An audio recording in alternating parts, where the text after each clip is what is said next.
hope you spent a nice day yesterday and a nice evening too. I did. So I did, yes. I won't do a speech now, of course. So we start right away with Professor Laurent Gamet. Good. We start right away. Please calm down with Professor Laurent Gamet. Laurent, I'm very happy that you're here to do a welcome word for the second day. Please, the floor is yours. Thank you, Martin. Ladies and gentlemen, dear colleagues, dear friends, it is a great pleasure for me to welcome you today on behalf of the Faculty of Law of Université Paris-Est Créteil as part of this important gathering of the Aurora Alliance. Allow me first to express our gratitude for your presence here. We are delighted to host this meeting and to share with you our institution, our ambitions, and our strong commitment to international cooperation within higher education and research. Our Faculty of Law is one of the largest in France, with more than 4,000 students and a wide range of degree programs covering all fields of legal studies from undergrad to doctoral level. But beyond these numbers, what defines us is a strong academic identity that combines openness to the world and close ties with the professional sphere. We believe that legal education must be rooted in a critical understanding of the world and that it must prepare students not only to master legal rules and institutions, but also to reflect on the role of law in society, to engage with complexity, and to take responsibility for the future. In this context, international openness is not simply an added value for us, it is an essential dimension of who we are and what we aim to be. Each year, we are proud to welcome a significant number of international students from all parts of the world. They bring with them their cultures, their languages, their perspectives, and they help create a dynamic, diverse, and global academic environment. Their presence is a powerful reminder that the university must always remain a place of dialogue and exchange. As academics, we witness the profound impact that international mobility can have on young minds, and we do everything we can to make such experiences accessible and meaningful. In this regard, the Aurora Alliance plays a central role. It is not just a consortium of universities, it is a shared project, a common space for thinking and acting together. We are proud to be part of this alliance, and we are fully committed to taking part to its development. Within the Faculty of Law, we are actively working to deepen our cooperation with our Aurora partners through joint research initiatives, academic exchanges, and interdisciplinary collaborations that respond to global challenges. Aurora gives us the opportunity to rethink the way we teach, the way we learn, and the way we connect our academic mission to society at large. It also encourages us to question ourselves and to embrace change in order to better serve our students and our communities. I am so convinced that the future of higher education will be built through such alliances. That is why your presence here means so much to us. I hope that the days at UPEC will allow us to get to know each other better, to deepen our academic ties, and to spark new ideas for future collaboration. Thank you once again for being with us. I wish you all a very productive and inspiring meeting at UPEC. Thank you.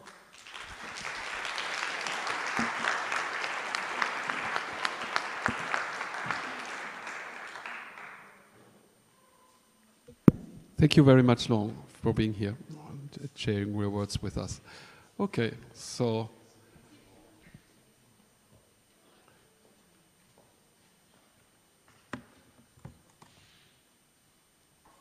I give the floor to Matthias and Barbara, who will animate this next session on building scientific communities in Aurora, and I'm very much looking forward to these sessions with presentations from science projects of all kind.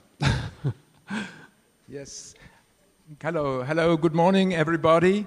So in the following little bit less than 90 minutes, we will have a session joint work package 5 and work package 2, one could say, on the topic how to build joint research and teaching communities in and across Aurora via the formation of hubs and the calls for research collaboration.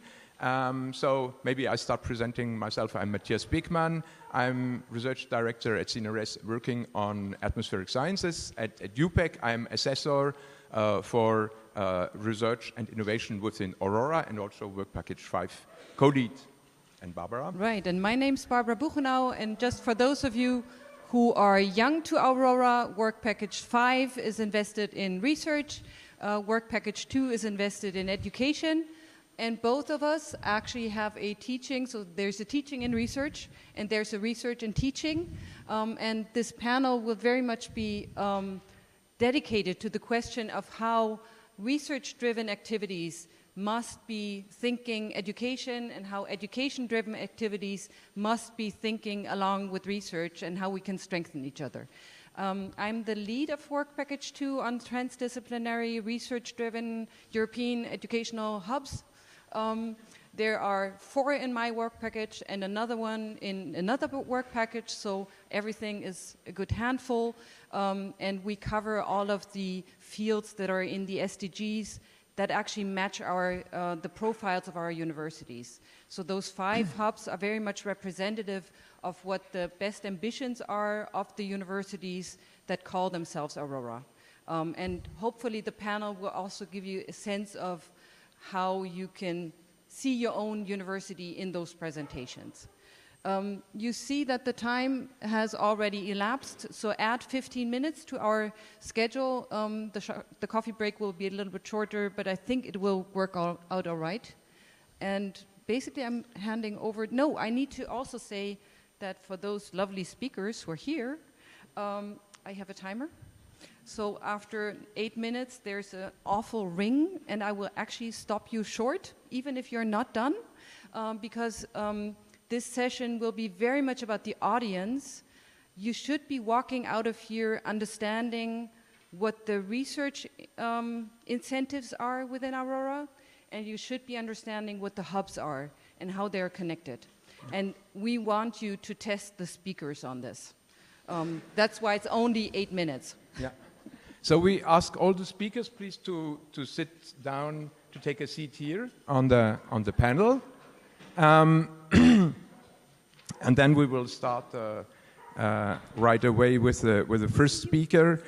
So many of the speaker, most of the projects that will be presented are, yeah, thanks a lot, are supported by an incentive research call that we edited last year and also this year within Aurora, where we have emerging research projects, but also seed for giving some seed funding to them. So it's not finalized research within Aurora, but it's seed funding. Then we also support thematic schools and also internships. There we have limited funding available, so we could only support some happy few, I would say, even if there were a lot of high quality projects, but it was, unfortunately we could not go further. And so part of them is there. Some others have some posters, which also you could have a look at. And we will start right now the presentation with a project of Lolita Rubens. So she's professor at UPEC, vice rector of social responsibility also, and her field of research is social psychology. And she works in particular on how people change behavior in the environmental transition. In fact, her project is, we're starting with an exception because her project is supported internally by UPEC, because we try to have some internal UPEC projects, but which are still following the Aurora rules with two other Aurora partners. Lolita, you will explain this to us. And you could, well, I think the best is you go here. Good. Here's the microphone. Okay, too many tools. You tell me when it stops. All right. Lolita. I'm near you, so that's good. I'll see the timer. The 8 minutes are starting exactly now. Good. Hello, everybody. I'm glad to present the project here. So I will explain the history of the project so that you can understand how we met all together. So the team is part of CBS, the Copenhagen Business School. So we have Albina, Isabel, and Maribel. So Albina Joba, Isabel Fraus, Maribel Blasco, and they it was first Isabel that met Ramon from UNINA through Aurora student collaboration, and then Léa, so I will go back and forth, Léa Chambaudet from UPEC, who met with Isabel as well, and she introduced Isabel to Begonia from the UPEC University because they had a similar project. So our project is linked to urban gardening. So in UPEC, we have on a balcony of a building nearby some garden, and so we try to involve students and staff through the garden. So it has a pedagogical objective and also research objective now. And so Léa introduced Begonia and Isabel. They worked together through different working sessions. And so Maribel and Begonia and Léa and Isabel from CBS tried to, or wrote a proposition for a call, larger European call. And it was calls that were a little too ambitious for the project at the time. And then Léa went to CBS on a job shadowing. I don't know if you know a job shadowing. What is a job shadowing? So you can apply in Aurora Alliance to see colleagues from another university and see colleagues that are doing the same job as you in the other university. So Léa went to CBS for a few days. She met some of our colleagues working on those topics, and then she saw the garden in CBS. So they have a garden that is really included in the classes, included in the staff work as well. So it was also something that we can do all together. And then after that, we joined to apply to this internal Aurora call. And so we worked on those gardens. So the gardens are here. So at CBS, they have an urban garden where they can teach students about urban gardening and gardening in general. In UNINA, they have a partnership with a park nearby, and the idea is to make students go to this park, which is not something that was done so far. So it will be something that will be developed or is developed through the program or the research. And here in UPEC, these are the balcony in the building nearby. So the study, so in the project, we have 3 objectives. So we organized events on each site. So we will have the Green Days in CBS in early September, where the students and staff could go to the garden, and of course UNINA and UPEC colleagues will go there. we'll have in UPEC the Fête de la Biodiversité, so Biodiversity Days, where we will show the students and staff as well the garden, explain how they can be involved in the garden. And in UNINA, we'll have Hackathon in November, where we will speak about urban gardening as well and how it's linked to larger issues. So we will also conduct a study.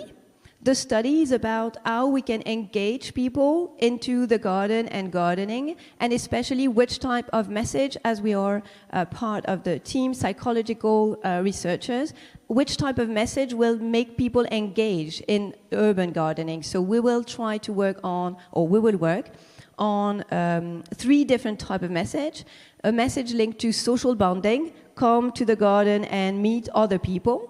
A message linked to climate change, come to the garden. It will be good to fight climate change, especially in cities, as we are all in cities. And another message about biodiversity. Come to the garden. It could help biodiversity, so you can be part of this biodiversity fight. So we'll see which message could be the most effective to make people engaged. And so we'll launch the study in UPEC in May, and another study before each event, so that we can see the number of clicks the students or staff we will have to get to know the garden and get information on the garden, but also see how many people will really come to the event, because the idea is to register for the event, and then we'll see if they really come to the event as well. And the last element, I'm not sure about the time, but the last element will be, it's here. The last element will be about answering larger call, as I said. So this internal Aurora call was really good for us, because it was something that was, so it was short time writing, but it was good to get to know each other, to create these first studies and get to know the different sites as well. And now the idea is to be able to apply to a European call, for example. So we have seen already driving urban transition call. So this could be another way of expanding our work. And also, of course, Horizon call. So it will be the opportunity to start to work on the project and then try to make it bigger. Another perspective that we have for the next year is to create maybe a blend intensive program, so a BIP in Aurora. The idea would be to speak about urban gardening and the way it can motivate, involve people and make them feel good about fighting about climate change and also social bonding. And make those blend intensive program with hybrid courses on each site, and then of course an on-site intensive program where we can speak about urban garden, where we can garden as well and make this link with nature. That's it. Okay. Thanks a lot. Yeah. Thanks a lot, Lolita, for this great presentation of project. Thanks a lot for keeping in time also. So what we said that what we thought with Barbara that we will follow up with a second presentation, and then we will have a little time for questions, and then we'll have the other 3 presentations, and then also time for questions. So I'm happy to introduce our second speaker, who is Emily Frenkel. So she's associate professor at UPEC at the Institute of Political Studies in Fontainebleau, and she's also deputy director of laboratory there, LIFA. I think that's that you used to be, and you have been, so very good. And she is one of the coordinators of the 7 projects that we supported with this Aurora incentive call, and it's called Eco-Delib Research and Deliberation for Ecological and Sustainable University. So, Emily, it's up to you. Good morning, everyone. I'm really pleased to. Okay. Thank you. And so I'm really happy to be able to introduce this project. We were really happy that it was well received. And it is based on current practices, but our objective is to expand, and the idea was to expand in the Aurora Alliance. So last year, I was very happy to be able to actually present what we were already doing. And now I will explain what this Aurora project will allow to do next, and has already started allowing us to do.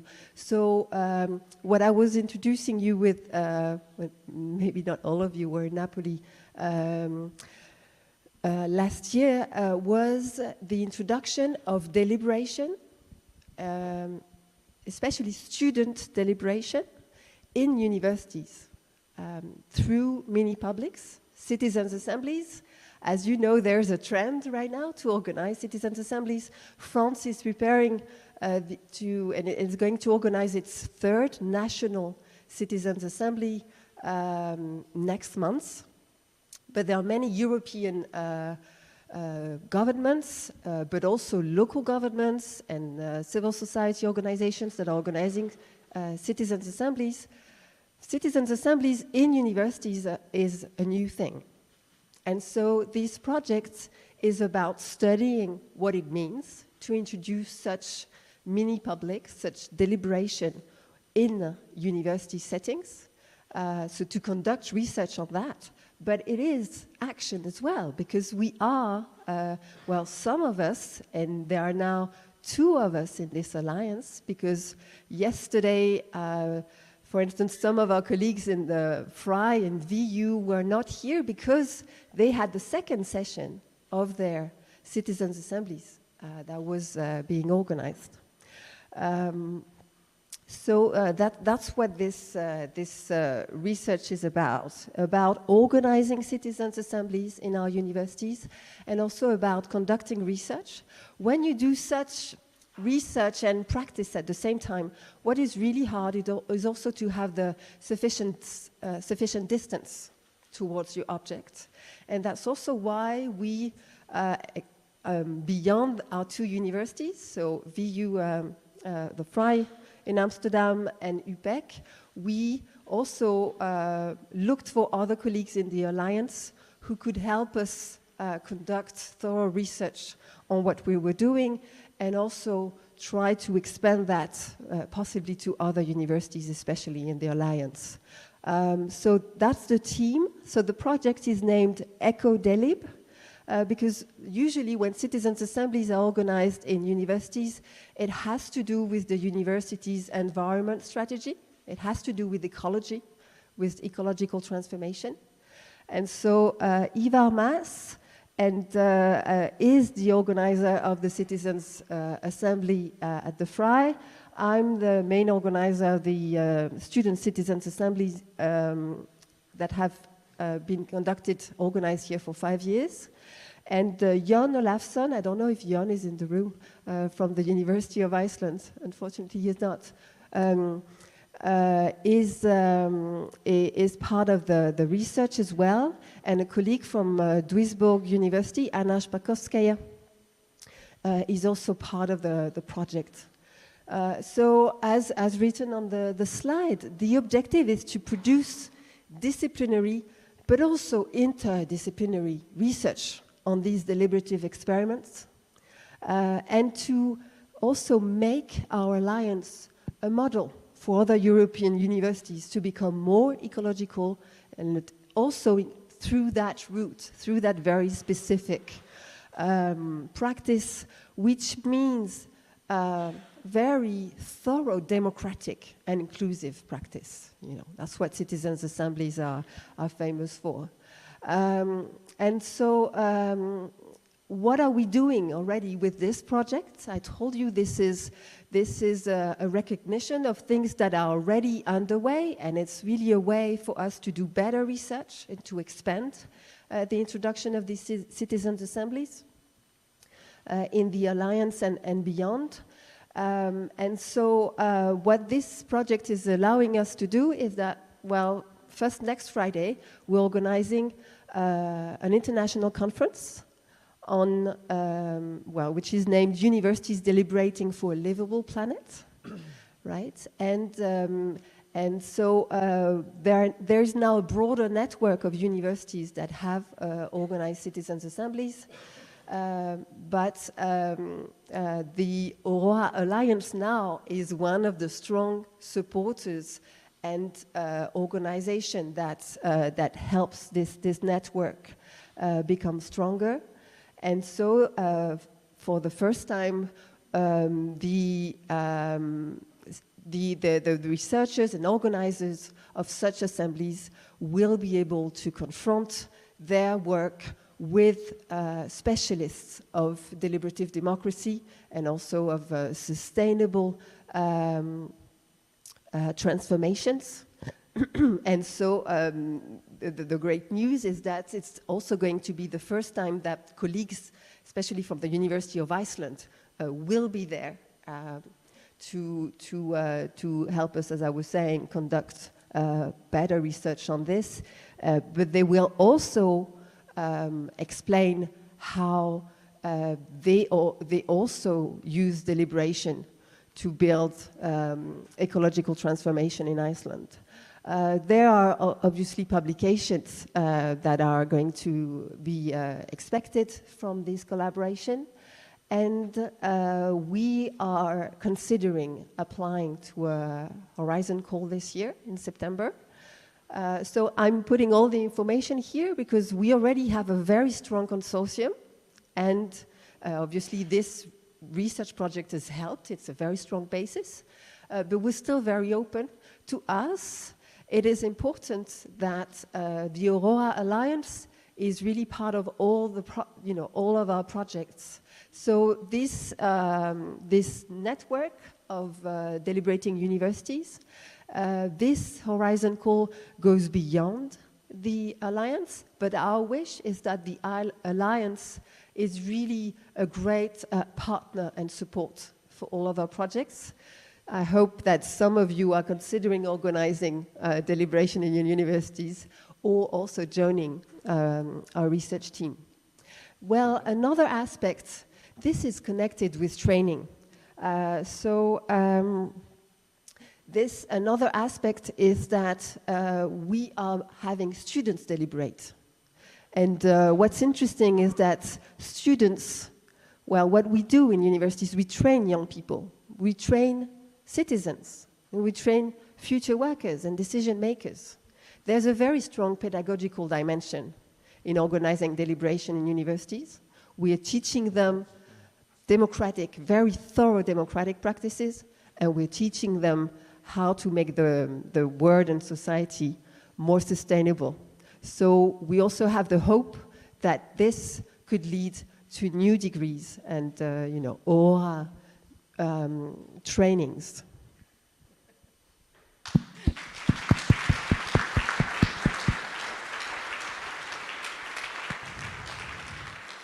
Thanks a lot, Emily. So happy to see that this type of deliberations that we really love at UPEC, that it's adopted also by Aurora, with I guess many universities having already their own ways also to deliberate, but and working on this topic together. I think that's really important for university democracy. So are there some burning questions to the two first speakers? Thank you. I think it's fascinating to see that both of your projects are really located on your campuses. So there is clearly a concern with we must take care of our campuses and our communities on campuses as well. And what I also thought was fascinating was that both projects, they already involve students on a very, very concrete level. So when the students visit the gardens and work in the gardens, and when they gather in the assemblies, that's already a teaching moment. And so both of your projects somehow naturally flow into teaching as well. Yeah, thank you. And the question is actually, do you accept more gardens? So could technically all of our university gardens become part of it, just as Emily very much indicated that all of those student initiatives or deliberative moments on campus could become part of your project? For the garden, I didn't say it, but the way it's Begonia in UPEC who used the garden in her classes, and she's a Spanish teacher. So the idea was to use this link to nature for teaching Spanish, which is not linked at the beginning, but this is a way where we can link. We can link it. And for the deliberative part of the university, I think we haven't done anything in the garden yet, but we wanted to do that for next session. But the proposition from the students, I think each year involve things around nature, having a shared garden where we can all be together on it. So this is something that the students want as well. So this is the project for the next one that we'll have, the next convention that we will have in September. We have a project of including the gardens that we have, because we have several gardens. The one that I presented is just nearby, but there are other gardens on other campuses, so we can do something about it. And maybe you want to add something, no? We're still thinking about the project, but we will include it. Another question? Otherwise, I will recruit questions. Yeah, thank you, Lolita and Emily. Very interesting presentation. So I have a question for Emily in particular. So you mentioned that your research activities could be translated to Aurora courses or degrees. Can you say us more about that? And do you have any ideas about the format? And if you have any ideas about that, please. Yeah, well, I have two ideas. The first one is that we have, well, maybe three. What we're doing is, that since we're involving many students, to organize a good deliberation, you need to have, and for instance, this place is where we have the 2 final days of the assembly every year. So that's huge, and we can have 500 students here, it's perfect. But imagine 500 people cannot deliberate all together, right? It works for plenary sessions. The deliberation takes place in groups of 10. And it means that for each table of 10, you need to have someone who is especially trained to be a facilitator. That person is in charge of, is in charge of the project of the table, but it's a democratic master. It's someone teaching democracy to everyone, teaching everyone how to listen to each other's, how to speak your mind, even if you're shy, even if you feel your words are not legitimate, and so on, right? And so training facilitators is wonderful. And so that's what we've been doing for 5 years now. We have created a university degree. And I think now we're ready, and we are training people in other universities and institutions, not just our students for our assemblies. And I think we're ready to teach this in English and to make it an Aurora course. I think it would be very interesting for the Alliance to actually disseminate, this kind of skills. They are useful for any job and any citizen activity, and it is actually very important for us to defend our European values of democracy, especially, and deciding together. So that's my first idea. The second idea is what we do in this university to involve the students, and very different students, is that we involve, we use some courses, compulsory courses, and we transform them into participation, into an assembly. My idea is that we could have an Aurora course, or maybe even a degree, I don't know, that would involve creating a group of people across the Alliance whose course would be about participating into an Aurora scale citizens' assembly. And you know, that's the most ambitious idea. Maybe the third one, which is even more, I'll say, easier to implement, is that we have now created optional classes, because the students every year they make recommendations on how to make our campuses greener, also more inclusive, and so on, how to improve the student experience in our universities. And for many projects, we as universities are not the best ones to do it. Actually, students would do them better, would actually be the best ones as project managers. And so we have created an optional course here for students who want to do that, to actually just be the project managers. And this could also be something, because the idea that the students are working on here, they're relevant on most campuses of the Alliance. So that could also be a transversal kind of course. So these are the three ideas that we have.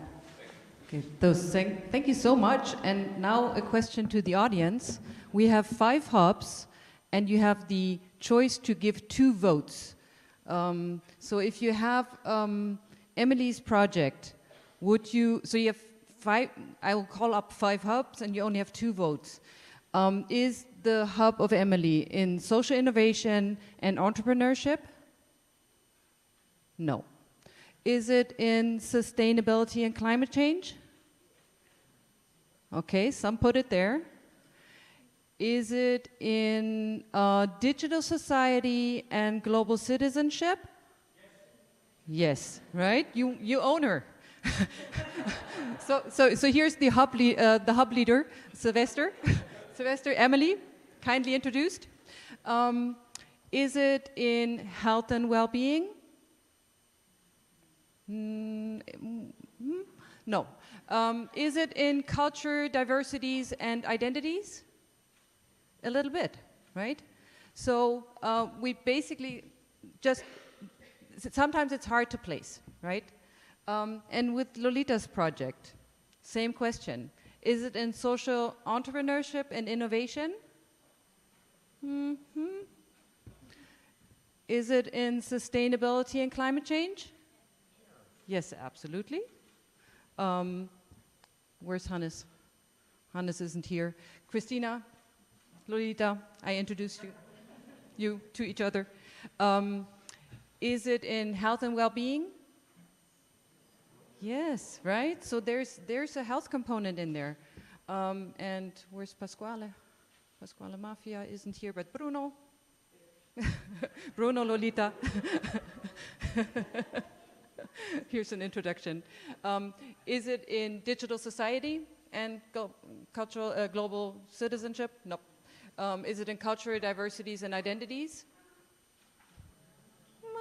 How you talk about the garden, stories about the garden, imaginations of the garden. So there's a bit of culture in there. Thank you. We'll do the same kind of exercise with the second set of our speakers in order to warm up to this immense difficulty of placing people in hubs. And you will realize, just as you are a family member, a faculty member, a student in some situations, a vegetarian or a vegan or a meat lover, you have different bubbles into which you belong. So there are elements where you have to negotiate where your heart is the strongest and where you're belonging at this moment. I'm very happy to move on to Romana Klaszczarewska. She's in the Department of Preclinical Studies, Faculty of Health Sciences at Palacký University, Olomouc. And I'm very happy to hear about Nutriage. I called it Nutriage, which is wrong. So Nutriage 24, because it was designed in 24. Thank you. And you can use that. I think I'll be okay. Yeah. Well, yes, but can I? Yes, I need a clicker. So we'll start it again. Right? Okay, and this is like this one's okay, right? If I will move this one. Yes. Okay. Yes.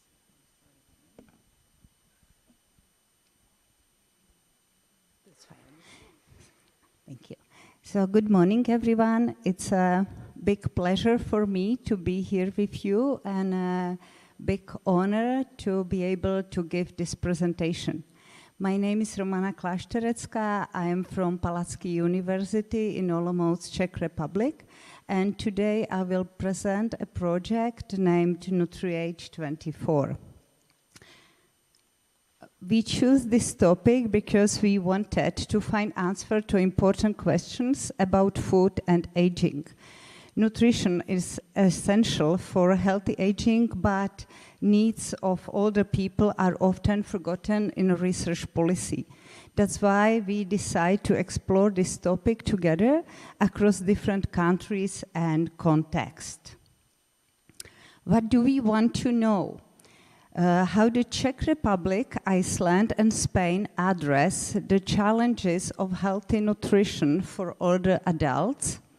How do older adults deal with food-related difficulties in times of crisis and low income? Are their diets in line with international nutritional standards and Food and Agriculture Organization definition of adequate food? Which groups of older adults are most at the risk due to gender, social status, or health? So why is this topic so important? The world population is gradually aging.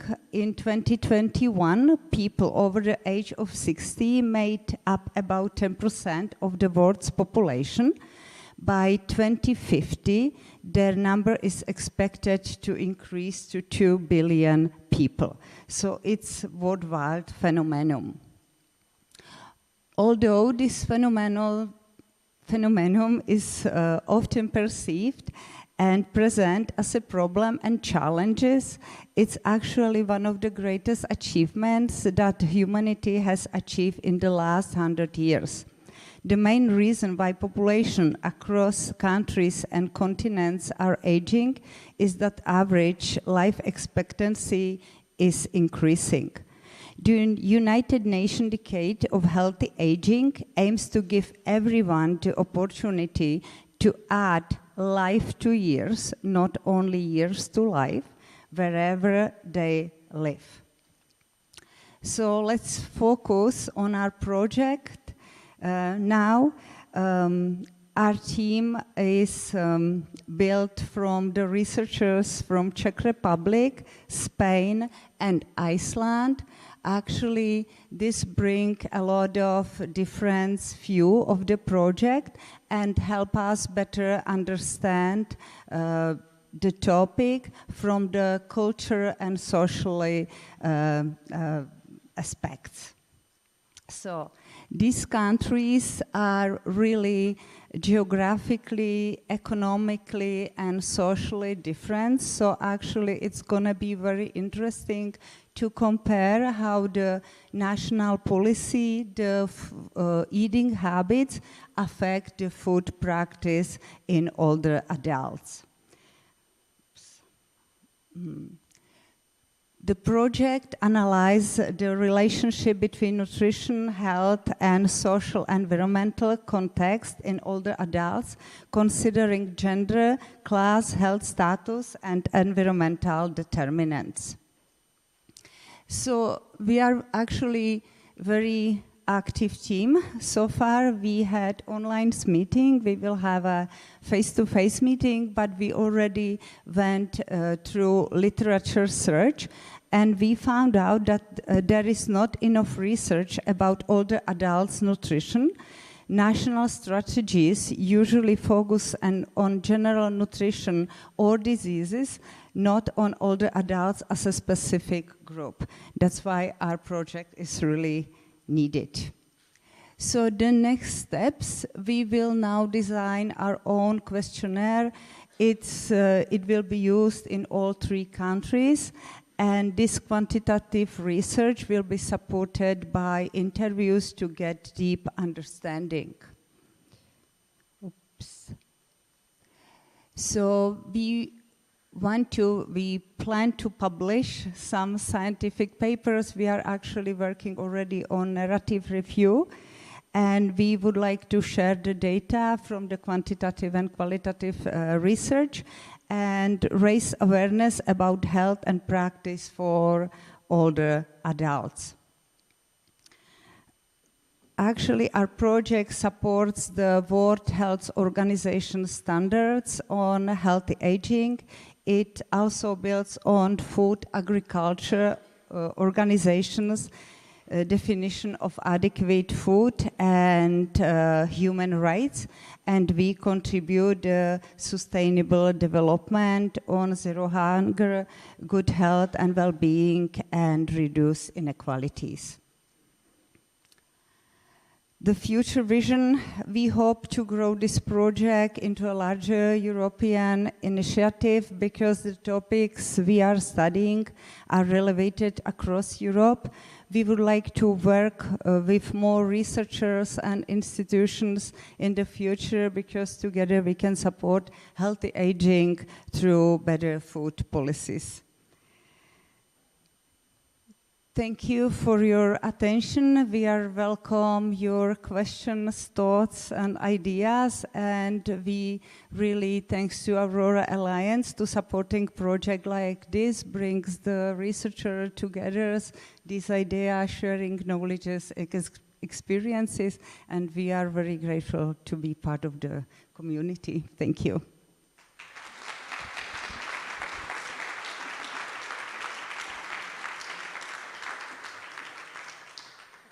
We didn't start it. She still has a minute. So Romana, thank you so much. You could have used the minute to put education in, because I think you're wonderfully aligned with our Hub for Health and Wellbeing. I will skip the question to the audience because that one has been so clear. So thanks so much. And I'll be happy to hand over. Let me look at my material, and do we have the right slides up? Should the Moser? I think should be, oh, no, mistake. Moser.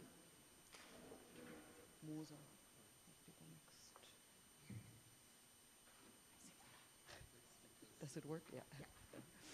So I'm very happy to introduce you to Professor Dr. Simone Moser. She's at the Department of Pharmacy, so we already hear the hub, at the University of Innsbruck. And she's a chemist. I have great respect for them because there's always a communication difficulty between culture people and chemists. So I will simply start it and start the timer and hand over the mic to you. Thank you for the kind introduction. I hope there won't be any communication difficulties now. Thank you for the invitation and the possibility to present our project here. Perfect. Thank you. So our project is called Valolite, and the team is shown here. So we have the University of Naples, Sheridan Wu. We have the University Olomouc with Lukas Spikal. We have a partner university, Kosice, with Veronika Huntoshova. We have us, the University of Innsbruck, and we have Angela Galstian from the University of Duisburg-Essen. And what you might notice on this slide is the blue arrows that connect the consortium before we met, basically, and you might notice that it's linear. So everybody in the consortium knew somebody else, but we didn't know each other, basically. So the central idea of Valolite, the focus is on medicinal plants. And I know there's a lot of text, but the message I want to get across is that there is a deepening significance of medicinal plants, and there is a chance for sustainable development. So that's from a very new review article in Environmental Development. So cultivation of medicinal plants faces similar challenges than conventional agriculture. There's a lot of use of fertilizers and pesticides, and also here, using medicinal plants, you face the additional challenge that you need to ascertain a quality for the patient, and that can be hazardous to use these kind of substances. You also have increasing antimicrobial resistant pathogens, and especially for medicinal plants, you have a lot of plant biomass waste. So here we are looking for organic, self-sustaining agricultural methods that enhance product quality. So here we want to use CEA, and this is how AI sees our project, so it looks very fancy. So soilless cultivation in greenhouses that mostly already use LEDs. Please keep that in mind, there's light involved to optimize the plant growth. So these are our hypotheses. So what we want to do is we want to use biostimulants, so microbes that help to protect the plants and to also increase the quality of the medicinal plant. That's one hypothesis. So we have screening platforms where we can assess a large plethora of parameters about the plants. Then another hypothesis is that plant waste that is formed during the production of a phytomedicine is a source of photoantimicrobials. And this means antimicrobial substances that can be activated upon light. So here's where the light comes in. And these substances, as are indicated here, so you can activate them by light. Another hypothesis is that you can incorporate them into nanoparticles and other nanomaterials to keep them in this controlled environment and also to deliver and carry them. And also that these photoantimicrobials encapsulated in nanomaterials can then be used as innovative light-activated pesticides, also for crop production and for water purification. Okay. And I'm happy to already share the first results with you. So this is from the University of Naples, from Sherry. She already grew some plants to test them with the microorganisms, so with biostimulants. She tested different strains. I just wanted to show you that she already grew 192 plants in total. And then she put them into the screening phenotyping facility. So that's a platform where you can assess. So you basically make a picture of the plant from all sides and you can read out several parameters from that. And this is how it looks like. So we have mint plants as our model plants, so spearmint. And these are actually plants from the project already. These are just representative results that should show you that we see significant effects. So it looks very promising. She already did an in-depth statistical analysis, so this is a PCA analysis. What it should show you is we have something to work with, there are effects that we see. If we then come to Olomouc, they also have a facility where they can test whether these biostimulants have an effect to protect the plants against pathogens. So they have a system using Pseudomonas as a strain, and they also assess, let's say, the health of the plants by certain parameters. And here you can see our mint cutlings already happily growing in Olomouc. The plants are on the way to Innsbruck, or have already arrived, where we will test the pharmaceutical quality on one hand, so we will check whether all these growing conditions would meet the standards of the European Pharmacopoeia, or if they even improve them. And on the other hand, we will extract the biomass waste that is formed during this process in order to find photoactivatable compounds. This is an example for such a compounds. This is how they look like. This one is from St. John's Wort.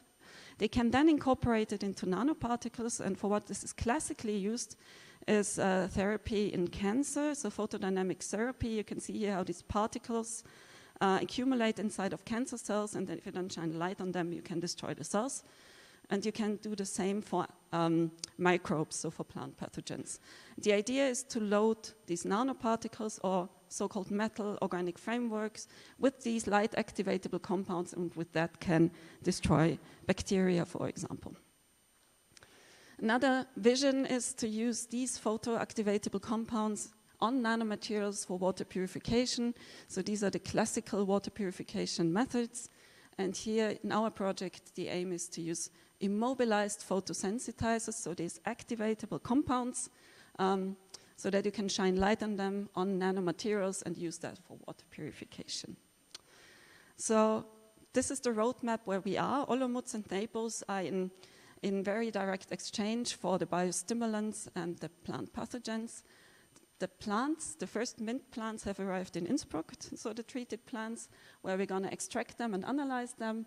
We have already sent some photoactivable compounds to Košice, and then Duisburg-Essen comes in at a later time. And all the blue arrows here should indicate that we've already met in person. End of March in Innsbruck, so we had time to have a get-together in the mountains. Then we basically locked ourselves into a seminar room the whole day and had really fruitful discussions. And what we also had is that in front of the students of the seminar, of our department, you cannot see this here, they're all hiding in the back. We're discussing our research of the research groups that are part of this consortium now. So, as I said, it was very successful. We have identified a challenge, the Pathfinder Challenge 2025 for biotech for climate-resilient crops and plant-based biomanufacturing that falls into these SDGs that we want to apply to. So our meeting was on a very rainy day in Innsbruck, so not much light activation, but was not needed. We found out we are a very nice consortium. We work very well together, and we want to thank you all for this opportunity to do this research and to form this consortium. Thank you for your attention.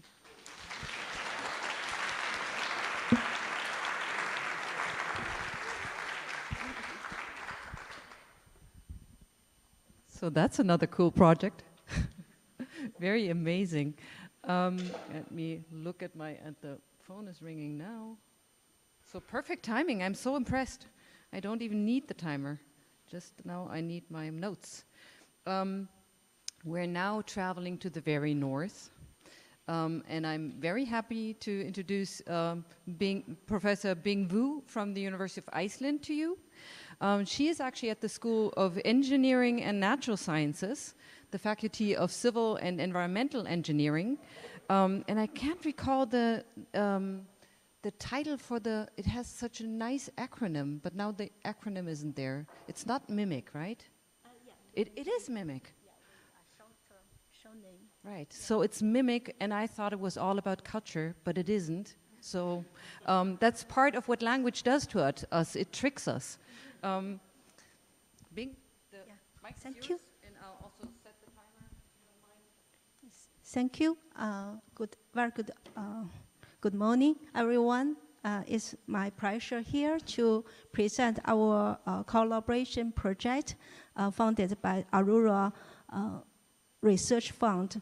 The project involves 4 universities. So here I will, on behalf of the project teams, to give this presentation. The project focusing on the microfibers behaviors in the wastewater treatment process.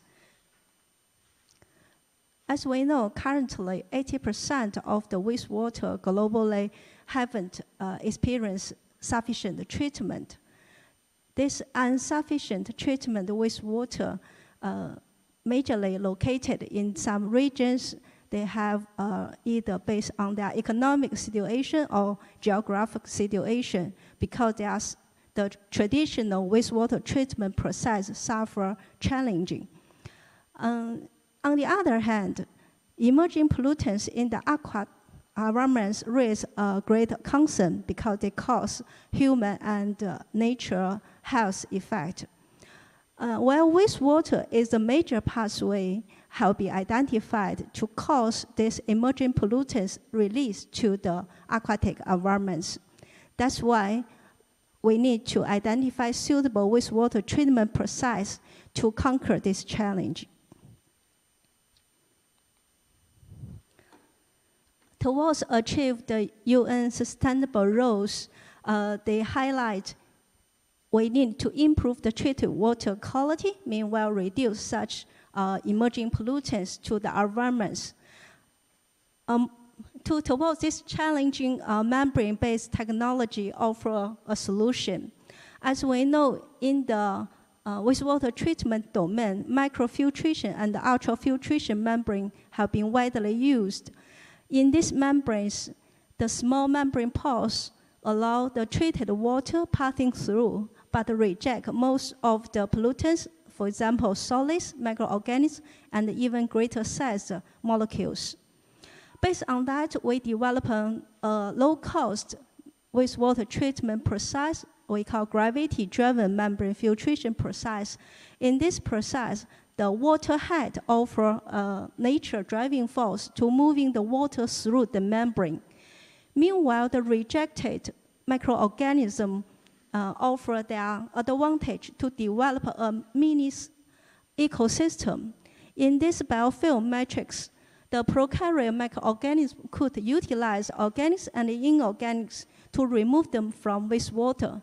Meanwhile, eukaryote microorganism will predate the prokaryote microorganism and moving inside of biofilm matrix.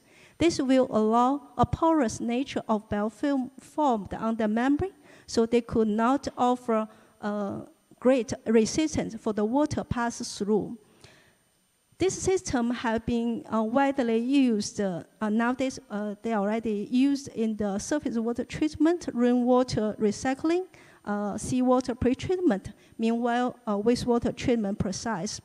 This process could very simple in design and maintenance, low cost, less footprint. Meanwhile, it's suitable to the variable conditions, for example, the cold climate scenario. Also, the superior treated water quality can be achieved. The rejected organics and nutrients later can be collected and further treated to recover energy and nutrients materials. So in this collaboration project, we are interested to further look at the microplastic and micropollutants mitigation in this membrane process, which has not been well studied. So we targeted to solve three questions. First, we would like to see how the microfibers, one of the dominant microplastic configuration in the membrane process, how that affect on the membrane performance and the microbial community composition. Also, we are interested to see how the micropollutant mitigation by biodegradation and the microplastic adsorption. Although the membrane performs major roles to remove the microplastic, however, due to the configuration of microfiber, they may still can penetrate through the pores of membranes. So we are interested to see how the transport behavior of these microplastic fibers through the membrane. Then if that happened, what we should do to solve this challenge. So our research team consists of 5 researchers from 4 universities. Professor Stephen and I actually met a few years ago in a conference. So we initiate this project first, then we just wrote the email to other 3 researchers, Sandra, Maya, and Siko. Luckily, they gave us a very positive response. Then we set up the team. We just got this grant last year, so we haven't delivered any research yet. But we already plan to do several things. First, we already plan to organize a workshop in this coming September 1st at the University of Iceland. So we will talking about identification of and the mitigation of environmental microplastic and micropollutants. If you are interested, welcome to Iceland to join us. Also, in this project, we try to explore more deep understanding on the micropollutants, microplastic, microorganisms, their relationship in the wastewater treatment process. Based on this research activity, we would like to further develop EU research proposals then to enhance Aurora University collaboration. So that's my presentation. Thank you very much.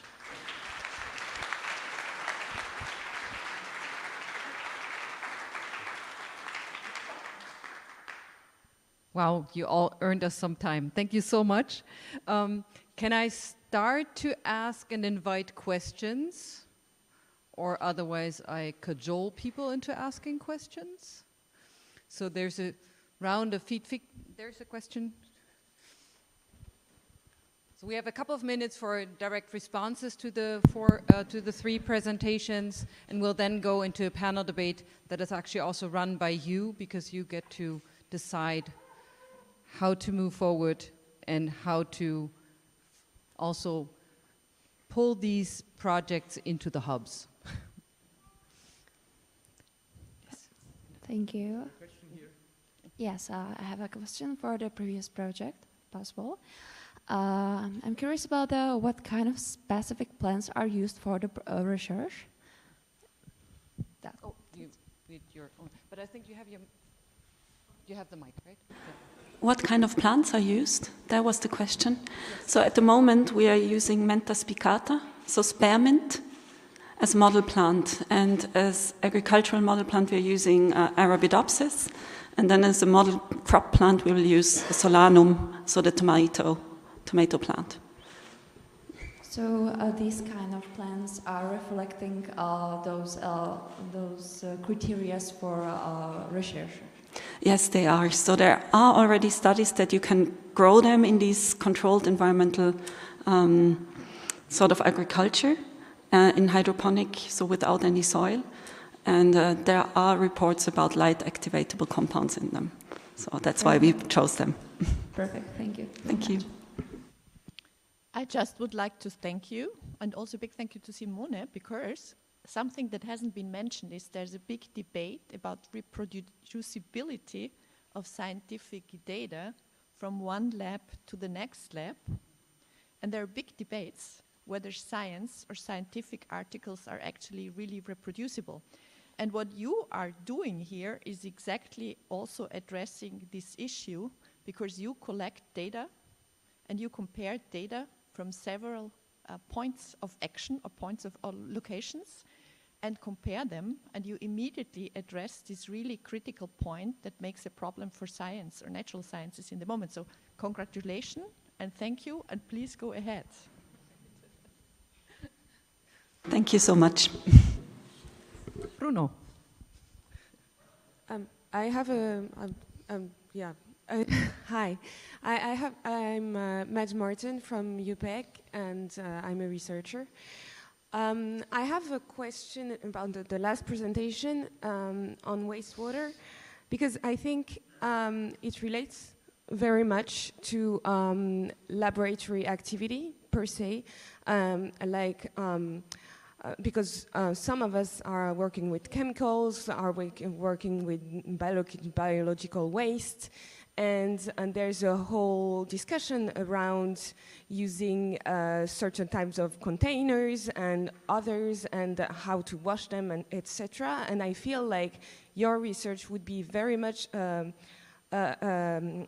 connection, a good connection to do with the questions that are arising right now about how to make research, and especially in the experimental lab, more ecological and more green and less wasteful, and less impactful to the environment.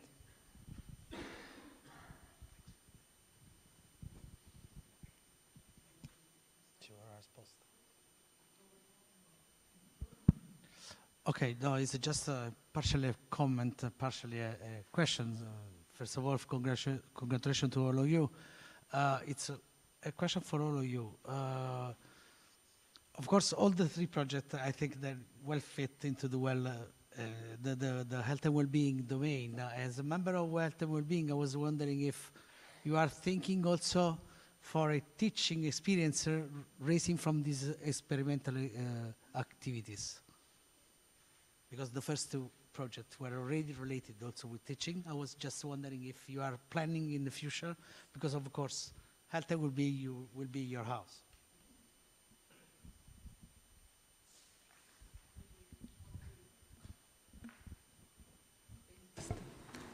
So the question was, if like we are planning to teach about the project, or like the, yes. Yeah, actually, you know, yes, the networking, of course, because I actually teach the human physiology. So there is a chapter about the older adults, you know, and it's really common, the nutrition of older adults. But actually, our project is not only about micronutrition or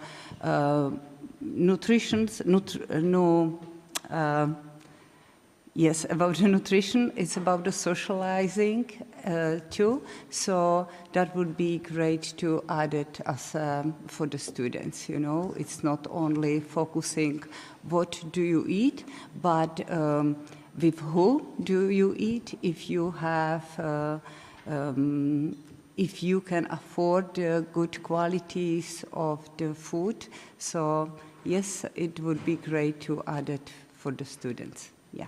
Thank you. Yes, I have one question. So my partner works with nanoparticles in his dissertation for cancer therapy. He says, first of all, this is such a great idea, and second of all, he has a very technical question, as in the type of material that have been used for nanoparticles, and whether or not. So I'm curious to know. Whether or not it's loaded with hyperresin. Thank you so much. You're welcome. So we haven't used the nanoparticles yet, but the slide I showed was from a previous study from Veronika Huntoshova, and she used mesoporous silica particles. So it's silicium-based or silicon-based, and yes, the hyperresin was loaded inside the nanoparticles. You're welcome.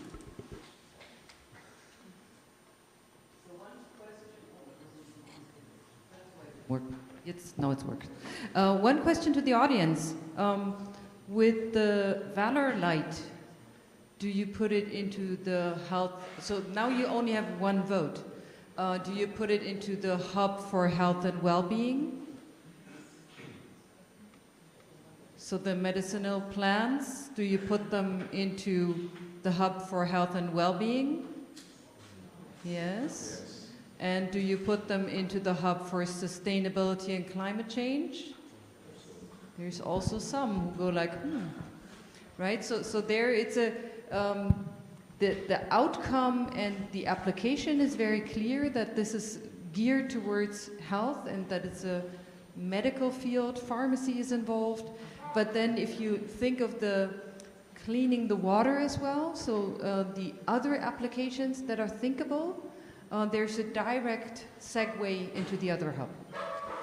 And I think that's one thing that we have experienced across the construction of something that we first called pilot domains and now call hubs, and the transformation from the pilot to the hub is that systematically we have researchers, we have students, we have educators, we have administrators to make sure that what we do really ends in our structures and is recognizable and accredited.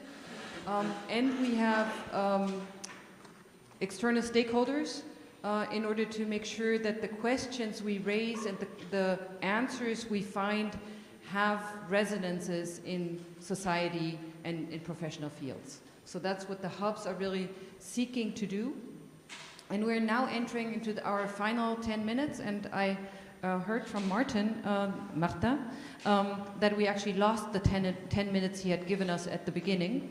So we started 10 minutes late, but I think we still should be trying to close at 10:35 because we don't steal your 10:34, 10:33, because we don't want to take you away from the coffee. So this is life, right? This is Aurora. And well, I mean, with reporting this time around, it was like a month early. And I thought like, ooh, no vacation. So I think here's the work package leader speaking, right? Which also means my wonderful task is now to invite these super interesting research projects into thinking education, into thinking how does it actually, so how do you manage that the next generation will pick up your research, that they actually buy your ideas, not in an economic sense, but in terms of owning the ideas, not in a property sense, but in terms of really thinking the ideas, changing their ways, participating in the question of earning life to age, no, age to life. So this interesting idea that you don't live, you might be wanting to live longer, but really you want to add life to these years. You want to improve the quality. And what we've seen with the 5 projects is 2 projects that come very much from campus, from the campuses. So I think the intervention by the president from Innsbruck is very much one that also works for those 2 projects. If you settle your project in a manner that it connects to the ecosystem of each campus, then there's a immediate checks and balances as to your results. Because if one campus garden operates in the one manner, but it doesn't work that way in Iceland, then the question is also why does it work and why does it not work? I start mumbling to myself. My question to you as audience very much is, let me see, what are the conditions of success for these important projects, for these very strong thinkers? What is it that you can give to them? What is it that you want to demand from them so that it actually works for your own environment, for your own educational aspirations, for your research aspirations, for your aspirations in terms of making your university and your life in university a better one? That's too global, right? I'm in culture, it's everywhere. Language too. So what do you think that we as an institution also need to do to make this happen? And you can pick any one of them that resonated with your field.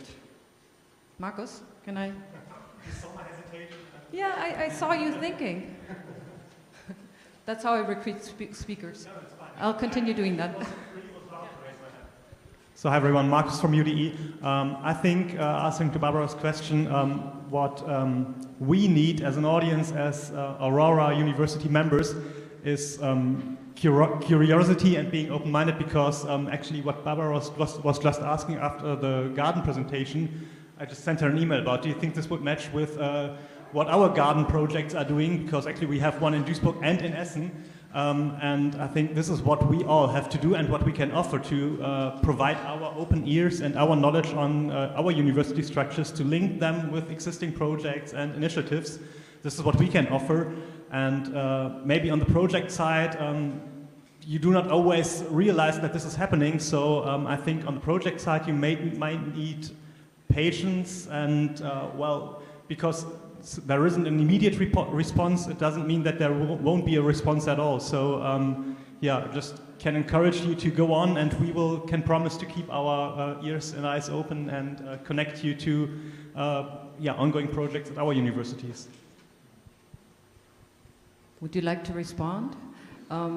I could say that we actually, Florian and I are actually working on gardens across the Atlantic. So, and that's not in Aurora, but as I heard this, I went like, oh, I can put this in Aurora. Then we have a garden in Cincinnati, a garden of refuge. So would you like to ask? Maybe the only answer that if every other university has a garden, just let us know, because we could think about something bigger, as we said, for next call. So that would be good to include other universities. We spoke about that yesterday in the group. So don't hesitate to let us know, and we could do something together. Yes, Sylvester here, Drive from the Vrije Universiteit. I know you do the project Emily with Ivar.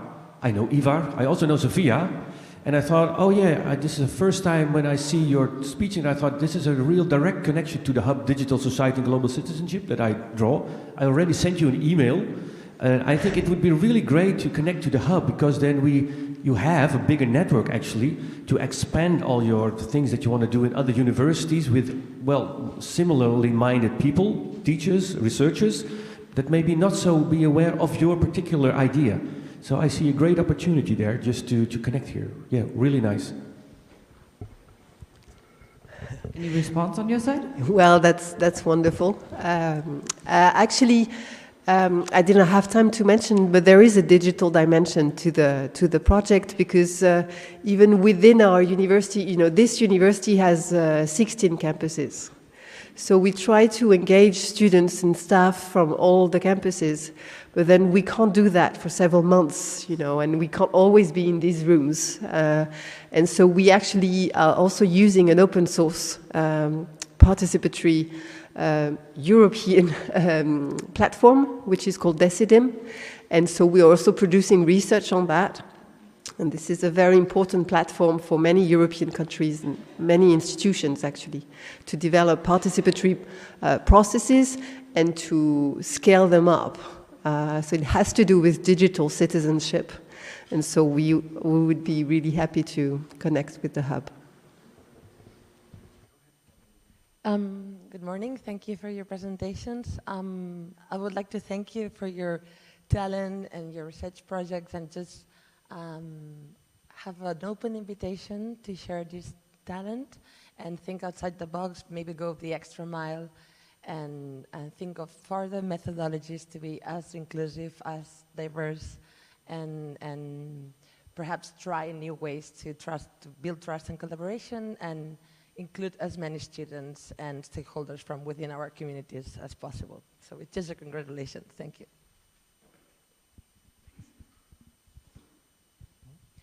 I actually wanted to give you and Matthias a chance to also showcase the other projects that came out of the first call, those that could not be here, just to really showcase the variety and breadth of the projects that were funded. It seems like there was a slight imbalance here towards certain sciences, but yeah, so here's a chance to showcase the other ones as well. So can you wake me up and I know all the projects? I know that Matthias does. Yeah, okay, so we have a project which is called, thanks a lot for good suggestion. Yeah, we have a project called Ethical, and this is about migration dynamics and security policy also, and no, not security policy, but migration politics, and we have a poster on that in the poster session. So please really look at this project. Then we have still another project which is FutureSec. It's called FutureSec. This is about security governance, and also linked to migration, but also to armed conflicts and terrorism. So important and difficult topics. So this is both from University of Duisburg-Essen and University of Innsbruck, and Freie University is the coordinator. So then I should say also Ethical, who is doing that. So this is Pietro De Lellis. Maybe he's here. I don't know. Is he here? At least his poster is here. So that was for Ethical. That was University of Naples, and Pulaski University, Olomouc, and University of Innsbruck. Okay, and the last project is COCOPE. This is University of Naples, again, University Duisburg-Essen and University of Innsbruck. So this last project, COCOPE, inquires the link between a development that political parties become more and more a personal affair, in fact. And I think since the project has been accepted, this development has been even more important, and it's questions what is the impact of this development for our democracies, where we had so in Germany, where we had these popular parties which were broad and which were meant to talk to all parts of the population, and here we're losing this more and more. Okay, so I think we're really happy with these projects. We see that they go from technology driven or asking, but here in our case it's more green technologies, to a lot of humanity topics, which are how we live together in Europe. And I think this is, I'm really so happy that we can bring all these topics together. And just to say how we constructed this talk, I think it was at the beginning, we were really bottom up, and we wanted to have as less constraints, thematic constraints as possible, just sure that you needed to have the partners because community building is one of the important aspects. But then we realized that all your projects could contribute to the hubs, and we realized more and more how important that is for Aurora as a whole project. And in the new call, we really asked now explicitly that the project proposers indicate how they can contribute to hubs. And I think where we can even go further, that we go from pure research projects to mixed research teaching projects. I think that is the future for the next call. Right, and I think I can, and I see Jeanette raising her hand, I can say from the humanities perspective, there's not enough humanities here.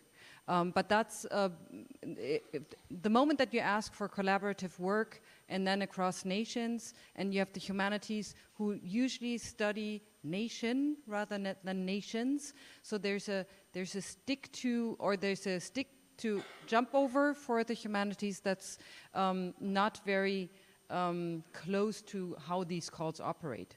But that's something that I think Aurora also needs to consider, how to make good use of hurdles that are in the science system, right? How certain things operate better if you have this kind of interdisciplinary that we've seen where different universities take on different tasks.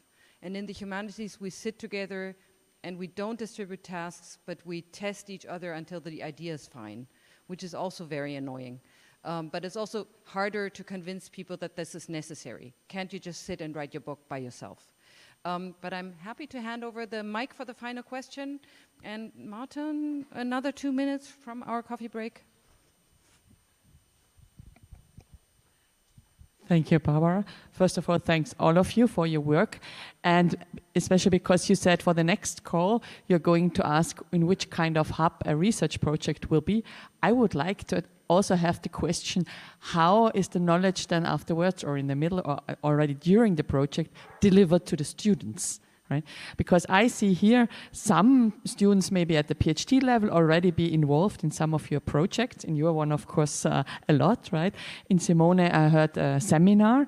But how is it really this knowledge? Because here you have different kind of universities.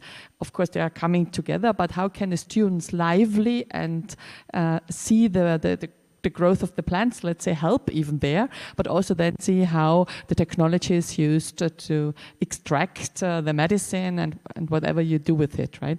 So it should really already give a plan how the students in each step for all of the partners involved and even of all students of Aurora can be involved in such an increase of knowledge and gaining of knowledge. This I would really like. Of course, as a vice rector for education, it's natural. Thanks. So thanks a lot for this question. We're over time. So if you can say this in one sentence, the five of you, and it's a challenge, but just give one thing you have in mind, or you already did. And yeah, Romana, can you start? Yes, what should I say? Well, thank you, Aurora, for bringing us together. It was great. Yeah, no. The questions? The question was what is the actions that you can do to bring your research to students? What is the action? Yeah. Have you something in mind that you could? To involve the students to do research, I guess, right? Or I may be, yeah. You know, I will be the second one. I don't, yeah. But I think if we actually, if we involve the students, you know, making interesting the research for them, explain the research, you know, and focus what important is. That would be great, you know, if they can collaborate with us. Yeah.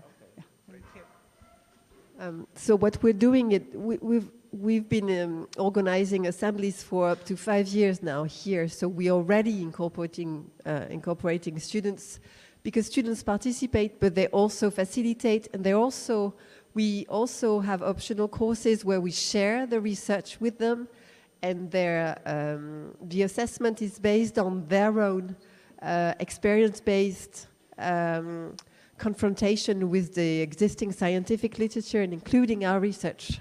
And so it's already included, but only at Créteil's level right now, at UPEC. So thanks to this project, this could also take place in other universities. I know the Frye University, with their first Citizens Assembly, is also having a very strong research project. And I'm sure that they're going to involve students, but we are now trying to scale up, especially thanks to this project. Matthias, may I make a suggestion? So I know that Martin is already shooting arrows at me, and I know that Ramon wants to ask one final question or make a comment. So I think we need to put the students right into the call, right? So I think that's what needs to happen. Those who have now been given the money will be pestered by us. So that's a guarantee, I can promise. And I'm handing over to Ramon. Thank you, Barbara. I keep it very short, but I just want to thank you. I think this is really the example of the bottom-up initiatives we like to see. And addressing what's said before, I think that's also for the future, what's the positioning of hubs anyway, right? And I think also Jeanette's comment of how the integration of, because there's no separation of research and education anyway, but we have to work in this community how to facilitate this. I'm very happy all the directions you are taking, and I'm also thinking this because I'm thinking as a Secretary General more structurally, is this a place also beyond the program, right? So is this a place where the community meets, where students, staff meets, but also where we have incentives? And this is what you're working. We have incentive or have to incentivize, and I will ask the presidents to take action to incentivize. Did you hear me? Yeah, did you hear me, Veronica? Yes, we ask the presidents to incentivize and the vice rectors to recommend strongly, Jeanette, and others to make that happen, to this very structure your community to build. And so thank you for that.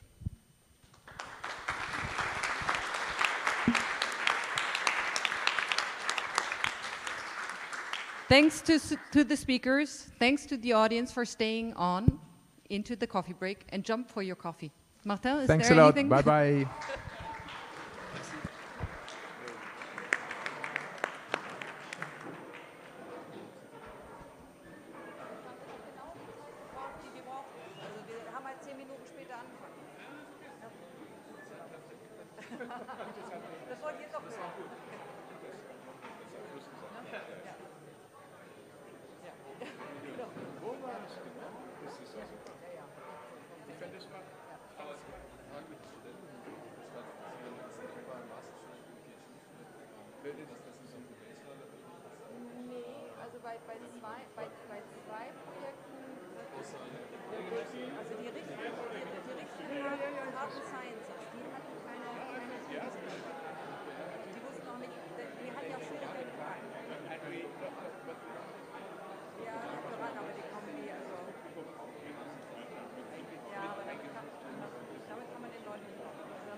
also, weißt du, die Gefahr ist, dass jetzt alles... Du selbst hast ja gesagt, bring more academics in. Ja, ja, na klar, na klar. Und diese Academics müssen dann aber lernen, dass die Lehre sozusagen Teil davon ist. Ne? Und ich glaube, was wir hier ganz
Hello? Yes, it's working, perfect. Good morning, everyone. It's great to see you here for our student panel. I hope you're in good spirits today because we have some very exciting topics to cover. My name is Hanush Patera. I am the former president of the Aurora Student Council and current member of the CBS Aurora team. And the topics that we will cover today will be the European Students' Union and what it means for Aurora, together with the newly crafted student charter that the Student Council has been working on this academic year, and the connection between the Aurora Student Council and the local student boards at each of our respective partner universities. So yes, get ready, and I will start with the brief introductions of our lovely panelists right next to my right side. So first we have Simon Westhoff, a history student from VU Amsterdam and a member of the Aurora Student Council. Right next to him we have Mathilde Schaumon, yours truly, the current president of the Aurora Student Council from UPEC and a master student of administration here at this very university. And then we have Simona from the University of Pavel Josef Šafarik in Košice, and another Aurora Student Council member. And then last but not least, we have Søren Dan from CBS, the vice president of the Aurora Student Council. So yes, thank you very much. And I would say we can start with the first introduction. I mentioned European Students' Union as one of our topics. I attended the first European Students' Union conference that was focused on EU alliances back in Coimbra in Portugal in December 2023. So this topic certainly brings back some memories. But I was wondering if maybe Mathilde, you can briefly talk about the European Students' Union and just what have you been doing with them in your term? Okay, so the European Student Union is an umbrella organization. I think that now they have like 44 national student union and covered by like 40 countries all over Europe. And their main objective and goals are to represent and promote the educational, social, economic and cultural interest of students within different body of the of Europe in general. They are lobbying for us at the European Union, at the Council of Europe, at UNESCO, and within the Bologna following group. So they are very representative, and they have 20 million students all over Europe. If we count them with regard of the National Union Association, they are represented. And since 2 years now, so beginning with the first conferences that Anush followed, and with the second one that Simona, Simon and I followed in Timișoara in Romania, they have created a special body for the Student Council of the European University. Because we are the one really represented all the European students, and it was very important for them of having a group discussion possible within the different student council.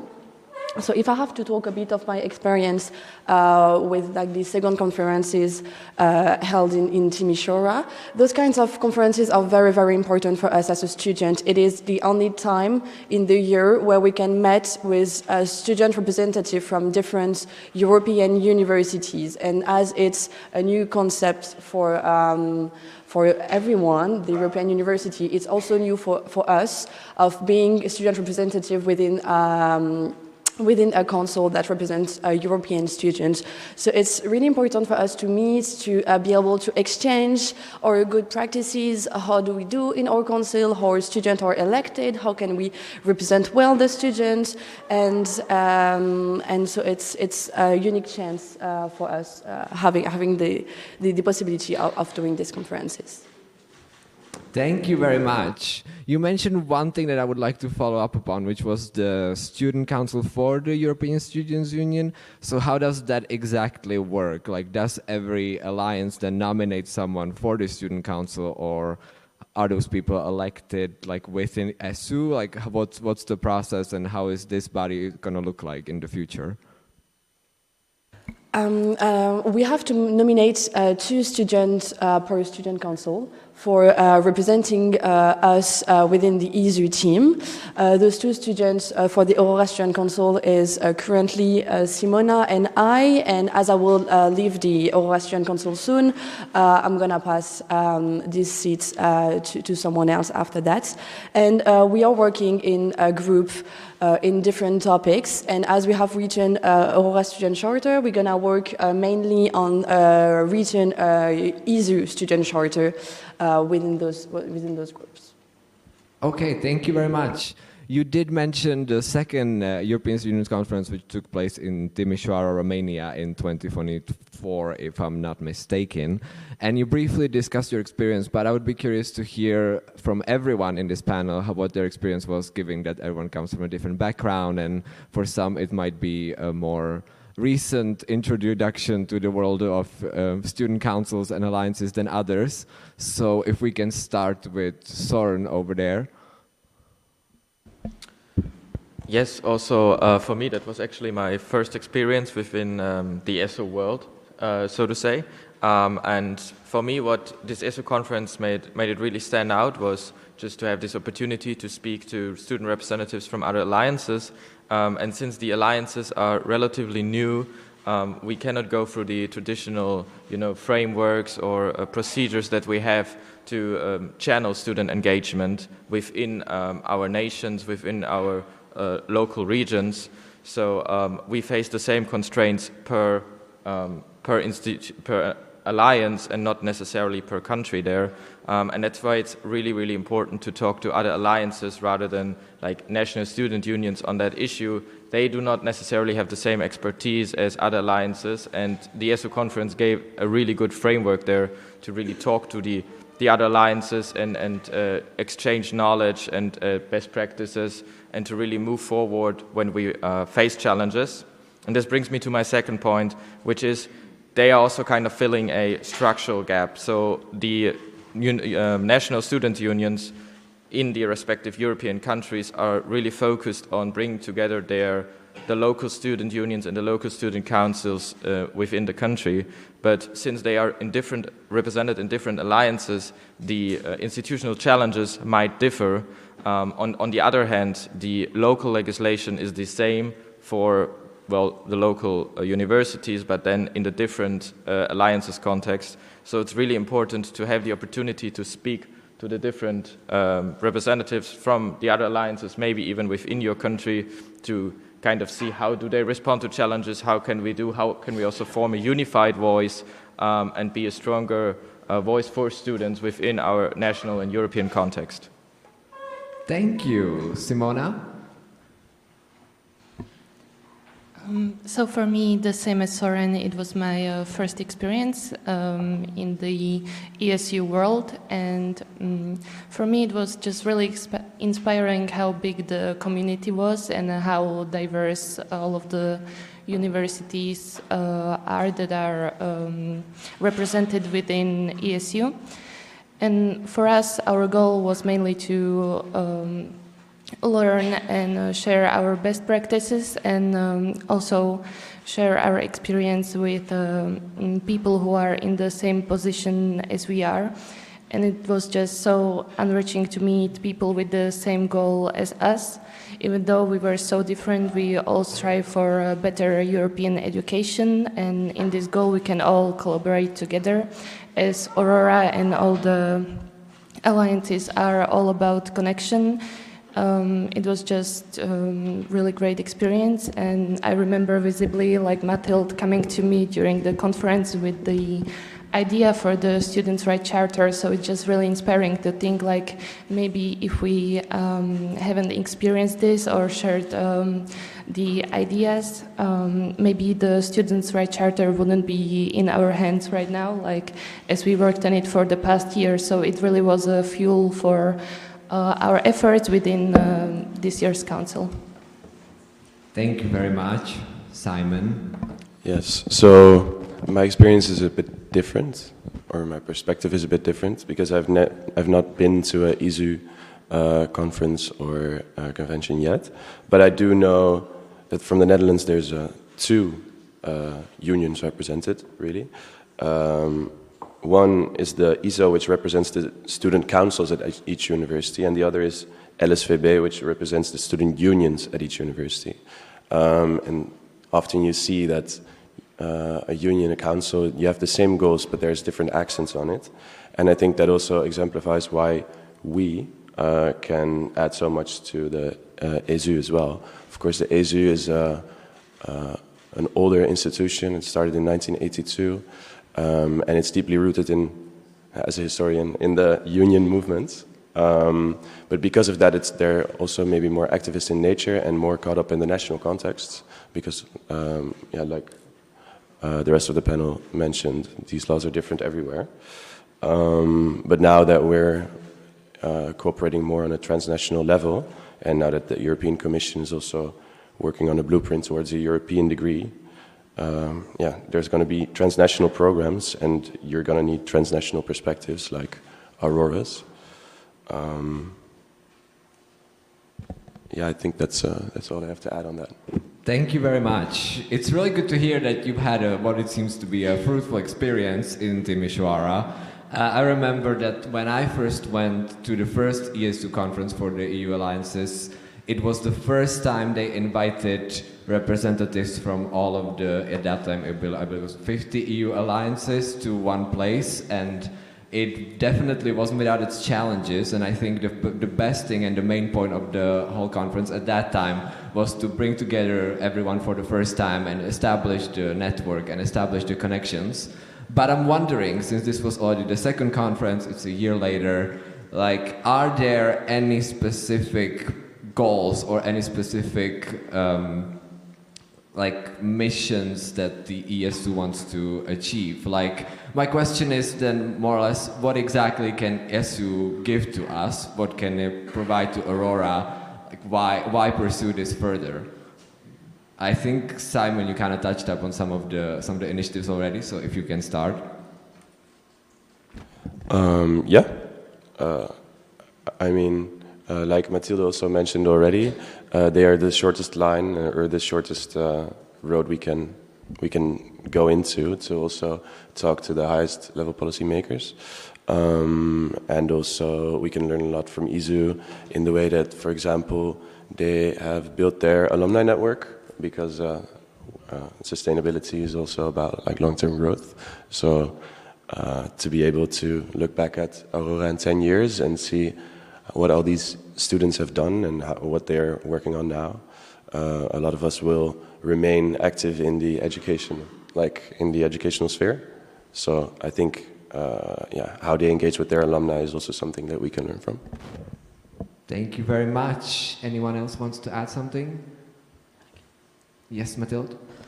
I will probably say, in the other sense, why do we need ESU? Because during the conferences, most of our work was, they were trying to push us to determine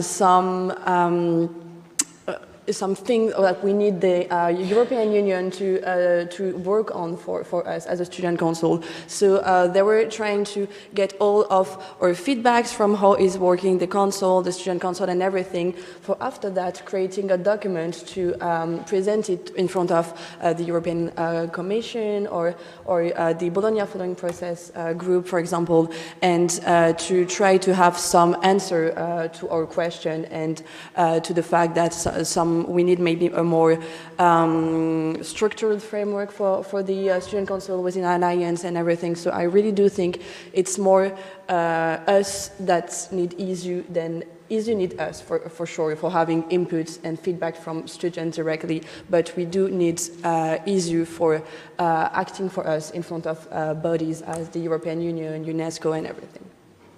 Thank you. So essentially, what I'm getting is that ESU has way more impact and direct power with the EU Commission and with the general EU representatives, since it's a large body that represents everyone and not just the local or just like the councils on the alliance level.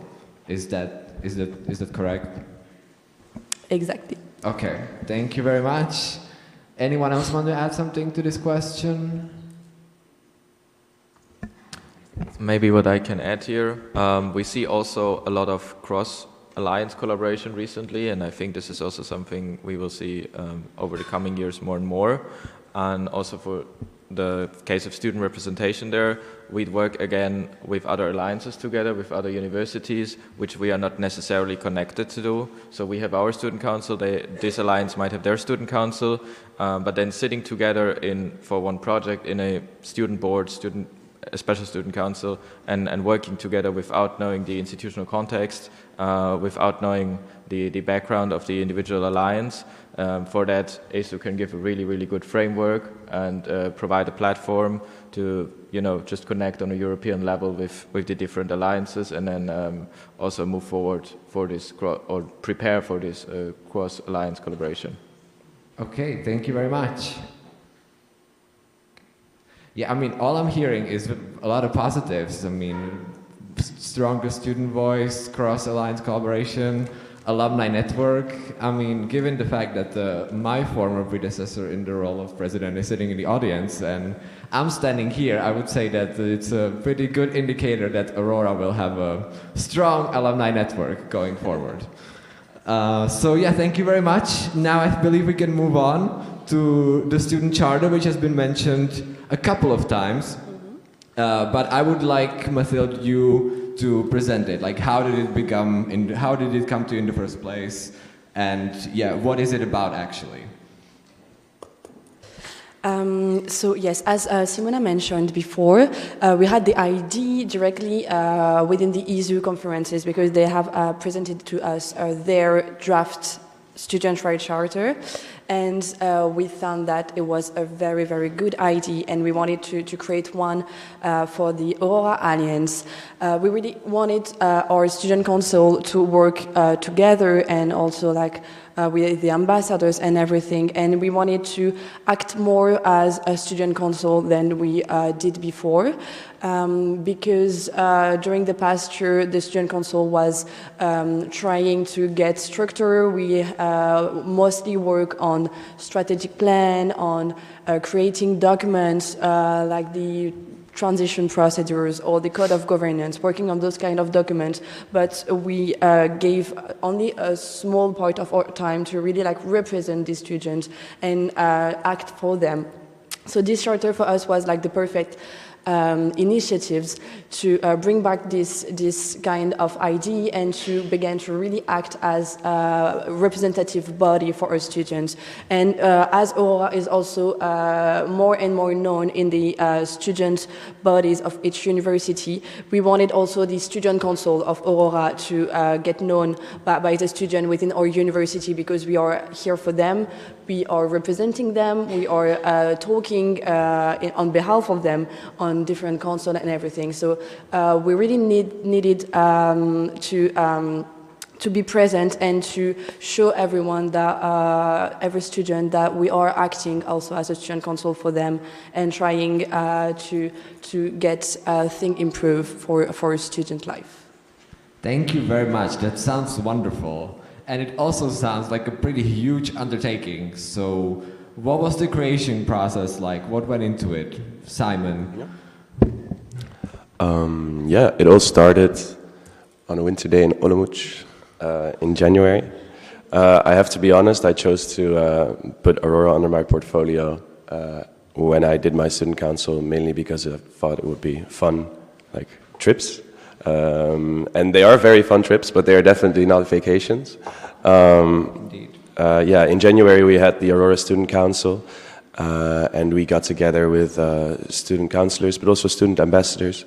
And that's when I heard the idea presented by Mathilde that we would work on a student rights charter.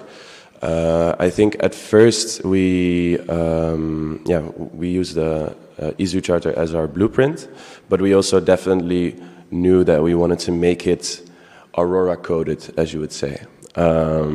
So we definitely did that. We divided the tasks as well, and that all worked very naturally because we all have experience in participation councils, in representation. So when you get all the heads in the right place, then it's really easy to work together. People naturally shifted to what they were good at. We had people working on like making it into a more legal text. We had people working on putting it in the Aurora style, and then I led one of the creation of one of the 4 parts of the charter, one of the 4 pillars, you would say, on student engagement. I was asked by Mathilde if I wanted to do that, and I'm pretty passionate about it. So then I worked with people from Slovakia, Bulgaria, Austria, and also student ambassadors from Czechia to draft this. And I think it would have been a hard process if it would have started online. But because you meet each other, and because you're in a room together, and because you understand each other's passions and drives as well, I thought the process actually went really smoothly. I think we had one meeting, or 1 or 2 online meetings after, to really work out the whole process for our team, and then we sent it in. We had one more global meeting online, but just the fact that we were able to sit in a room together and throw stuff against the wall and really come up with something nice that is applicable to all universities. Basic things and student needs that often do exist and often could be improved in the Aurora community. That is something we really try to make happen, and I think the product speaks to that as well. Thank you very much. I love the Aurora coded phrase. I see it catching on. I think it should.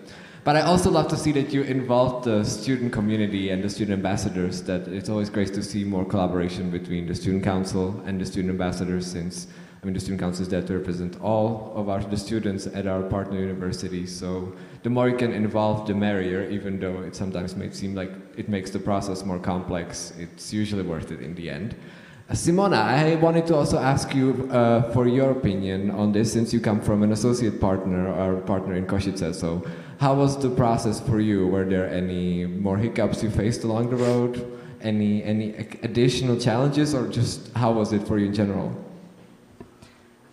So for me, I led the group working on internationalization, and it was like a very important topic for us as an associate university as well, because that is really the goal that we are trying to achieve for the university, to improve the student engagement also internationally with other countries, with other partners within European alliances. And basically what struck this was we heard a lot in the ESU conference and also across other students that Erasmus processes might be too bureaucratical.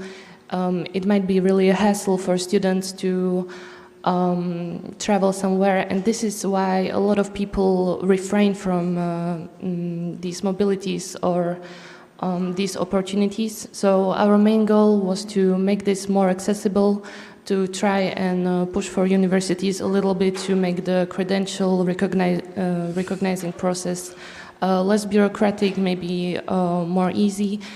And for us, we are also students that travel a lot, that are involved in these international processes, so we were speaking from first-hand experience, like knowing how these processes can be and how important it is to have support locally, but also from hosting institutions. And for us, we just found out that it really makes a difference when students are not only engaged in the administration process, when it is easy, when there is a specific staff that coordinates these things, but also as people who might host these students and create a warm environment for them to engage them in student processes, like when we have international students coming in, what can we do for them to engage better in the academics, but also in the social life, to get to know the culture better and to engage them maybe in the student politics of the said university. We faced several problems, like at first we didn't really know how to aim it, because mobilities can really vary, like in the duration it can be really short mobilities, which might make it harder to engage locally. but then the long-term mobilities might offer more space for this. So that's mainly what we focused on. But then again, we come from very different backgrounds, very different practices. So in some universities, they're already very internationally engaged, like for example, Amsterdam, and other countries have like already really good buddy programs and programs to engage international students. But for us, for example, maybe France or Slovakia might not host as many events in English language for the international students to join, so this might be a problem if it's only held in a local language.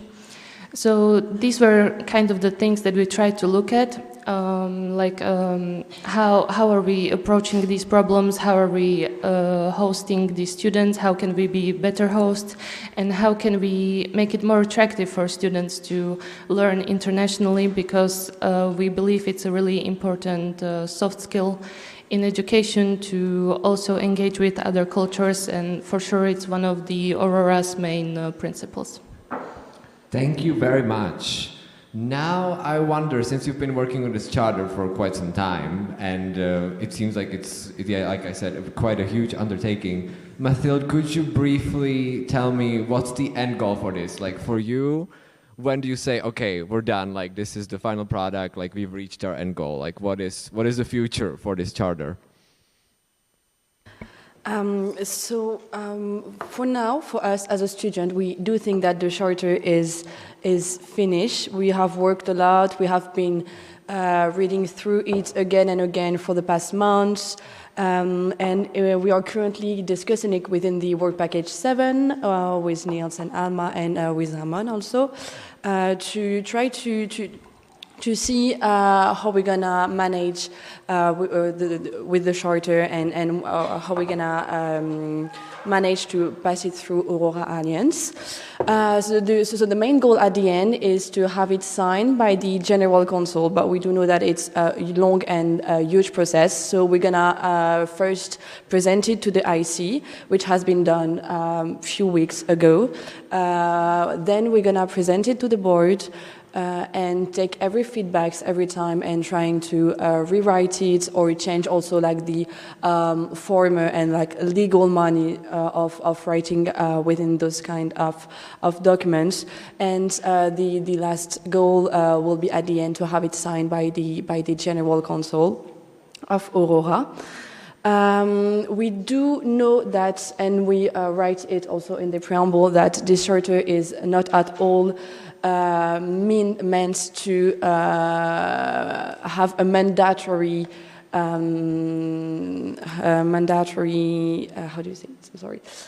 Impact at the end. It's only an ideal. So we really want it to be seen as a goal to achieve, but in many years, and we will do it step by step within each university with regard of the national issues that are currently arising in each university, and take it step by university, trying to improve student rights by taking some of the articles and trying to work on them and oversee how we can do to improve that within local institution, but each institution will not mandatory work on the same article and try to improve student rights in the same way. But we really see it as an ideal and as something that students can relate on if they want after that.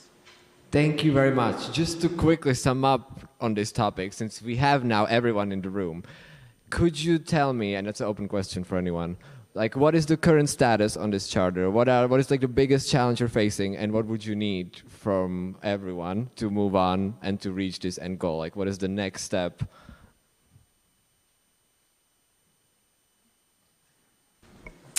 The biggest challenge is, I think, it's the national legislation.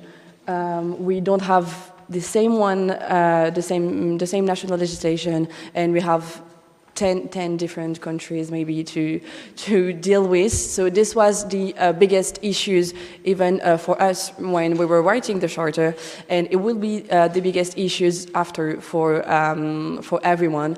And the time for every university to reread it, to try to see if we can find if there is some issue or contradictory article with their national legal framework and everything. So this is the biggest issue, as I think everything also in Aurora for creating new things. When you have 10 different legislation to oversee, it's always complex. Thank you. Thank you very much. So now I would like to move on to the last topic we have for this panel, which is impact. It was discussed a lot yesterday during our morning session. The question of, I believe, like Sabine mentioned, whether we are attracting the usual suspects or how many students at our local universities are actually reaching with all the initiatives that Aurora is doing. So I would like to hear from everyone, how exactly is the Aurora Student Council impacting the students, the average student at your local university at the local level, starting with Soren in the back. Yeah, thank you. Generally in Denmark, luckily we have a long-standing tradition of student engagement and student participation in important decisions in universities, and this is usually characterized by respect and a collaborative spirit across actors in the university settings, which allows us as the student council to work closely together, or like as the local student representative, to work closely together with the local student unions, who are very well integrated into the local decision-making process, and basically being sure that the student rights on a basic level are being respected and are being taken care of. And you mentioned just the problem of attracting the usual suspects. So I think this is something that we also try to focus on, to really allow students who have not been able to maybe go abroad or have other international experiences to really engage here in Aurora, in the Aurora setting. And also from the perspective of CBS, we are, a business school, so the Alliance offers a wide range of new perspectives to a lot of students. And this can be really enriching, and the student council is there to help and facilitate this process, to really work together with the students and being a point of contact in case of any problems, in case of any challenges, and also working together operationally with the Aurora team, making sure that the processes run smoothly. Thank you very much. Maybe just a quick follow-up. What is the biggest challenge in that currently at your local university in reaching and trying to make the bigger impact?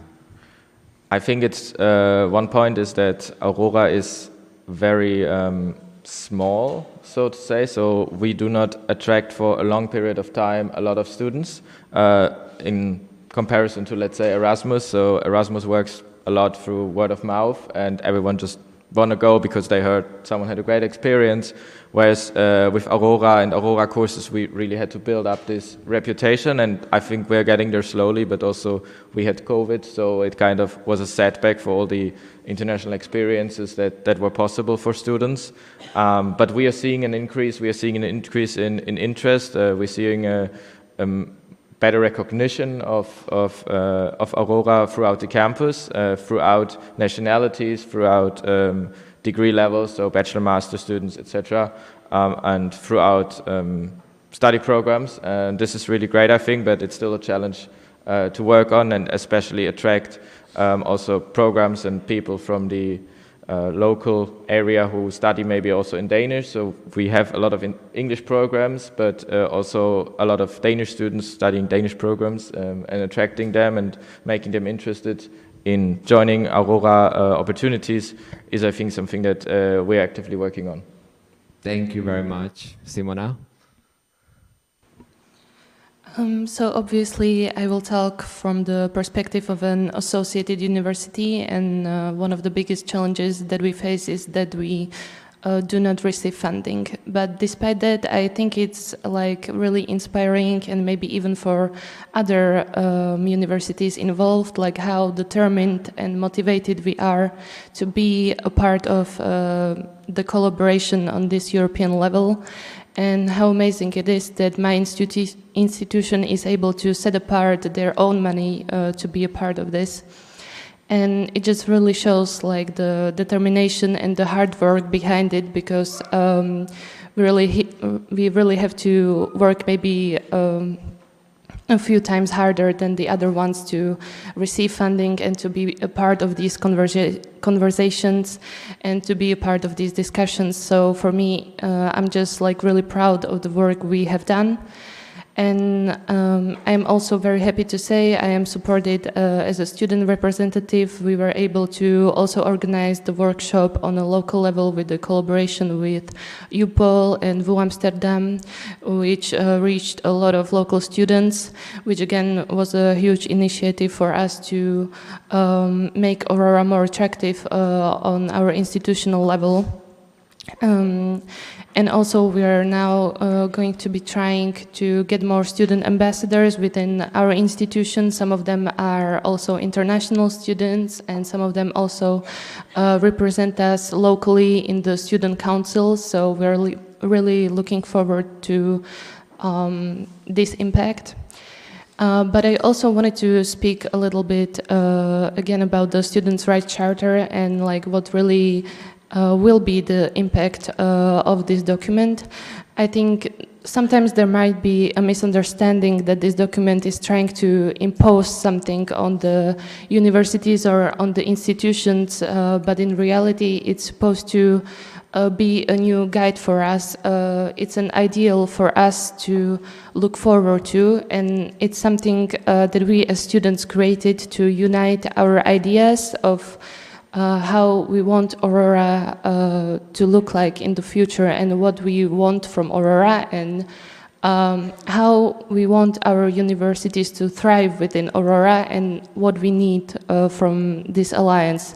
So really, it's just a common understanding of what the Student Council sees for the future of Aurora, and it's not meant to interfere with any legal or national legislation, and that's also how we try to write it in a really it's just a suggestion or a recommendation for the universities to hear our student voices. So I'm really looking forward to getting the document signed, and for the universities to try and work with students on achieving this goal. Very important distinction. Thank you very much. Mathilde? Yes, I will go back to the link between the IEC and the local council. Within the IEC, it has always been a subject. What are the links between us and our local council at each at university level within each university? And the thing is, we have very, very different link depending on which university we are representative. For example, some of the university, the student representative that are within the Aurora Student Council are taking directly from the local student council or from the student elected locally there. And in some other university, the students are appointed or you can run for the position, which gave them like a less impact on the student bodies, and because they not have been elected by student voices, and they don't have the legitimacy of having students voted for them and students believing in what they are gonna try to improve within the university and everything. So this is a big subject within the council, and I think we're gonna keep continuing working on this next year with the next student council, because for me we really need to have a closer link with every local student council within university. This is the way also of making Aurora more known by everyone and by students. We have seen that in UPEC. We had currently, like 1 month ago, a student election, and this was the first time where within student programs for running for position, we have seen some lines about Aurora and what are the goals of this student union if they were elected for the Aurora alliances. And I really think that it is important to put Aurora now as everyday life for like the politics, to talk of it, to have students having position, having political position, and wanting to do something, because this is what we are as a student council. We need to have some directive. We need to have like some direction where we want to go. We need to really act more as a council and as representative for the student voices, for the needs of the student, the interest of the student. So yeah, this is what I wanted to say. Thank you very much. Simon. Could you just repeat the question one more time so I know yes, I answer it completely? Of course. So my question was about the connection between the Aurora Student Council and the local students, the local study boards, the local students. Like, how much of an impact does Aurora make on the average student at VU? Are we like just attracting the usual suspects, or are we actually reaching the average student population? That's kind of like a sub-question hidden within that. Are you calling me a usual suspect? I would never. It's a good question. Also a moment for every one of us to reflect. Is the research that we are doing, is it really making an impact at our universities? It's a question not just for students, but of course also for everyone here. And if I can answer it from a VU perspective, what I've noticed is that Aurora very much functions as a funnel. I can exemplify this with, or illustrate this with the 2 ambassadors that we have taken to our Olomouc trip.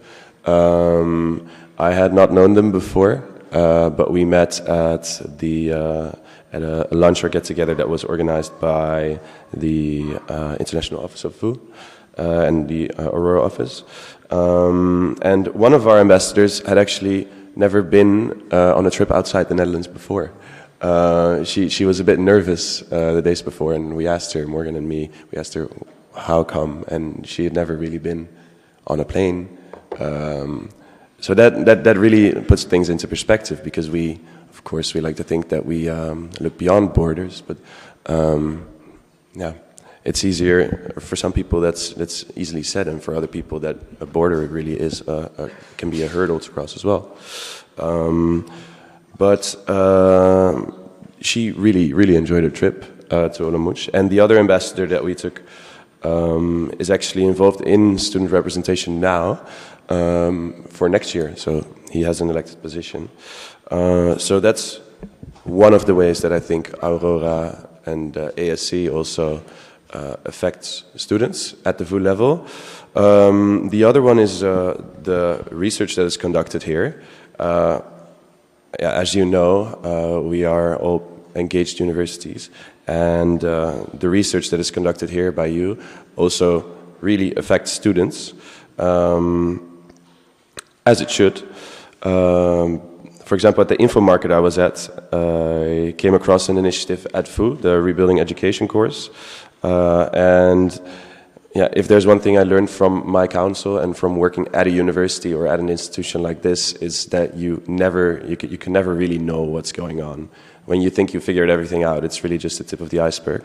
But then, I came across this endeavor, and it really put everything that I had been trying to work on at the national level in terms of the quality of education and innovation and co-creation is a word that we love to use at the VU, but how do you give weight to co-creation? And it was the first time that I really saw that, and also the things that we had conceptualized and put in our policy plan at the VU council level was basically already worked out there and had been given recognition. So a trip like this offered me the opportunity to discuss that not only with the researchers but also with the president of VU, who's also there. So just to get together with the three of us at UPEC to discuss that is really nice. And also the work packages and the task forces. At the end we are all researchers because we want to educate and we want to really add some value to society as well. And who do we educate? It's the students. So I think it also always comes back to the students. And to have the students involved here, also students who would normally not be at the table, I think it's part of what makes Aurora a special community. And on that positive note, thank you very much. Those were all the questions I had for you today. But now I would like to give the floor to the lovely audience we have here. I believe we have an extra mic right next to Soren. Yes. So if I could... Yes. No, I will just add one example that came to my mind for also like pushing the fact that the ASC and local student union should have more link and be more closer. For example, within the ASC, we have been asked by the V or E team to have some feedbacks from students on what do they want for Aurora, what do they expect from Aurora, what are the needs and everything. And if we didn't have this linked with some local union, it would have been harder for us to reach our students, because if we don't have any link between the representative at the European level, at the European university level, and at the local level, we cannot reach anyone. For example, us, we passed this survey through our local union, and they have published it on like their social media, and they have way more impact on the UPEC student community than we have just Andrea and I as just two representatives. So without this link, we could not have feedbacks, and we could not make or advise or say what are the student needs, the current student need of our university. So it's really important, and I wanted to emphasize this by this example to make it a bit maybe clearer for everyone. Thank you very much. Thank you very much. What I'm really getting from this is that to create a bigger impact, the local connections are simply necessary. It's not optional. Thank you very much. So we have an extra mic, and we have a lovely assistant here. So if anyone from the audience has any questions for our panelists, now is your chance. Yeah, there was a hand over there.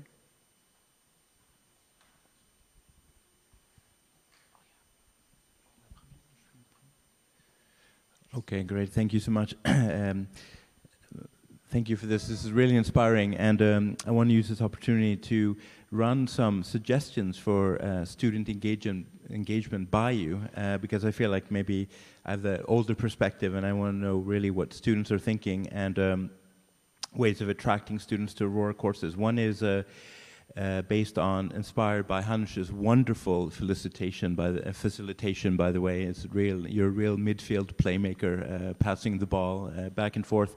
And also by an idea from Émilie Franquiel, who was here before in the morning session.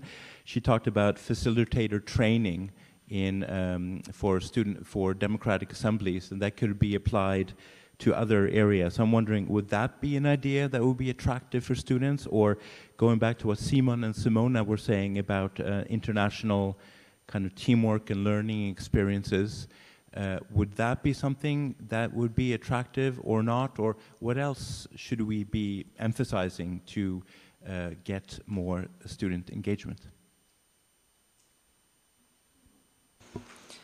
So thank you for that question and suggestion.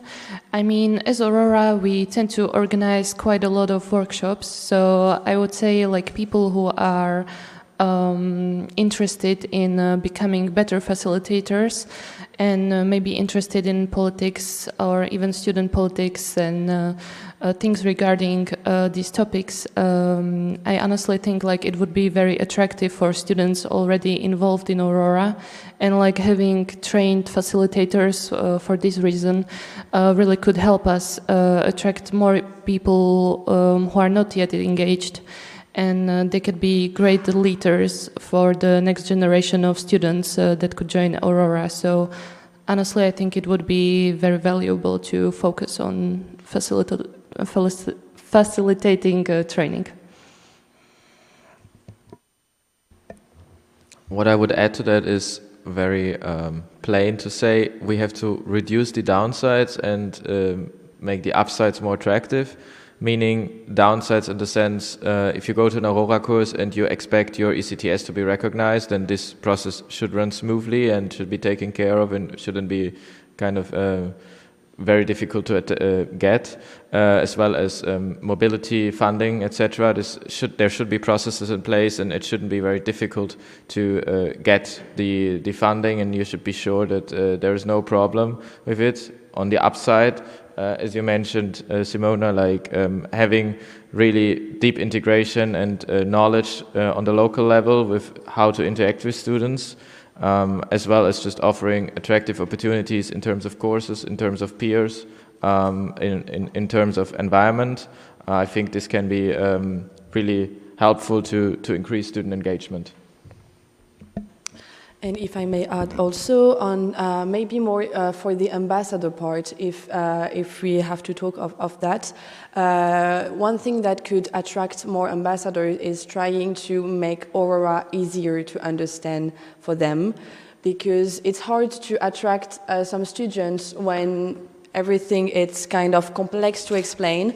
So we were thinking of doing something very easy for ambassador to understand, like a handbook of the different work packages that we have in Aurora, and if they want to take part in group discussion within these work packages and everything, they know before what will be their task asked at the end by the work packages, what will they have to do, what is the work packages about, what they can add some input as students, because work packages are working on the same group for like a long time, and students most of the time, even more the ambassadors or the student representative, there is like a high turnover. They are turning every year, but we still need to have some students within each work packages. So one of the easiest solution would be to have like a handbook with keeping the track of what the work packages and the task team did before, and having some very special and preset goals for students. It will be easier for both ways. For the work packages, they will know what students could bring there and had as input for them, and for the student that will know what they will have to do at the end. So this is something that we can work on with Niels in the work package 7, and yeah.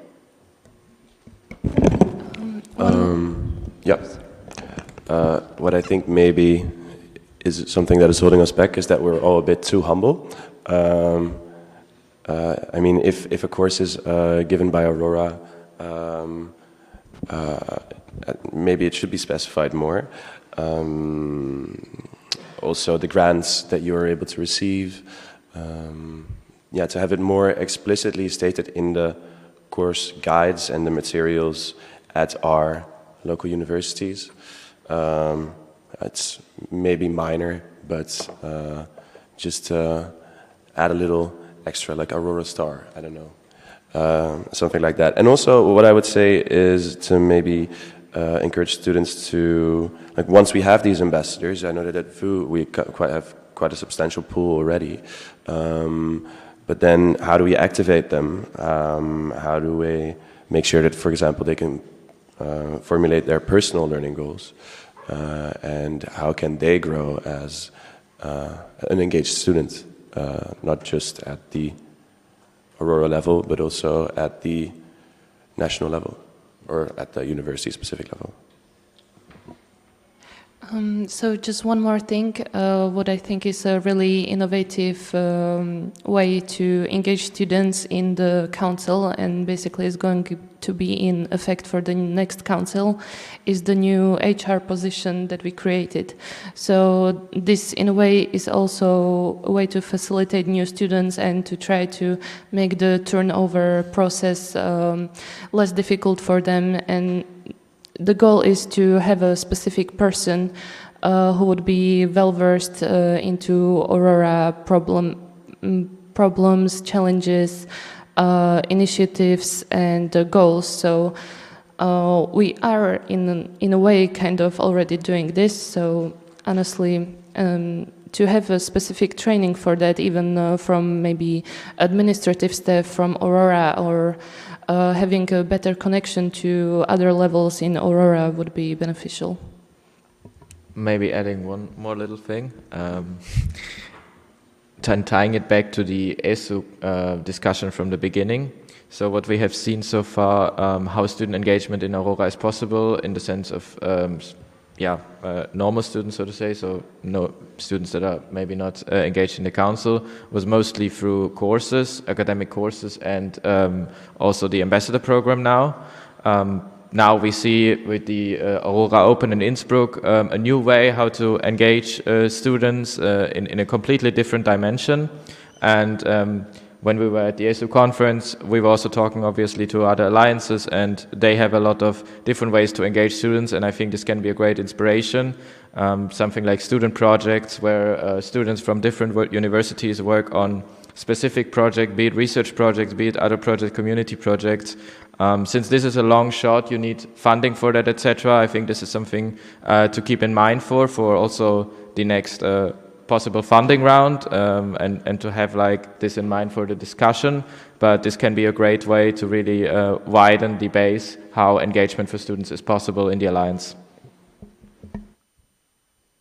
Thank you very much. I loved all the innovations and ideas. I'm glad we have VP7 so strongly represented in the room.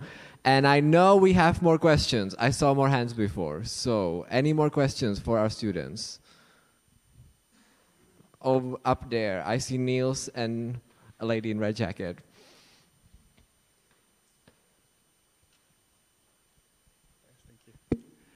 Yes. First of all, I want to thank the Student Council for the massive work with the Students' Rights Charter, which I mean we've been discussing from Work Package 7 with the Student Council quite a bit recently as well, and we're sure that will be a great kind of backbone of how we will approach student inclusion and kind of the rights of our students within Aurora activities for the years to come. I did also want to connect a little bit to the bringing together and kind of community building aspects that I think the Aurora Student Council, the Aurora Student Ambassador Program will have a key role in developing. I think with the feedback that we've had from the Student Ambassador Program so far is that quite often we float around a lot of information expecting that to be consumed in a sort of passive way by like, okay, here is a report to read, here is an online information session to join. And I think the feedback that we've been receiving increasingly is that what a lot of the students want is in fact more real-life interaction, more real-life community building, and that puts a little bit more of an emphasis on all of the participating universities to facilitate such community building, to make sure that your student council representatives have the means and a space to, for example, meet with student ambassadors, and to make sure that all of these students are included in whatever Aurora-related local initiatives you have. And I think that if we manage to do that, because the universities that have been doing that, I think there has been great feedback on that locally. And I think if we keep in mind to do more of that, I think that's a great way forward to really accelerate all of these great initiatives that we've been talking about. So yeah, I wanted to share that and thank the Student Council again. Thank you very much. Thank you so much for giving me a word. I would like to say that, as Matilda said, Thank you for that. It was exactly what I had on my mind. I will maybe also from my point of view as a student ambassador, just underline that those brochures or guidelines, let's say, will be really helpful. And I think it will also enhance and support the participation of students in general to entrance Aurora, to work more, meaningfully and participate more.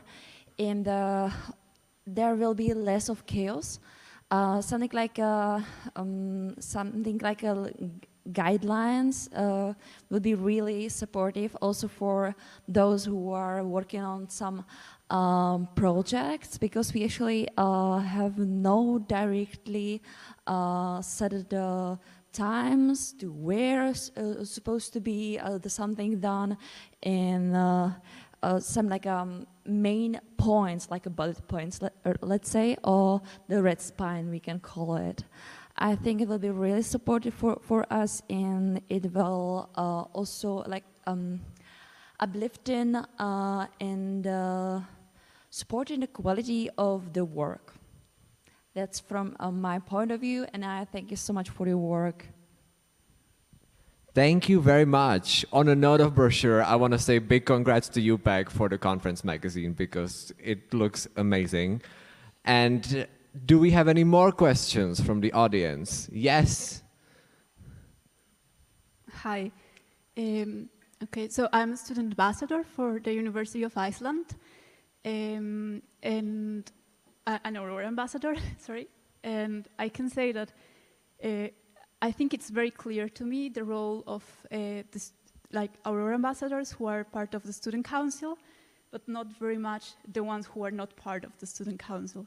So I think the way that we were instructed, it was to work on a work package that was of our interest, and that's completely fine, but then the projects themselves were not super clear. So I think the sense of vision of the other student ambassadors is not so clear, and then maybe if you can take that into consideration for the future, I think maybe what the students can take from Aurora and what Aurora can take from students, then maybe that's a little bit clearer. Yeah, it's just a suggestion. Yeah. It's an interesting point that you mentioned, because in the work packages or in the task forces, of course, it's we get a lot of researchers together. It's very specific. Yeah, when I came into one yesterday and I heard the words, yeah, this is what we will present to the European Commission, I started sitting a bit straighter as well. Yeah, students, they don't necessarily have intensive research experience on one specific subject, but they know how this research comes into practice and how it affects the wider community, how it is taught as well, and how it can be evaluated. So I do agree that there is maybe more of a role for students not in this in this imaging or in the in this implementation process, but I mean, in the end, you have a product, and how is that product received? I think that should be more of a focus for students, and maybe that is something to consider for the coming years. Yeah, because in the end, what does set Aurora apart, especially also from other European alliances, is the fact that we have students at the table. Yeah, maybe sometimes just at the wrong table. Yeah, that's my perspective. Thank you, Simon, and thank you for the feedback. Do we have any more questions from the audience? Yes, Veronica up front.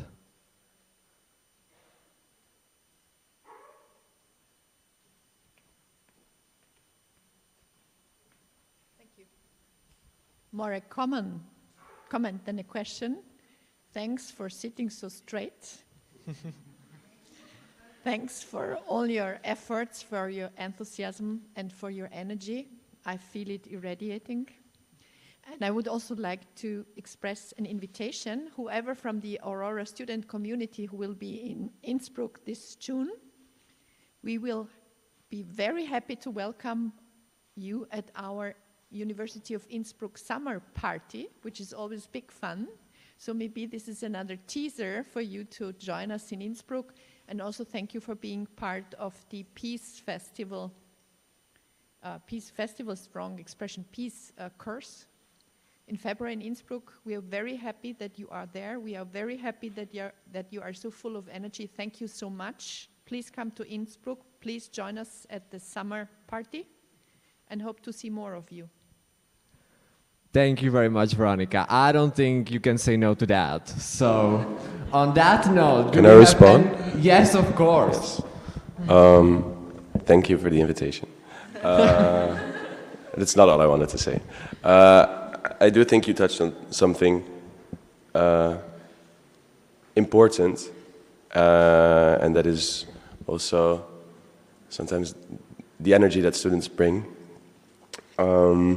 I do think that it's also necessary because we talk a lot about living in an unstable world. And because of that, it can be very hard for university legislators to move in this context. So in that sense, I do think it's also important to listen to students because when they do say that some things need to be addressed and address these currents in society, because it's hard to make decisions for these people that are really in power, because you have a lot of responsibilities. At the same time, if decisions need to be made, it often comes from bottom up and from real student movements. So, thank you for taking students so seriously. Yeah, thank you. Thank you very much. Yes, we have questions. Well, it's another invitation. Hi, I'm Zora, the project manager of Work Package 2, Transdisciplinary, Research-Driven Educational Hubs. And whether you're a student ambassador, part of the student council, an Aurora student in general, we want your voices. You're more than welcome to attend our Work Package meetings.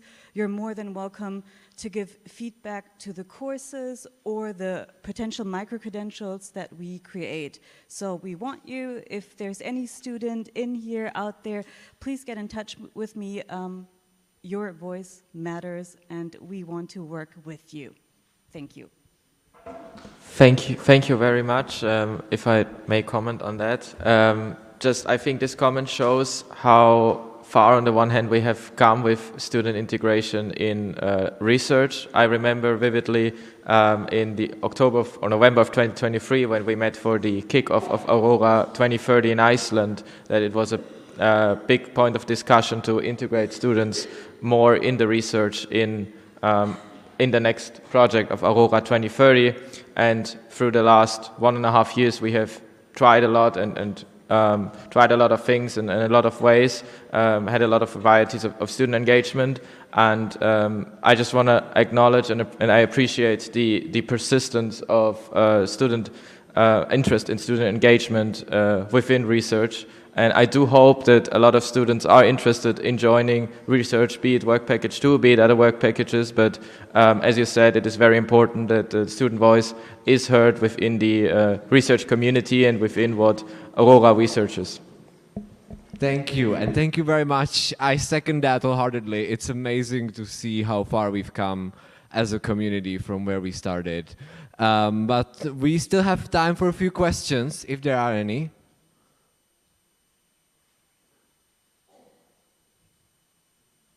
Last chance. Okay. Going once, going twice. If not, yes?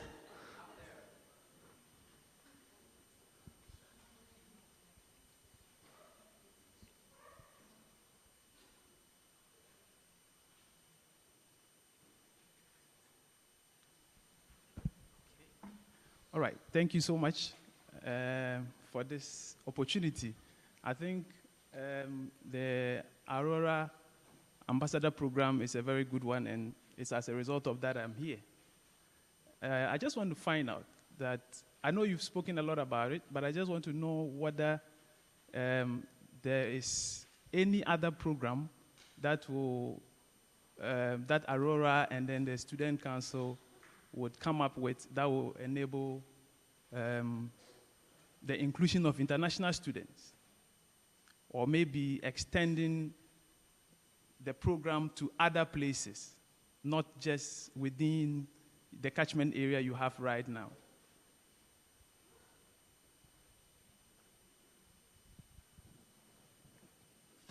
I think you're touching on a good question here and on a good point, what we had before. So one way that we expand student engagement is, as we have now in Innsbruck in 1 month, the Aurora Open. This is a new way to engage students beyond just academics, but it is very important to increase student engagement across the dimensions. And as I mentioned earlier, like other alliances have, for example, student projects across universities that are not necessarily integrated into a framework of an ambassador program or an academic course. So this is something we will also be looking into in the future.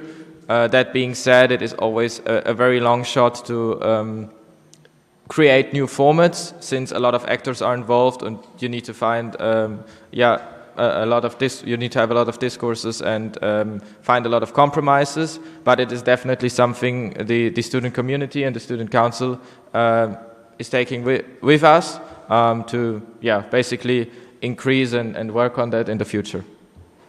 Yeah, and for the engagement of international students, this was the theme of the year.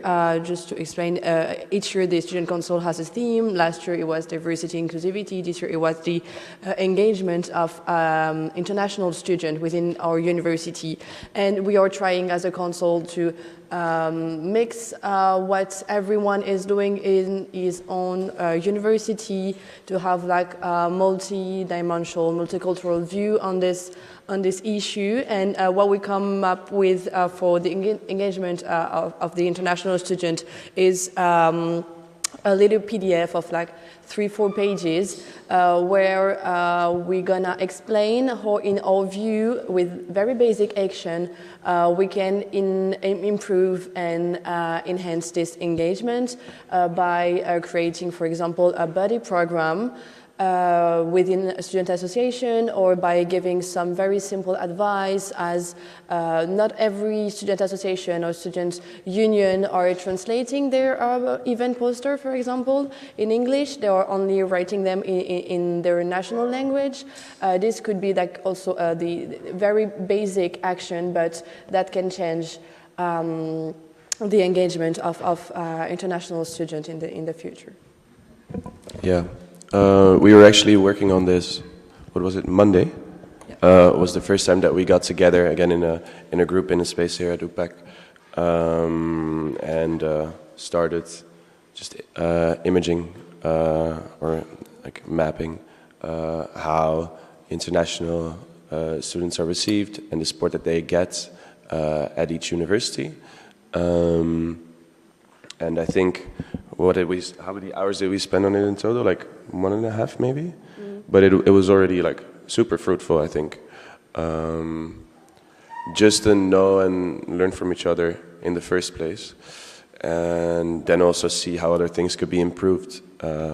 Is it better for international students, if they are received, to first have the opportunity to get together with other international students? Is it better for them to start learning the language of choice? What do the international students want themselves? And also, with the buddy program, is it better to have 2 mentors for a bigger group of students, or is it better to have a one-on-one approach? These are all things that we have touched on in that short but productive meeting, and more to come. Thank you very much. I will be taking one last question, comment, invitation, inquiry. If there is none, then I will offer my panelists a chance for brief concluding remarks, if they have any.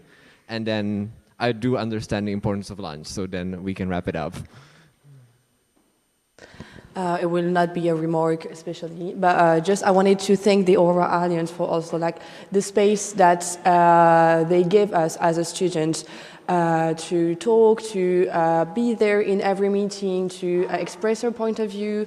We really feel that the Alliance is listening to us. We can always improve, we can always do better, and that there are some stuff that we need to work on to even like increase this student place and this student voice. But from what we've seen since the beginning and since the kickoff also in Reykjavik in November last year. Yeah, it's really a pleasure to have this space and to feel listened, to feel that our voice are really important, and to express what we want, and to be able to act as students, even with the ambassador program and everything. So thank you all for letting us having this space. Thank you. I will also keep my comment very short. I know that probably a lot of you are hungry, so I hope we can go to lunch soon. But I can just second what Mathilde said. I think it is really great to see so many people interested in student engagement here, that we have quite a full room today, and so many people actively listening. And I want to encourage a lot of you, if you have any questions, if you have any interest in student engagement, in what students think, just talk to other people. Here are so many students from different backgrounds, from different countries, and I think especially this conference right now is a unique opportunity to connect on levels that would be maybe online or via email, etc., not possible. So, and just sometimes getting another perspective can really change a discussion, can change a discourse, can change a decision where it's going. Just having this opportunity here, I just want to encourage everyone to take this and yeah, try it out, talk to people, and go in a discourse with one and each other. Yeah, to add to that quickly, I would also encourage you to keep this curiosity when you go back to your home universities. What I think, what has really pleasantly surprised me about the Aurora community in general, but this week in specific, is that students, like us as students, we are really taken seriously, maybe more than we would be at our home universities. Because as a student, you're an adult, of course, but you have a different perspective, and because of that, it's easy to maybe not engage or see education as more of a one-way street, when we could really, really learn from each other. So yeah, thank you for treating us with sincerity, and yeah, let that be a product for more. Yeah. I'm also hungry. Yeah, so very few words for the end. I would want to thank everyone present here and also from the council for a very productive year, and I'm just really looking forward to continuing this work, continuing on this high energy and motivation. And I would just encourage everyone to be very open to new ideas, to enjoy these days in Paris, and just to listen to each other and feed off of each other's ideas. And I'm really looking forward to further collaboration. Thank you.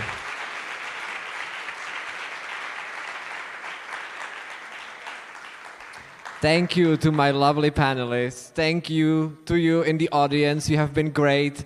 And I second everything that's been said. And I just believe that I can speak for everyone when I say that please talk to the students. They'll want to hear from you. And now it's lunchtime. So let's go enjoy lunch.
Distinguished guests, students, colleagues, and all members of Aurora Alliance, on behalf of the Working Group 2.3, Hub for Health and Wellbeing, it's both an honor and a pleasure to welcome you to the concluding event of our SDG seminar series dedicated to a vital and forward-looking theme, the University of Tomorrow.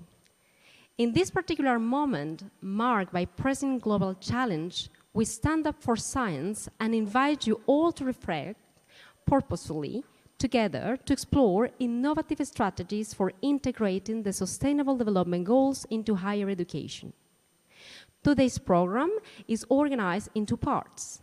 The first session will include a plenary followed by questions and answers after each talk. And we are truly privileged to begin and to conclude the seminar with the contributions to our two distinguished guests, Professor Elizabeth Blackburn and Professor John Sedat. We are deeply grateful for their presence and their perspective that they will bring us in the discussions. The second session is a roundtable discussion among students, teachers, and researchers. It will be colored by a live painting performance. And for this, we are delighted to welcome the Franco-Argentinian artist Ricardo Mosner, whose creative engagement will add a unique and expressive dimension to the dialogue of our guests. Throughout this seminar, we invite you to reflect on a series of essential questions. How we can envision and build together the University of Tomorrow? What sessions, what lessons can we draw from current practices in teaching for sustainable development goals? How might university programs evolve to better prepare students for the complex challenges toward a sustainable development? And finally, what skills must students acquire to lead meaningful changes? We really look forward to a seminar that is not only intellectually stimulating, but inspiring and collaborative. Thank you very much for being with us. And it is my honor to present Professor Elizabeth Blackburn, who is today with us to present a talk entitled A Journey from Telomeres to Societal Issues, How Using a Single Theme Can Be a Nexus for Integrating Different Worldviews. Elizabeth Blackburn, PhD, was recognized by the 2009 Nobel Prize in Physiology or Medicine for her scientific discoveries in telomere biology. These have uncovered a new understanding of normal cell functioning and given rise to a still growing field of inquiry. This research had led to implications spanning a range of disciplines, from biomedical and health research to social politics. During her career as a scientific researcher, Dr. Blackburn has been recognized for her contributions to the field of the telomere biology and its impact on human health and well-being. She has been awarded numerous prizes, awards, and honorary degrees. Among these are the 2006 Albert Lasker Award for Basic Medical Research and elections to the U.S. National Academy of Sciences, the American Association for the Advancement of Sciences at the Institute of Medicine. In 2007, Time magazine named her one of the 100 most influential people in the world. And in 2008, she was the North American laureate for the L'Oreal UNESCO for Women and Science. The scientific community bestowed upon her the ultimate recognition for her legacy by honoring Dr. Elizabeth Blackburn with the 2009 Nobel Prize in Physiology or Medicine. We are very happy to have her among us, and I invite you to receive her very warmly. I'm going to try and see which is the best microphone. Thank you so much, Lena, for this very, very kind introduction. Now, I'm going to already pretend we're in the University of Tomorrow, where I get immediate audience participation, because I'm going to ask you whether you hear me better with this microphone, or if I'm... Which one? First or second? The second, see?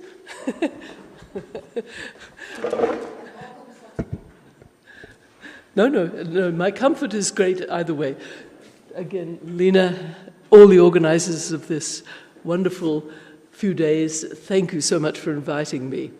I'm going to talk about something that I can talk about because I'm familiar with it, my own personal journey, but I really want to share it with you, my story, because I think it's something that is teaching me, and I hope has some valuable lessons for everybody about how we can approach complex subjects. And my journey from telomeres, which I will explain in a moment, all the way to societal issues was unexpected, but I think gives us an example of what we can do with science and many other issues. So how using a single theme, which is the telomeres, can be a nexus for integrating different worldviews is what I've been experiencing. So what I will talk about is, as an example, as I said, my journey, which I hope will be relevant for the University of tomorrow. And this single theme, telomeres, it sounds like one very narrow theme, but it turned out it's really a nexus for many disciplines. And this is because of the many diverse impacts on telomeres and, in turn, the many and diverse impacts that telomeres have on our health and our well-being. So I'll discuss just the briefest way of how the science of telomeres what is the science of telomeres, and then how it intersects with multiple aspects of human lives. As I said, reaching through many diverse kinds of areas, all the way to large societal issues. And what I've learned about some of the practicalities, if you will, the realities of starting from one discipline, in this case, in this example, basic molecular biological scientific research, not familiar to everybody by any means, and then how it could be integrated with very different disciplines and ways of thinking, but disciplines that are so important for our current and even and perhaps particularly for our future generations' well-being as humans. So we live in a world where these tremendous challenges we're facing are all too familiar with for all of us in different ways. Some of us have experienced them more directly than others, of course. But let me just give you a tiny vignette of how I experienced one of these, climate change. Okay, so I'm looking out through the front window of our house in San Francisco. It's a nice, cool February morning. There's some snow on the distant hills, which is a bit unusual. So that's nice. But here we are, September 9th, 2020. Look at this. It's 11 o'clock in the morning. The sky has gone so dark and orange that all the street lights have come on and lights have been turned on. And this is because wildfires, fires that are burning out of control in California, have funneled smoke from over 150 kilometers away all over San Francisco. This is the future of our environment that we have to be thinking about. And Science, the journal, just emphasizes this. This is the context of the recent fires in Southern California, and particularly, we're well aware of the toll in so many ways, not only personal, societal, economical, but on human health of the exposures to this kind of toxic smoke. Okay, so a beautiful environment shown here is where I grew up in Tasmania, Australia. This is a waterfall there. And the science I'll began with something that you have to look at under a microscope to see it. And it's a tiny organism that lives in water, fresh water. Tetrahymena is its name. That doesn't matter. It's actually living in pond scum. And you can see it under the microscope. That's a single cell of this organism. And if you look inside its nucleus, stained blue, there are large numbers of chromosomes.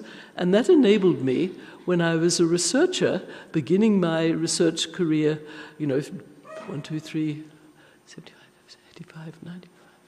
Several decades ago, I was looking at the chromosomes and particularly wanting to find out what was at the ends, because it was a purely scientific question, what's at the ends of chromosomes, which carry all our genetic information. Nobody knew at the time, and the answer was a curious answer that nobody had expected. Very simple DNA sequences repeated over and over. They didn't encode genes, it was just DNA, simple sequences, and then a sheath of protective proteins around this. And that was the telomeres. So from pond scum, it seemed an unlikely journey over these decades to be going from that all the way to initially through looking at the biology of when the telomeres are disrupted to all the way to impacts on aspects of our human health. And, you know, we hope for better in a fragmented world. So, pond scum. So the basic science, just again, repeated sequences. They don't encode for genes, but they are making a scaffold for a protective sheath of proteins. If the telomeres get too short, then there are a lot of responses, and they're very dramatic for the cells, and the cells cannot function properly, and they start making pro-inflammatory factors, pro-tumorigenic factors. They prevent cells from renewing themselves, from functioning properly. They can even lead to cancer risks. So, well, why would telomeres get too short? Especially since I and my graduate student, Carol Greider, we discovered decades ago that there's an enzyme that can add DNA to the ends and replenish telomeres if they get too short. And yet, over the decades of our human lives, in fact, telomeres do gradually shorten. Now, when I say gradually, that's the key, because the rate at which they shorten turns out to be the key, and those rates can change. So generically speaking, you can measure telomeric DNA, and this is some of the contributors. I won't go into the molecular details. You can measure it in a variety of ways, in a variety of cell types, and, you know, just go along with the idea that you can measure it very quantitatively and see how much shorter telomeres have become during the course of a human life. So you get, if you look at chronological age going across the x-axis, as you're going from left to right, you're going from birth all the way out to, you know, old age, and then telomere length going in the y-axis from shorter to longer, bottom up to the top. So that's the way I'll display this kind of data. And this is the general kind of trend you see. But within, that's for populations, averaged over populations of people. But the specifics are really interesting because it's how quickly, for individuals, do telomeres change, how quickly do they decline and become in danger of becoming short. And I showed you, when they're too short, they can't protect cells and they cause harmful effects on cells. So a great deal of analysis has been done on this shortening, and the degree of shortness, if you measure it in somebody, you know, how short are the telomeres in people, in populations particularly, that can predict, and it does predict in a statistical way, risks of somebody getting certain diseases, common diseases of aging, I'll show you in a minute, and even mortality. These common conditions of aging, which can start young but particularly get worse with age, are listed here, and they're just very common things. You know, lung diseases, cardiovascular, diabetes, they all of these increase in risk as you get older, and they increase in risk the shorter the telomeres are, and the shortness of the telomeres statistically predicts how likely you are to get this. And the underlying reason is because the cells can't function properly. Those things have gone wrong with the cells, and that leads to these diseases in complicated ways, but the underlying reason is the cells are not able to work properly. So now, many of you who have learned about when you look at quantitative associations, shortness of telomeres, you know, degree of risk measured in some way of getting diseases, you'll say, okay, that's an association. That doesn't prove causality, even though the shortness does predict later getting these diseases. Still, that actually doesn't prove causality. But in human science, the science of human genetics on mortality is also predicted statistically by shortness in the population. But human genetics, that can actually be very helpful because it tells us in complex ways we don't need to delve into, but which are very reliable, what of our genetic disposition, what was handed down to us from our parents that we can't change, okay? We're born with it. What aspects of that are actually causing the conditions that you can then discover later on? And there's now very good evidence that a lot of these actually in the population have a genetic component which is all about whether the telomeres got shorter or not. For those of you who are into the technicalities, there's a genome-wide association studies with Mendelian randomization. Don't worry about the technicalities if you're not in this kind of area, just the message is that there's really good evidence that at least some of this association of shortness of telomeres predicting risks of very real common diseases is actually causal. But it's not the whole story, thank goodness, because if it were the whole story, we would be helpless to do anything about it. Now, we really know that this is a challenge for the world, and in fact, the World Health Organization said aging itself really is something that should be classified, if you will, as a disease. What does that mean? It means not necessarily over-treating aging, but trying to prevent or delay or perhaps even reverse some of the age-related illnesses of these common kinds I've just told you about. Okay, so now from this very general overall view, what have I learned in my journey in trying to integrate the world of telomere biology, and as you now see, how telomere biology intimately relates to health of populations and each one of us, into other realms of inquiry. And I want to tell you that what I learned, first of all, which is something that all of us in institutions should take care of, is a research environment that actually encourages collaborations. But my journey also, I think, had a specific point, which was you can actually start small and then grow. And so we started small.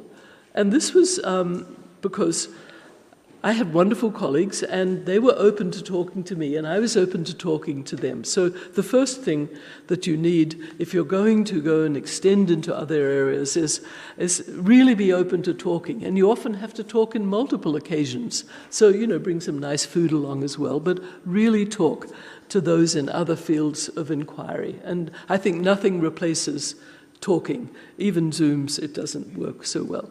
So the world of stress. Now, in a way that couldn't have seemed more different from this molecular biology world that I was working with telomeres, the molecules, and so on. But my colleague, Elissa Eppel, a psychologist at the University of California, San Francisco, now vice chairing the Department of Psychiatry at the University of California, San Francisco. This was her research area. And she had a question, which was, do other things that are not genetic affect telomere maintenance in humans? Diseases of aging, well, they know that stress makes people look a lot older and feel older sometimes. And so she wondered, does the kind of stress that she studied and studies as a psychologist, severe, chronic psychological stress, does that affect telomere maintenance? Such a different question. And my postdoc in my lab was willing to join in this effort. That's Jolyn, shown here. And so we asked this question. Not only talking, you also have to understand what are the language that another person in another field, what's their language? I talk in molecular biology language. She talked in psychological research language. I had to understand this. Caregivers' stress, what was that about? So there were a lot of definitions of how you define the stress of caregivers, which means in this case a family member who is the primary person looking after the day-to-day welfare of her family member. And we started small with a beautifully designed study that Alyssa Eppel had designed for mothers who were the primary caregiver for their child with a chronic illness of various kinds, but she was the primary source, often without help, often without an ability to relieve her stressful situation, and then a control group of mothers very carefully. So that was one kind of caregiver. Another kind, in small early studies we looked at, were much more elderly women, and they were the primary caregiver for their family member, usually their spouse, who had dementia, long-term situation at home, and it was usually Alzheimer's, but long-term forms of dementia. Stressful long-term situations characterized by not feeling in control of the situation, not getting support, not feeling that there was predictability or that they had resources.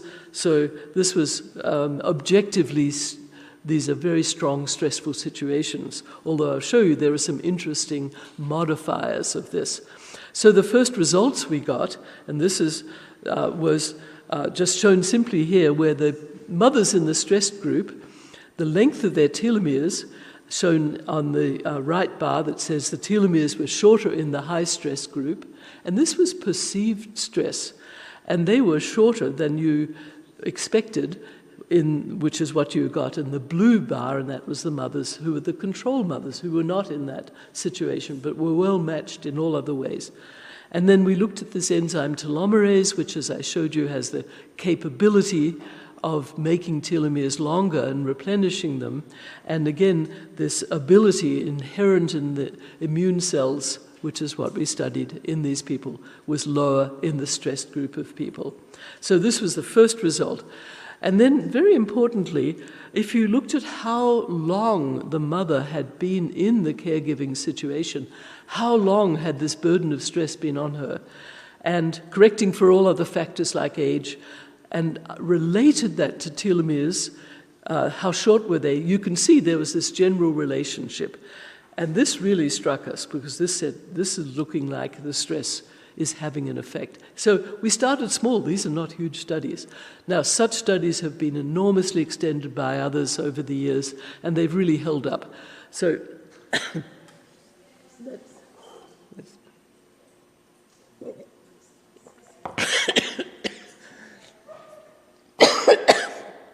so you can read this.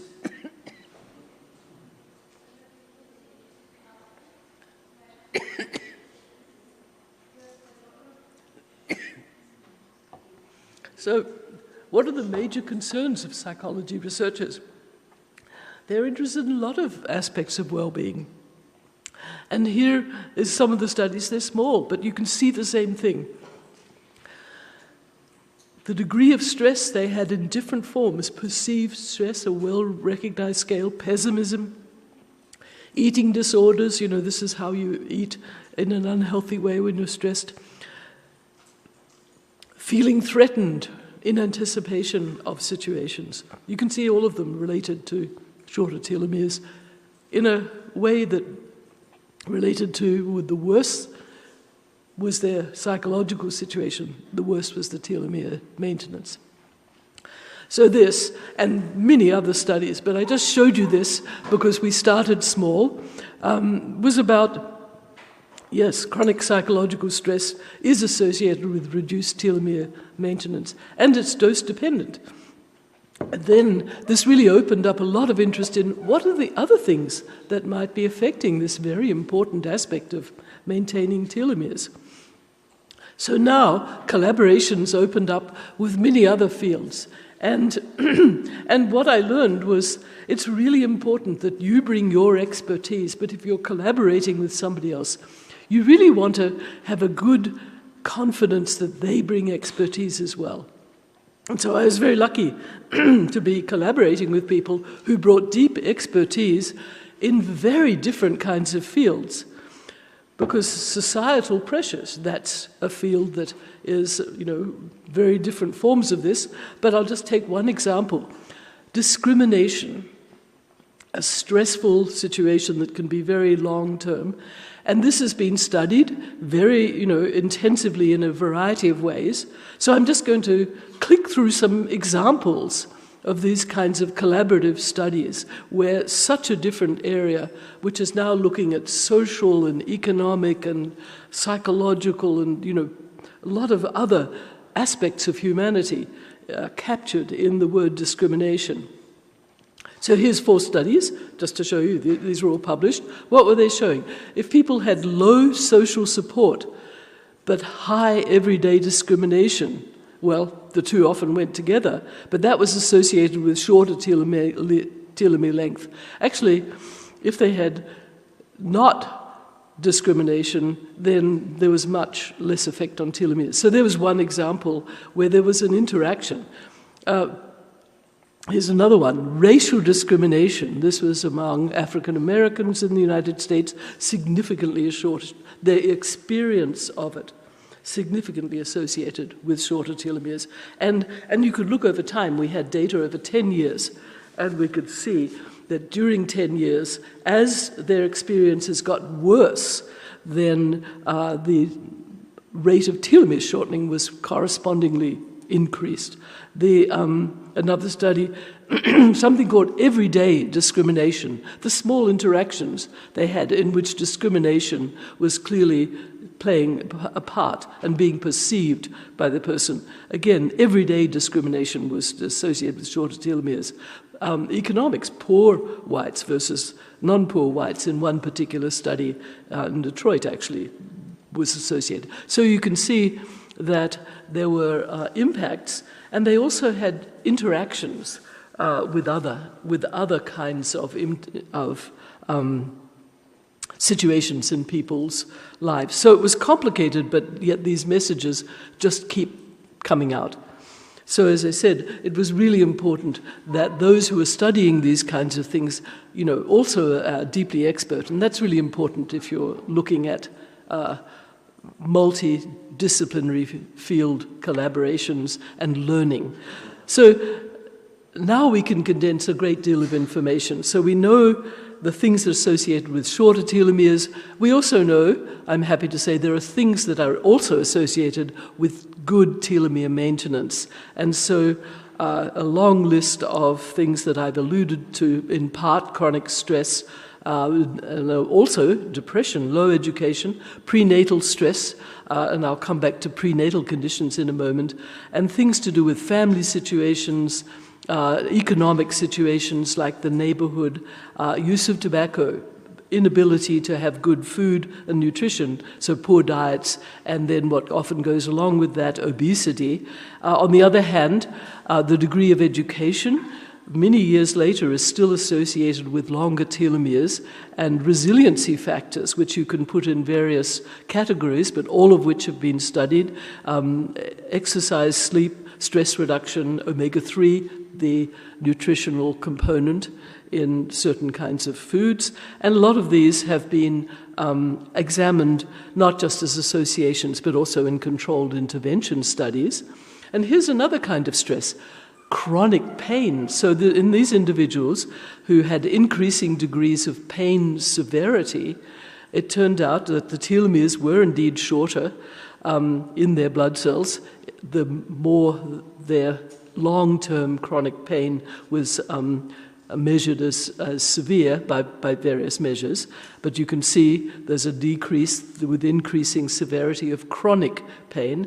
But they did see that resilience, on the other hand, in these patients was actually associated with longer telomeres too. So you could see that there are mitigating strategies, and so now there are intervention studies underway to try to understand how best to make use of this observation that psychosocial or biobehavioral resilience actually predicts telomere length and is a really good way of actually trying to bring out better telomere maintenance. And this is just to show the studies were done very carefully. So we talked about all of these kinds of factors, but many of these are things that go well beyond individual control. They are things that are coming from the environment. But I just want to show you a few more examples of very extensive studies of what is so important for telomere maintenance, because I've talked about things which mostly sound as though they're coming from older, when you're an adult, but telomere shortness is being affected even early in life, in childhood, and it persists into adulthood. So there's longitudinal studies that show this kind of thing, and the effects persist. And this was an interesting study because it was a very large number of analyses were studied together, called a meta-analysis, and the message of this is that when children experience something called negative parenting, which is defined here on the slide, conflictual, cold, intrusive, on average in all of these different studies and different cohorts, that was associated with shorter telomeres in the children.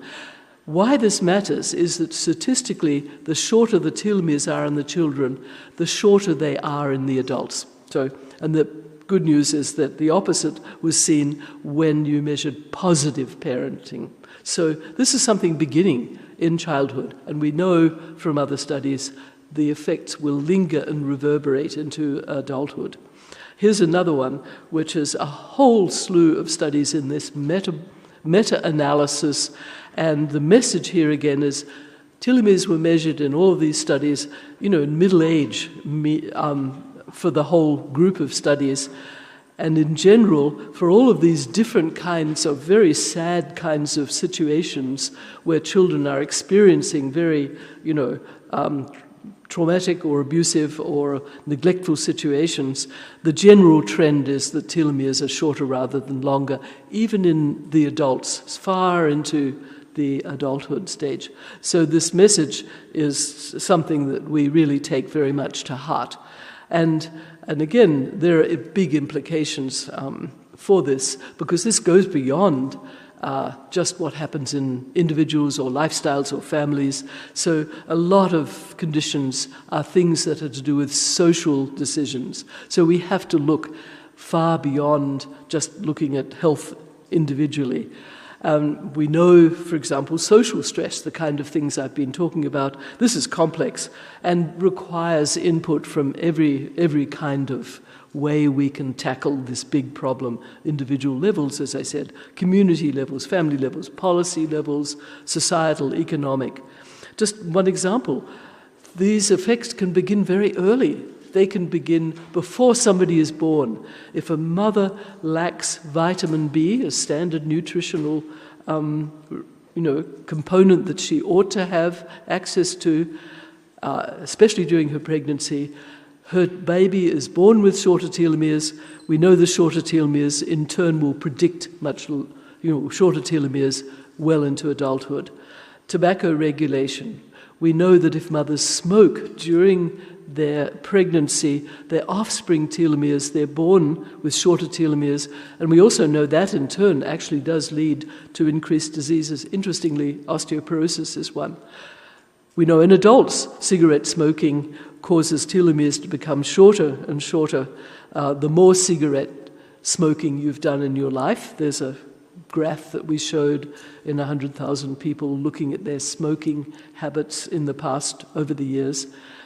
But what's also very interesting is that because a mother in her egg and a father from his sperm supplies chromosomes to the offspring, of course the chromosomes come with whatever telomeres they had. If her telomeres have become shortened, we know in certain cases that is carried into the egg and into the offspring.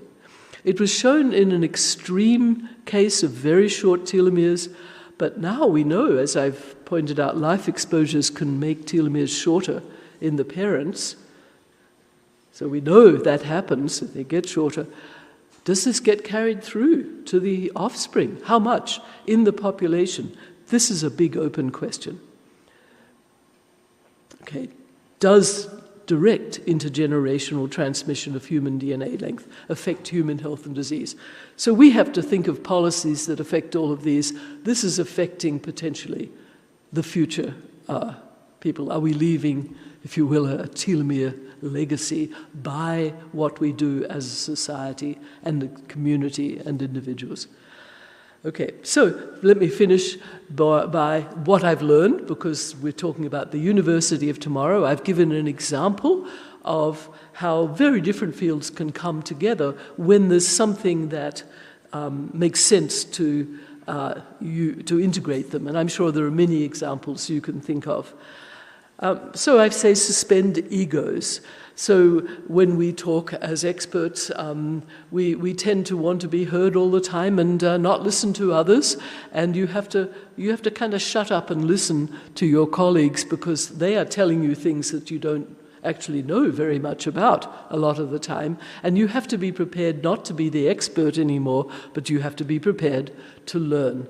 And so it's very important to make sure that by talking with people, you have trust in people, so that you can really feel that this is going to be a productive, 2, 3, 4, 5-way interactions in these collaborations. And finally, I think in a related way, it's important to become aware of your own blind spots. Each of us feels that we have a worldview and we feel it's fairly complete, but in fact, we've got such a lot to learn from each other, and I think that's what the University of Tomorrow will probably be all about. And so, just to finish with the thought, how can we make the University of Tomorrow to help a better world? We want to do it for all. And I like this saying from a New York artist. It was quoted a few years ago: the road to progress is always under construction. So we have to keep working on this. And I will just leave up my last lessons learned slide, and thank you very much for listening to me. And thank you for being here.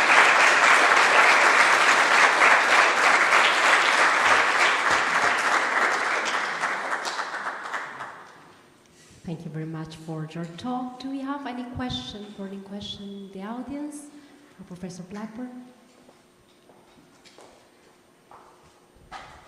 Elizabeth, thank you very much for the wonderful and inspiring talk. Your example of how starting from telomeres, which is, molecular biology, and then interacting with the different disciplines and understanding globally the importance of this stuff, you are raising an important issue of how we should design future courses for future students. So what we should teach to these students, multidisciplinary degrees, and this is a little bit difficult to build up, considering that we are all grounded in our own disciplines. So right. I wonder if you have any suggestion on who are the external stakeholders we can approach to understand also what are the real needs outside from the academic world, and how then the academic world can think of how to design future courses. I had an interesting experience of co-authoring a book for the general public. And the idea was to actually reach people who were not scientists. And so it's very good for one to have to think about what you do know and try to distill it in as clear a fashion as possible to communicate it, and yet to do it honestly. And I think that's something we're learning in science communication, and will be part of the University of Tomorrow, is how do we learn to get the clear knowledge without it being deep in science. So in this book, you can do it, because this book is written not for scientists. And I wrote it with my colleague Elissa Eppel, because people were very interested in stress. Frankly, they don't care that much about telomeres, but they care really about stress. So we had to put them all into a book. So I'm not sure if I'm answering you, but I think not everybody can become deeply expert, but it is something that people who work on the topic can work on, which is how can you communicate in a way that is useful to whatever other discipline you're working with, or to people in general. How do you try and communicate that? And it actually takes work, and I suspect there's probably serious training that a university of tomorrow would do, which is how do you best communicate things in ways that don't oversimplify, but don't get so complicated that the listener is just left, thinking, let me out of here, So I think, I hope I've touched on what you were trying to address in your question. Any other question?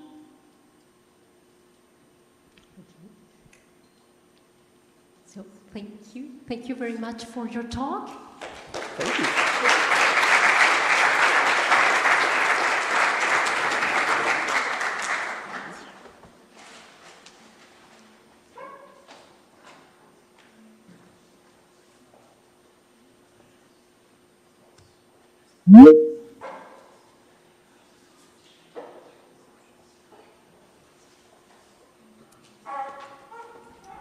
Now we're going to move forward to Merlin Van Boer from the UNIP.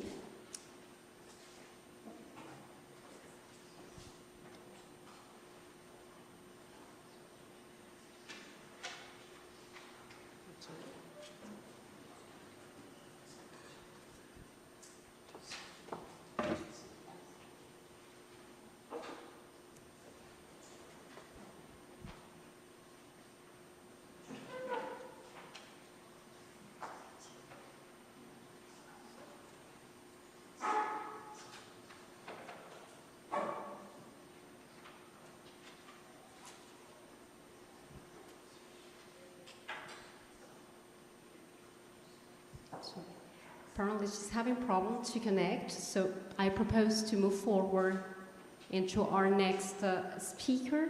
Meanwhile, we achieve to have the connection with Merlin Van Boer.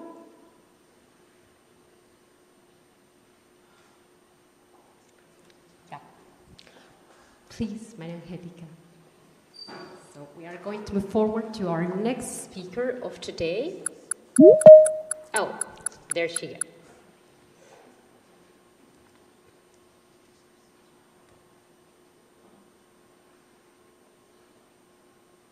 Okay. Hello. Ms. Van Boer, can you hear us?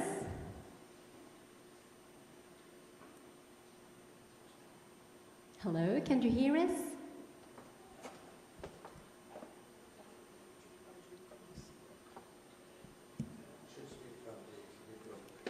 Can you hear us? Ooh.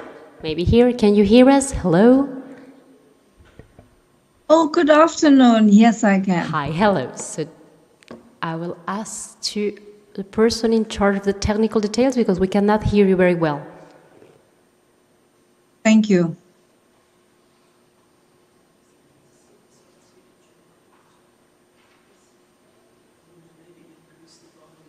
Yes.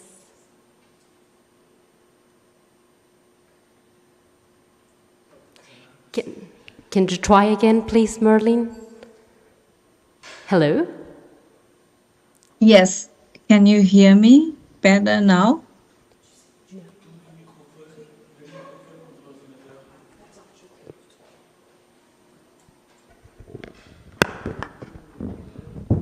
Okay.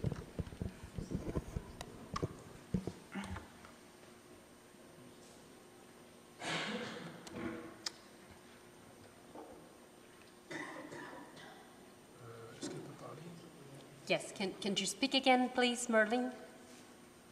Yes, of course. Can you hear me better now? Okay. I think we can begin. I'm going to present to you, introduce you, so that you can start. Okay? Thank you. Perfect.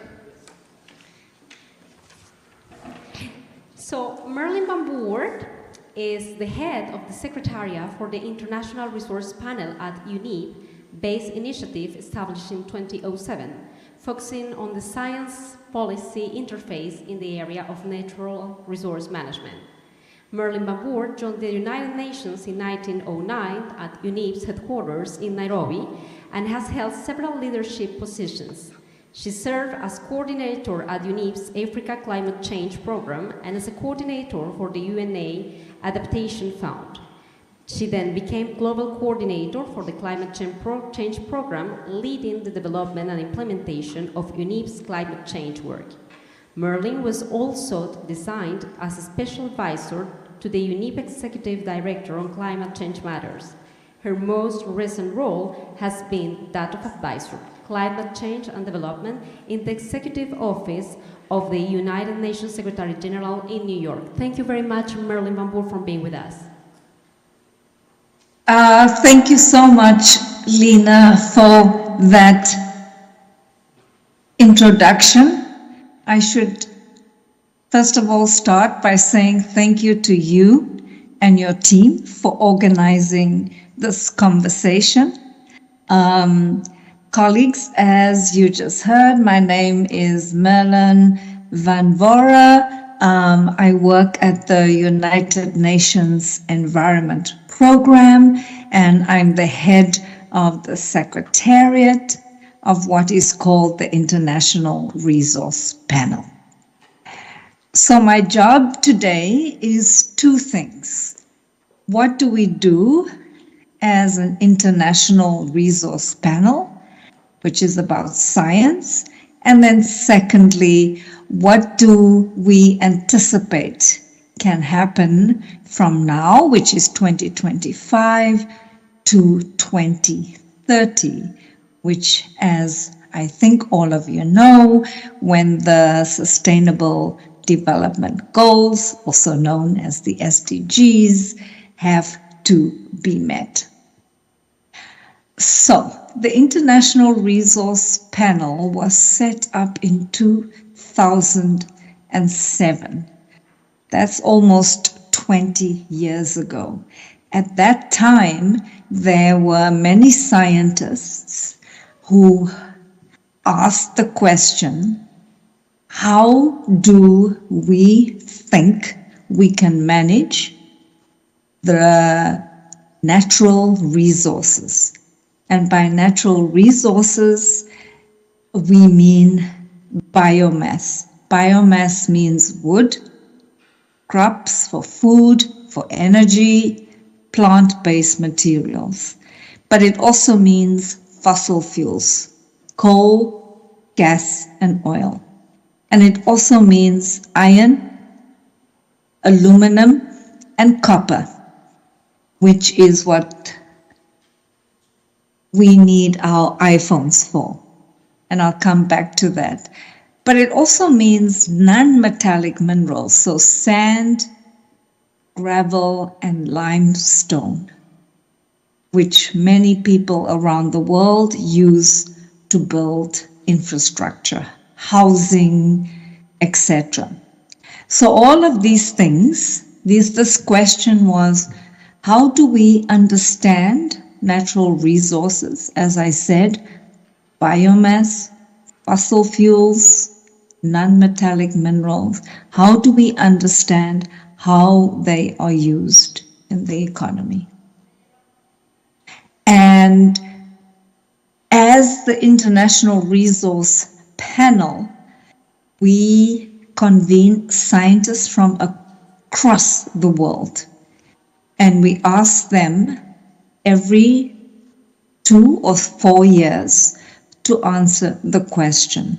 And the question is, what and how can we measure the extent to which the extraction and the processing of these natural resources, materials, influence our lifestyles?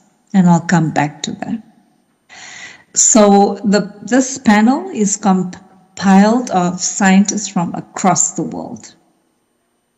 And we fit into the Sustainable Development Goals. And most of you in this audience know that the shorthand is called SDGs. So that's the Sustainable Development Goals. We fit into Goal 12, which is responsible consumption and production. What does that mean in simple terms? It means that we all have a part to play in the way that we use and the way that we produce, and hopefully we can do that in more efficient ways. That's one.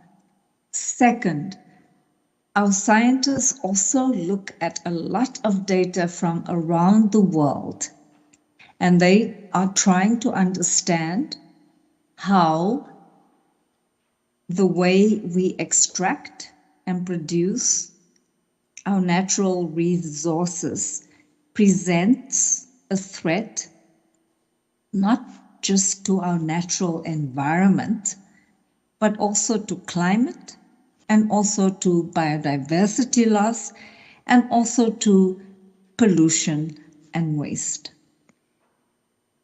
As I said, we are concerned as a science policy panel about the environmental and economic impact of how we extract the resources from our Earth.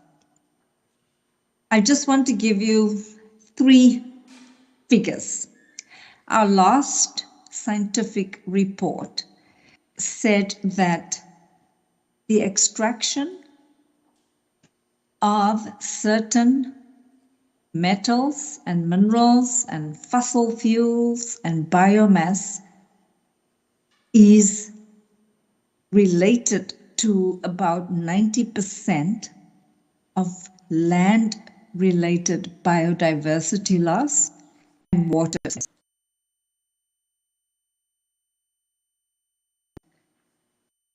Global climate change is also related to the way we extract and we process natural resource materials.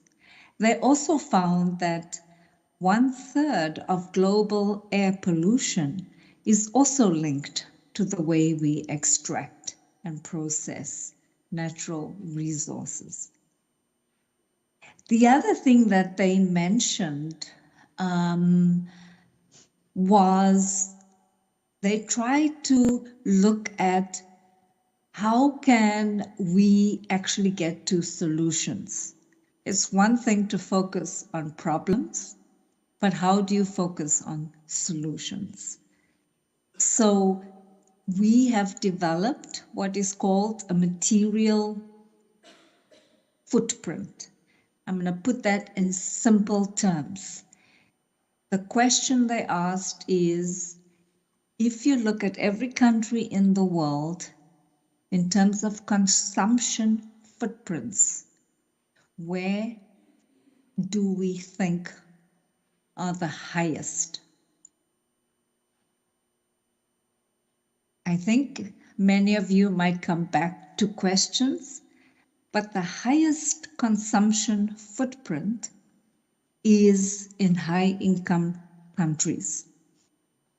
And in fact, it is 10 times higher than in low-income countries. So the message from our scientists is that high-income countries are using almost 6 times more materials, as I said at the beginning, per capita, which means per person, than low-income countries. And finally, coming back to solutions, we also now looking at what does this mean in terms of well-being, not just for certain people, but globally. And as the International Resource Panel, we will be looking at much closer at how do you deal with global well-being, meaning how do we collectively as a global community decide how much is enough to live a good life. And thank you.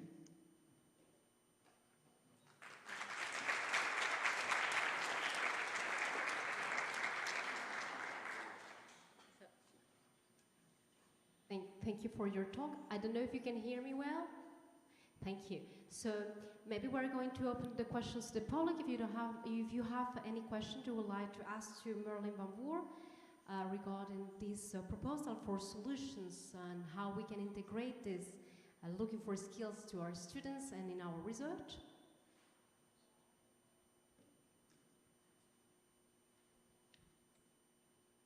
I don't see any question on the public, but I do have one, and I would like to know from your expertise, you were also studying at the London School of Economics, and you are issue from mathematics in University of Cape Town. So you are very much involved into interdisciplinarity. Do you have any advice in mind that you can share with us as teachers and researchers to develop skills of interdisciplinarity in our students? Yes, absolutely. So I started my undergrad at the University of Cape Town as a Bachelor of Science, and I majored in mathematics. I also majored in psychology. At that time, I did not quite know exactly where that path would lead me. But through, I think, many different pathways, as your students will probably discover, I then joined the Nelson Mandela Foundation, where when Nelson Mandela was still alive, and I worked very closely with him and his team. And I think that gave me a lot of inspiration to focus on social issues and development issues. And I decided that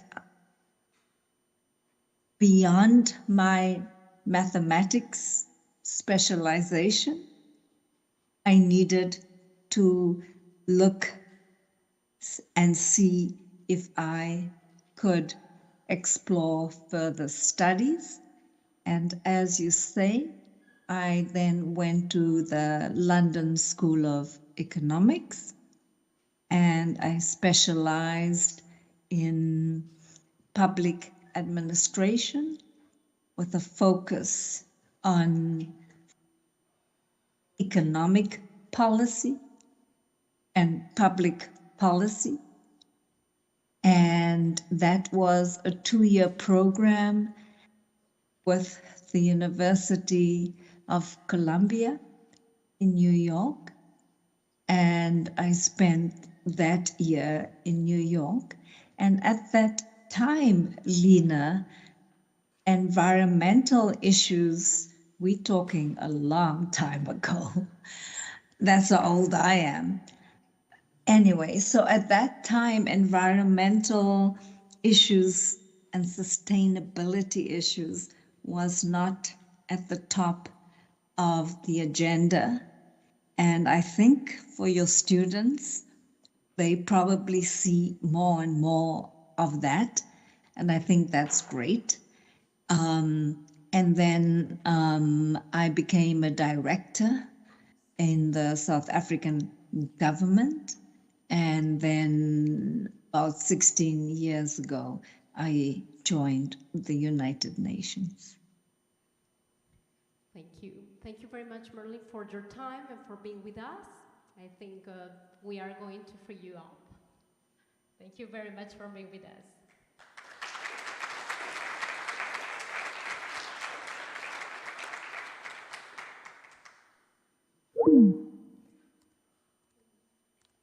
And so now we can move forward to our next guest of today.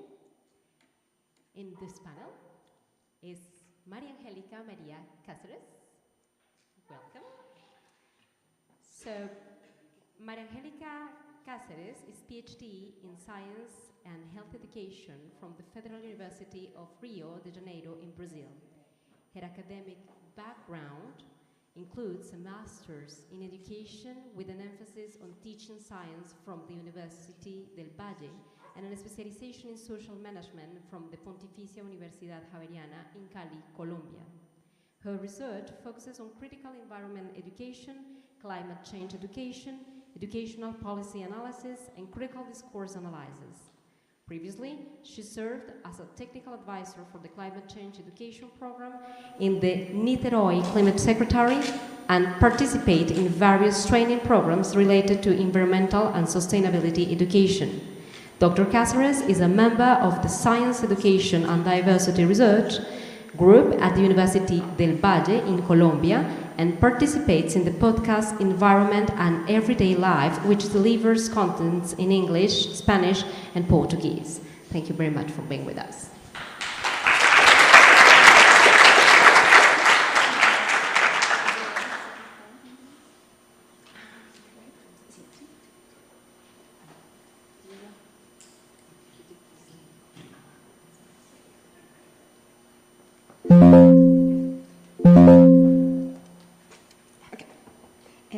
Hello everyone, I am Angelica. Thanks to Lina and Frederic for the invitation to invite the Learning Planning Institute. I will speak in science education perspective, and I hope be at the level of the brilliant women that was before me, like Elisabetta. I will speak about interconnecting knowledge and transformative environmental education, a dialogue between science and culture. So I won't speak so much about some kind of problems that we are living today. The Professor Elisabeth already spoke.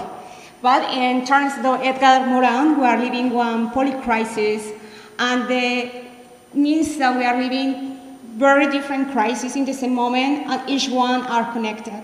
So if we are having, for example, ecological problems that can be affect, for example, a poor community, and if the poor community are affected, that are getting also tensions in political level, and we have diverse way of connection of this crisis. Other part is also that we are living in one era of fake news and science denial, and that is something that university need to be considering. And however, knowing all these problems in the different files, we are trying to build solutions, but many times are fragmented solutions. And all that invite us for change our way of education, change our actions, this is one more inclusive perspective, cultural perspective in education. And I bring here François Tadei, that is our director of the Learning Planet. He said that we always can continue learning, and one of the things that we need to learn is care for ourselves, but also care for the other one and care for the planet. For that, we can care of each one, but we need to work together.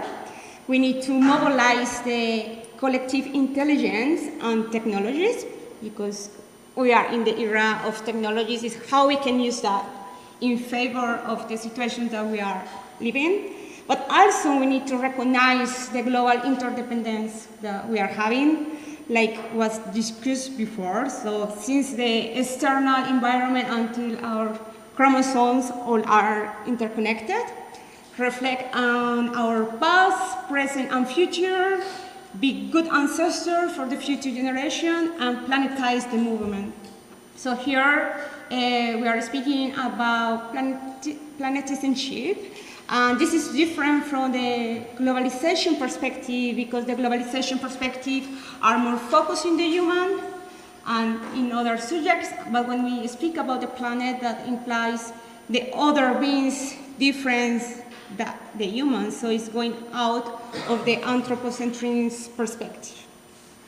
So considering all that, and I would say I work in science and environmental education, have this question. So thinking in the planet health, So how this new perspective of planetary health can complement the environmental and sustainability education, but since one cultural perspective. So for that, I need to have some kind of conceptual lens. So first we have different perspectives. So in some communities we are speaking about environmental education. That is something, for example, from Latin America, because in Latin America I have many critics about the concept of development and sustainability, because consider they continue being very capitalist. However, have other approaches that speak about education for sustainability, and have other approaches that are more inclusive. So let's speak about environmental and sustainability education. And why it's important to know the difference, because when we speak and we take one approach or another one, we are assuming the ethic, the political, the epistemological, and all the comments that brings this educational practice. And also, we need to speak about the nature of science. So we are speaking, the professor was speaking before about how we need to collaborate between disciplines and how we can leave behind the egos, but the traditional university, we have many yet that we consider certain knowledge more important than other kind of knowledge. So if you are from human science or you are from education and not pure for biology, so you are less than me. Yeah. In some universities happen that, the traditional, and we have other kind of relationship with that. And that if we speak about epistemological way of the nature of science, that is related with the positive aims, and the positive aims is one perspective of the science that needs to be objective, that is neutral, that have one methodology. And however, having this perspective of knowledge that are influencing, for example, political actions, for example, in the flag of Brazil, say order and progress, and it's related with this perspective. However, if we have that, if we bring, for example, to education, we will have one relation, the subject-object. So subject is the professor who have the knowledge, and I assume my student just one object that I need to give information, and I don't mind if have misconceptions or something like that. However, exists also the sociocultural perspective of science that recognize that science is one social construction, that we have different theories, that we have different perspectives from a same subject, like for example climate change, like the vaccines, the COVID, that was very debated. In science we have different perspectives and we have different theories. And it's how also the political, the context, and are giving influence in the process to develop the science that we are having. So, for example, during COVID, it was super fast the creation of the vaccine because it was one necessity, right? So the context and the culture of the moment, the political situation are influenced. So, considering that, I am working since the perspective of environmental and sustainability education, but since one critical perspective. That means that go beyond the try to change behaviors, and is more to how we can transform the social structures, because we are citizens and we are also consumers, we have different roles in the society. But the system also have one role and how it's organized and having impact in that. And we understand the science as the social, situate cultural production, and that will influence also the way that we will see. And if we bring this context-free and this objective of science, also will influence the way that we see the nature, because we will see the nature more like this way of the place who give us resources, or for our economic development, or for develop our science. And we will leave out the socio-political issues that are related with the ecological situation, and the cultural roots will leave behind.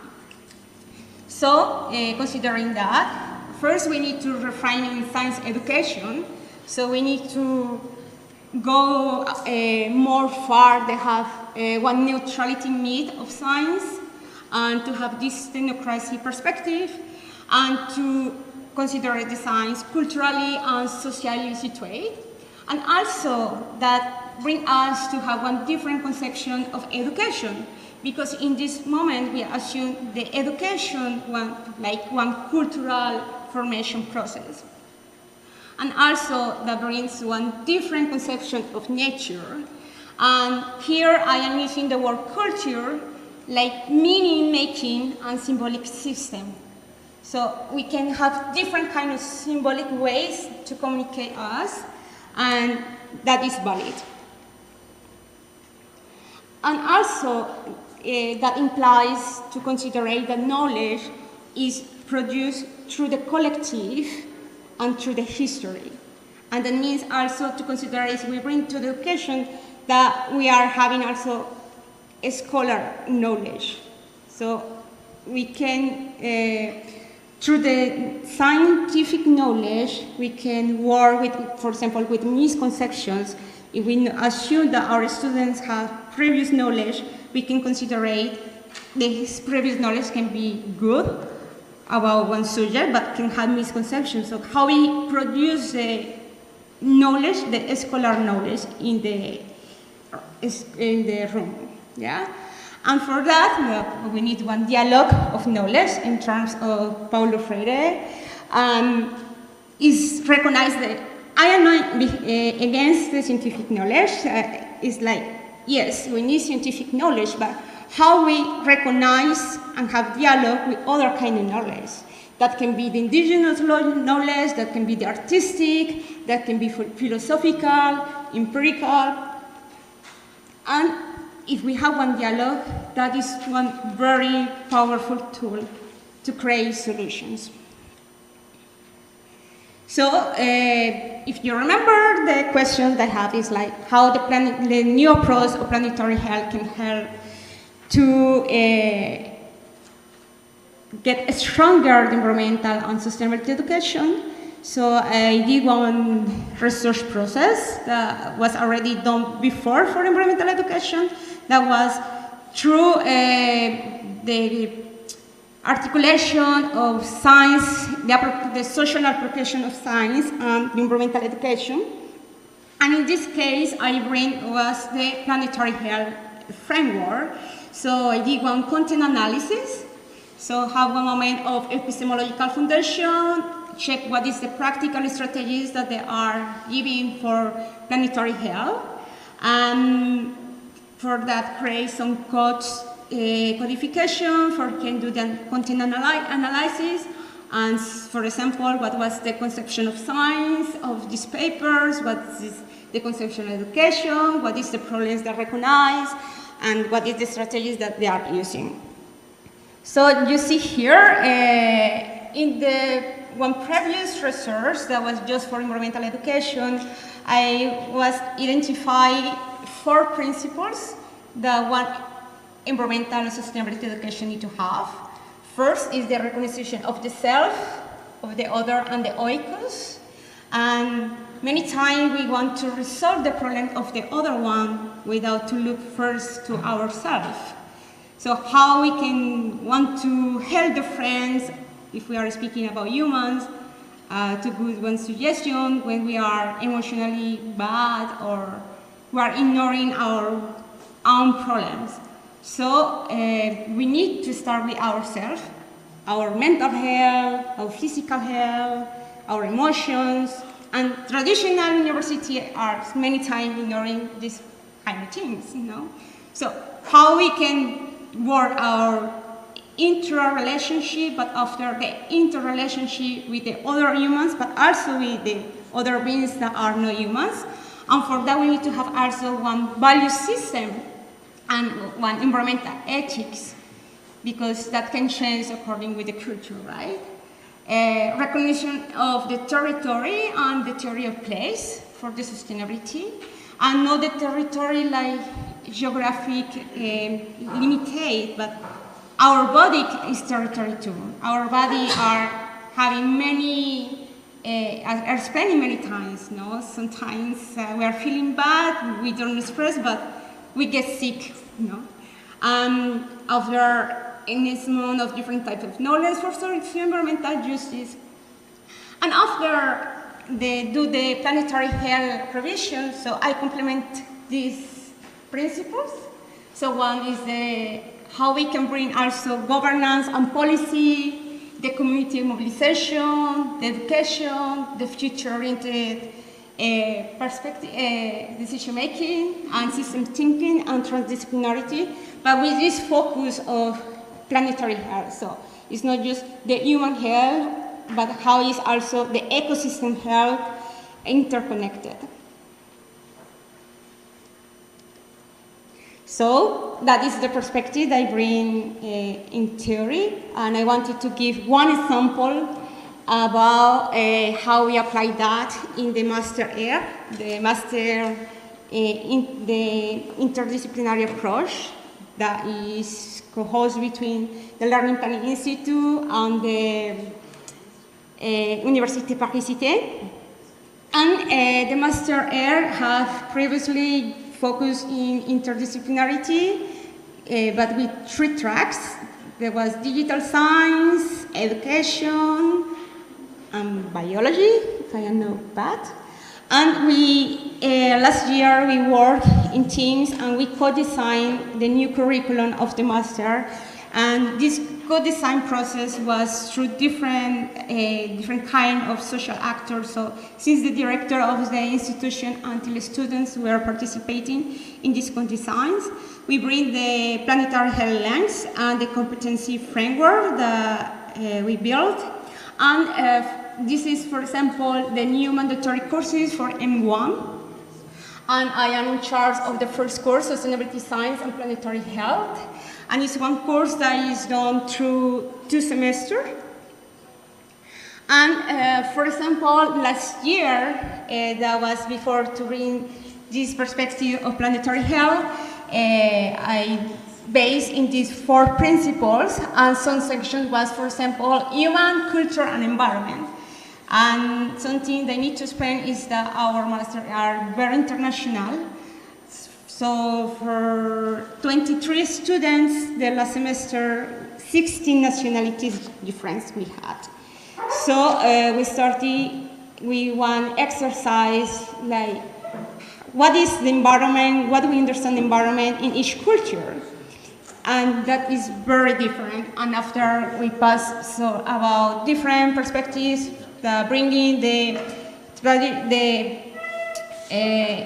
UNESCO conception about SDGs, but also to bring alternative perspective, like from Latin America or Africa perspective.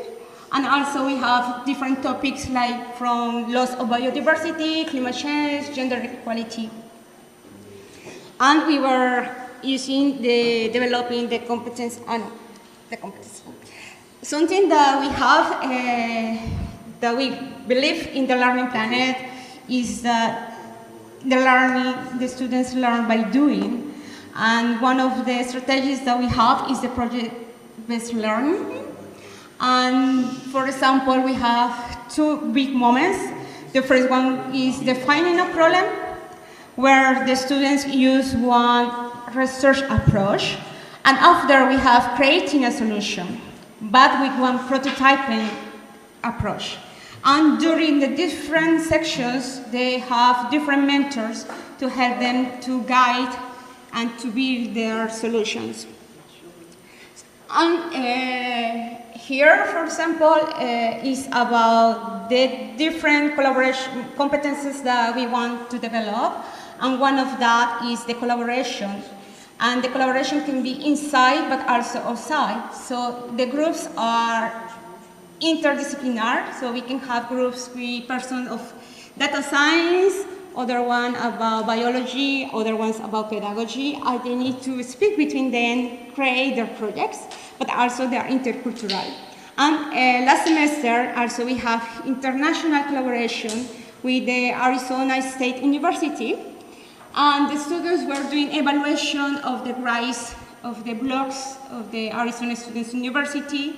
And after we have the visit of them here in Paris. I don't know if I can show you.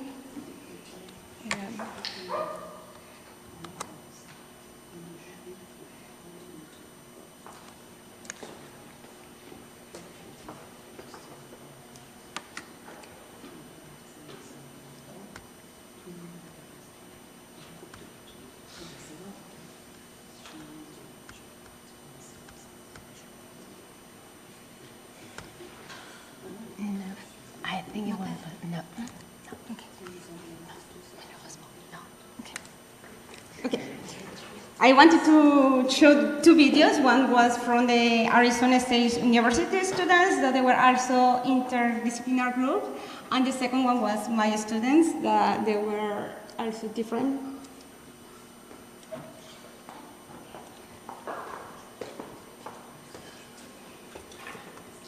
And YouTube work.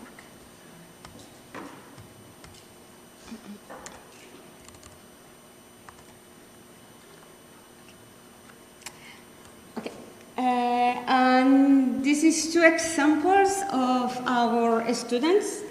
One is one group that they are speaking about how we can think the future, but also without this pressure to be very technological, very scientific. So they call the project Sparkling a Vision of Future.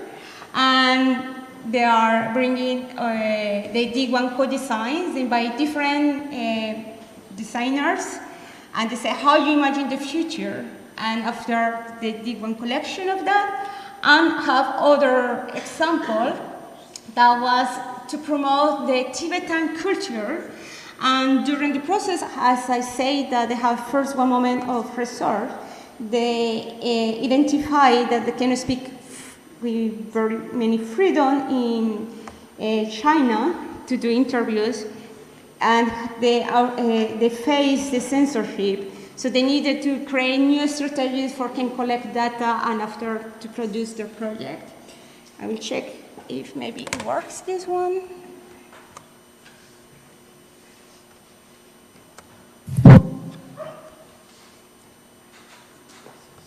What if there is a future we could all be excited about?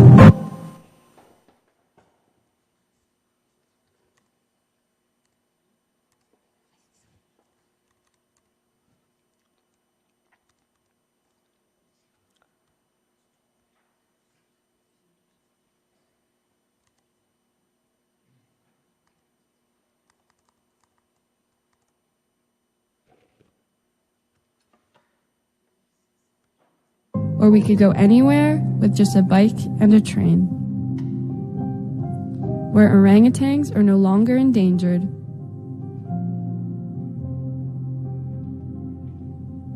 Where nature has begun to rid itself of human waste.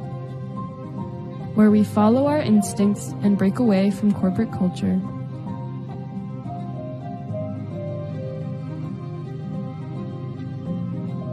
Where our kitchens live in symbiosis with our earth. Where we support each other to reject overconsumption. Where we value and respect all human and planetary rights. Maybe this future seems intangible, but it is in our hands, in our hearts, and in our heads to reflect, imagine, and build it.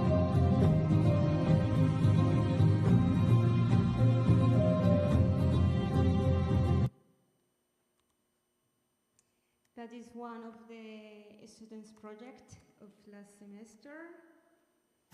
Aujourd'hui, je vais vous dévoiler le montage fiscal ultime, celui qui vous fera économiser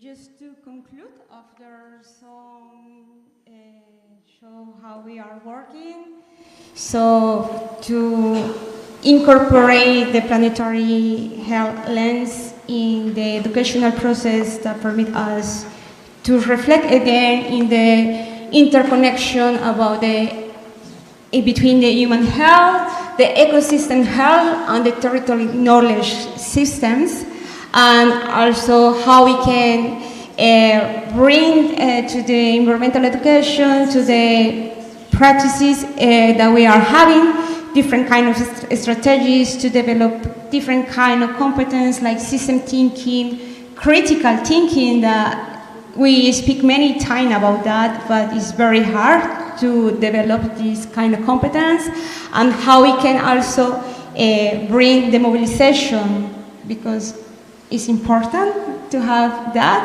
and also how we can try to have one educational process more life-centered. And I have 3 invitations for you. This don't have the code QR, but one is, if you are interested to have collaboration between our students, you are welcome. We are having one summer school about planetary health. The inscriptions are until the 31 of May, and the summer school will be 2 weeks from the 30th of June to the 11th of July. And also we are having the first education conference, REACT, reimagining education in age of crisis, but also transitions. And it's free, and you are welcome to come. Here's some bibliography, and thank you.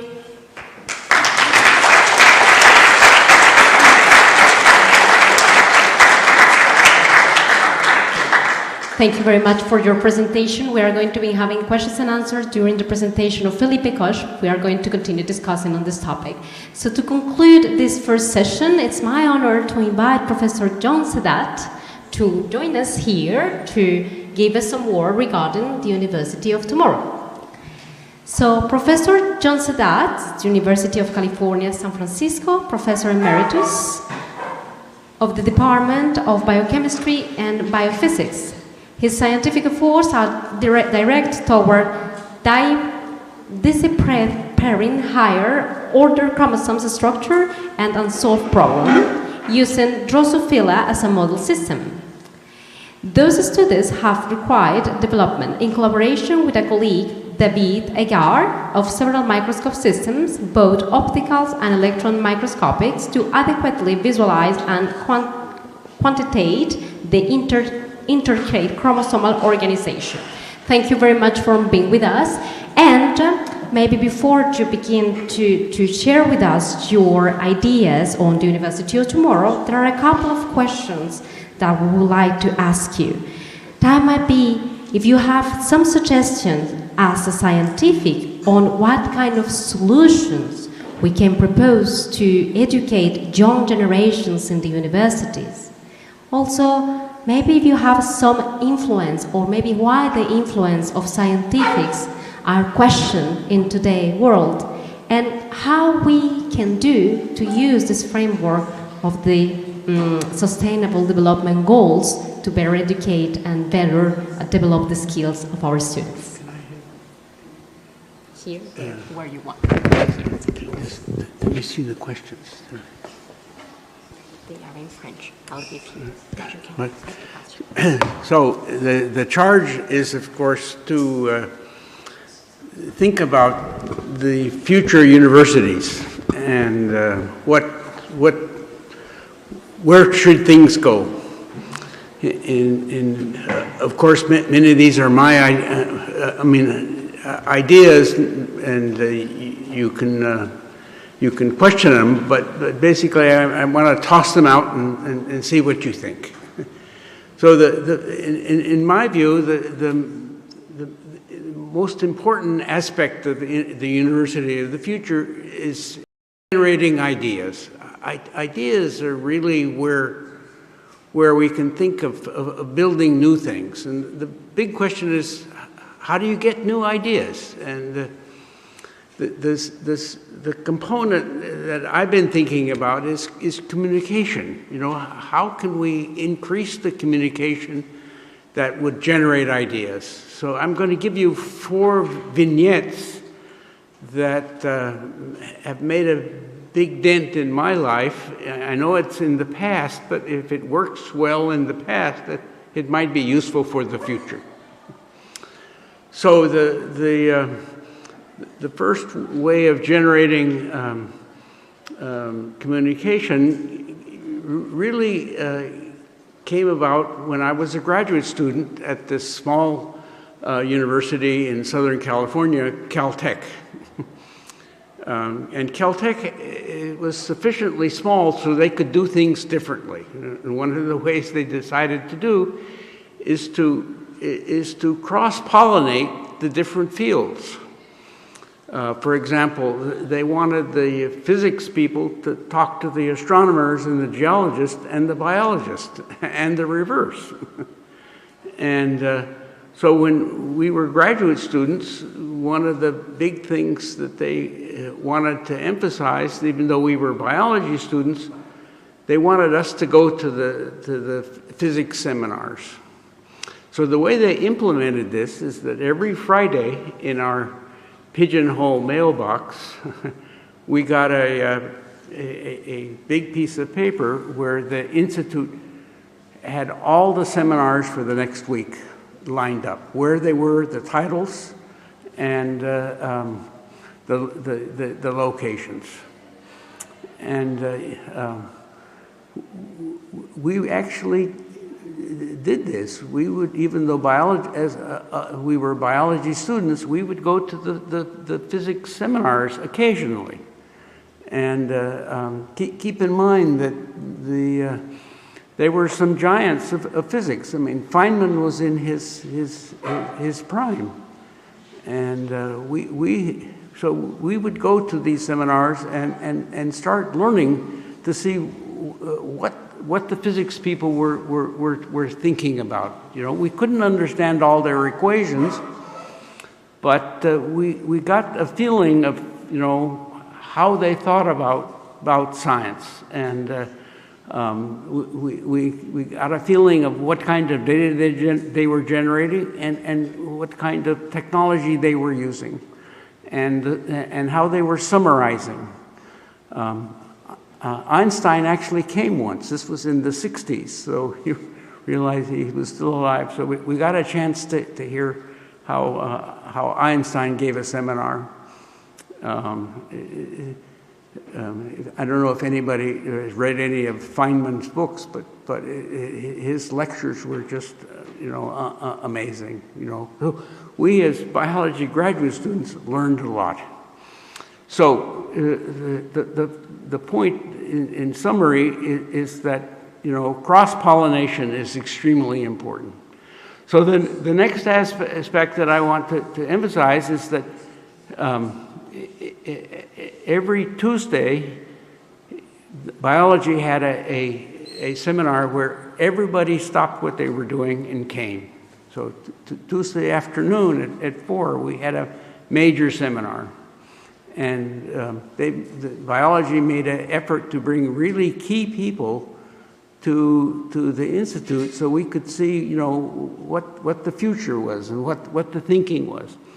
And there were about 50% of the time was the speaker presenting the science, but the rest of the 50% were the professors asking the questions. Okay, so the professors pushed the speaker, you know, making him defend what the thinking was, and what the data was, and we as students really learned how to ask the questions. It was a kind of course, but the course was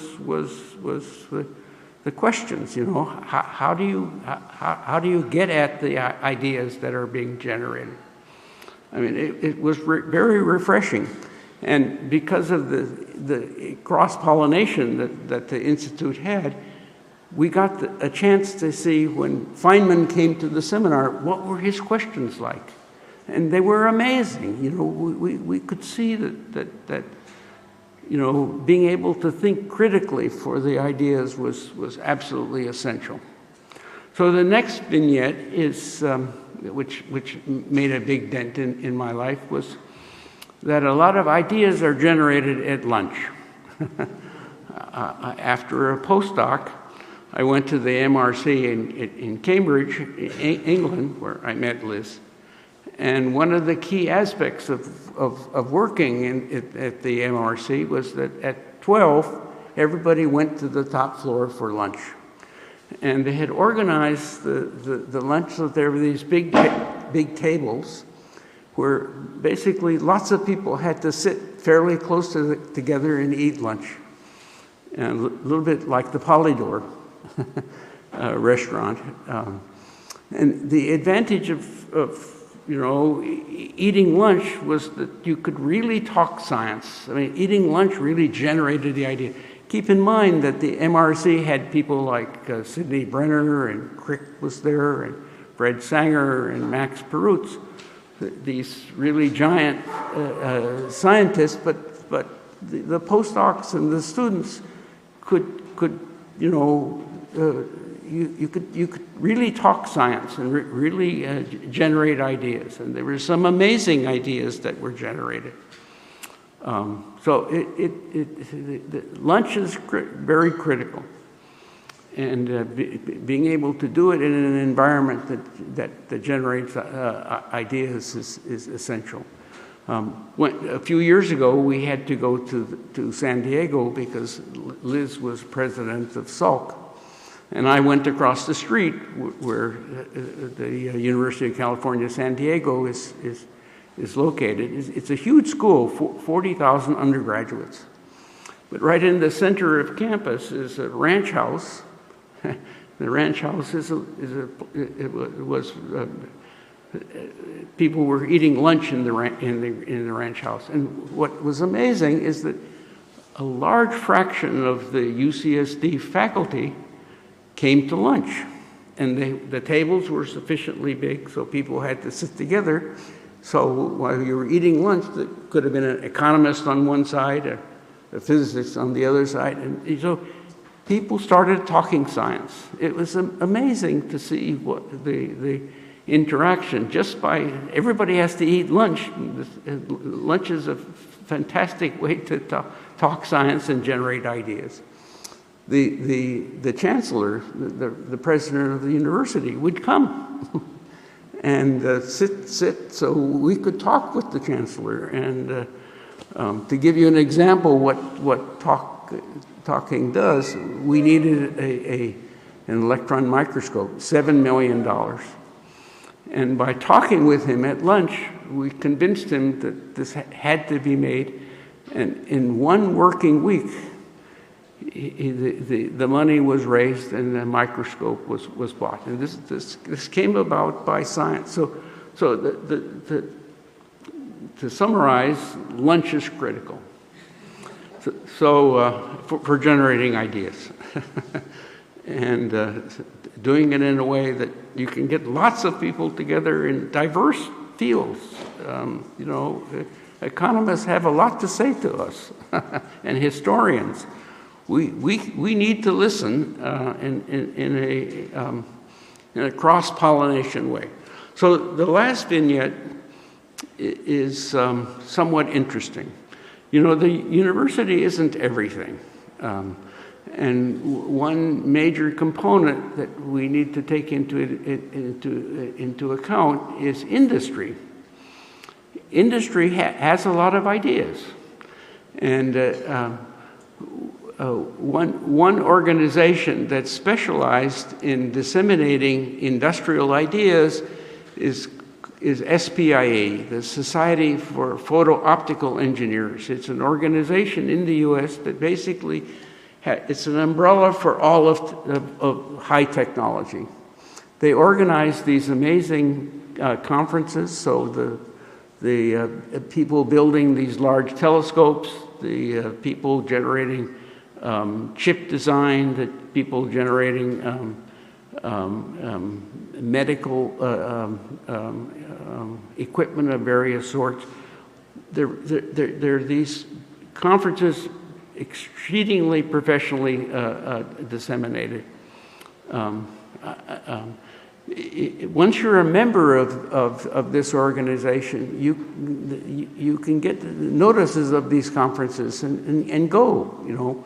I went for many years to the astronomy telescope building part of this organization and learned a lot. I mean, building microscopes, what I did, and building telescopes is essentially identical.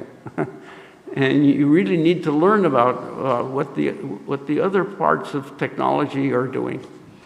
And you may have seen some of the meetings organized. Actually, they come to Europe, and Paris is a favorite place for it.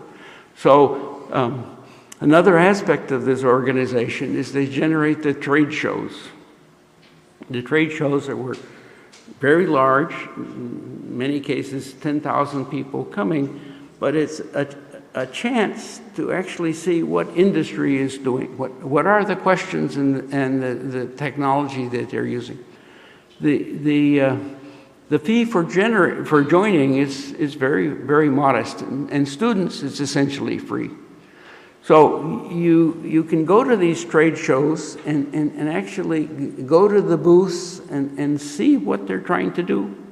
Because many times the thinking and the ideas are things that you can use in your research. Not every of these booths is for selling things. You know, many times the technology companies have the booth for actually showing what they're trying to do. You know, money is not the issue, you know, and many of the companies bring their scientists and their top engineers to the booth, and you can talk with them. You know, they will freely tell you what they're trying to do.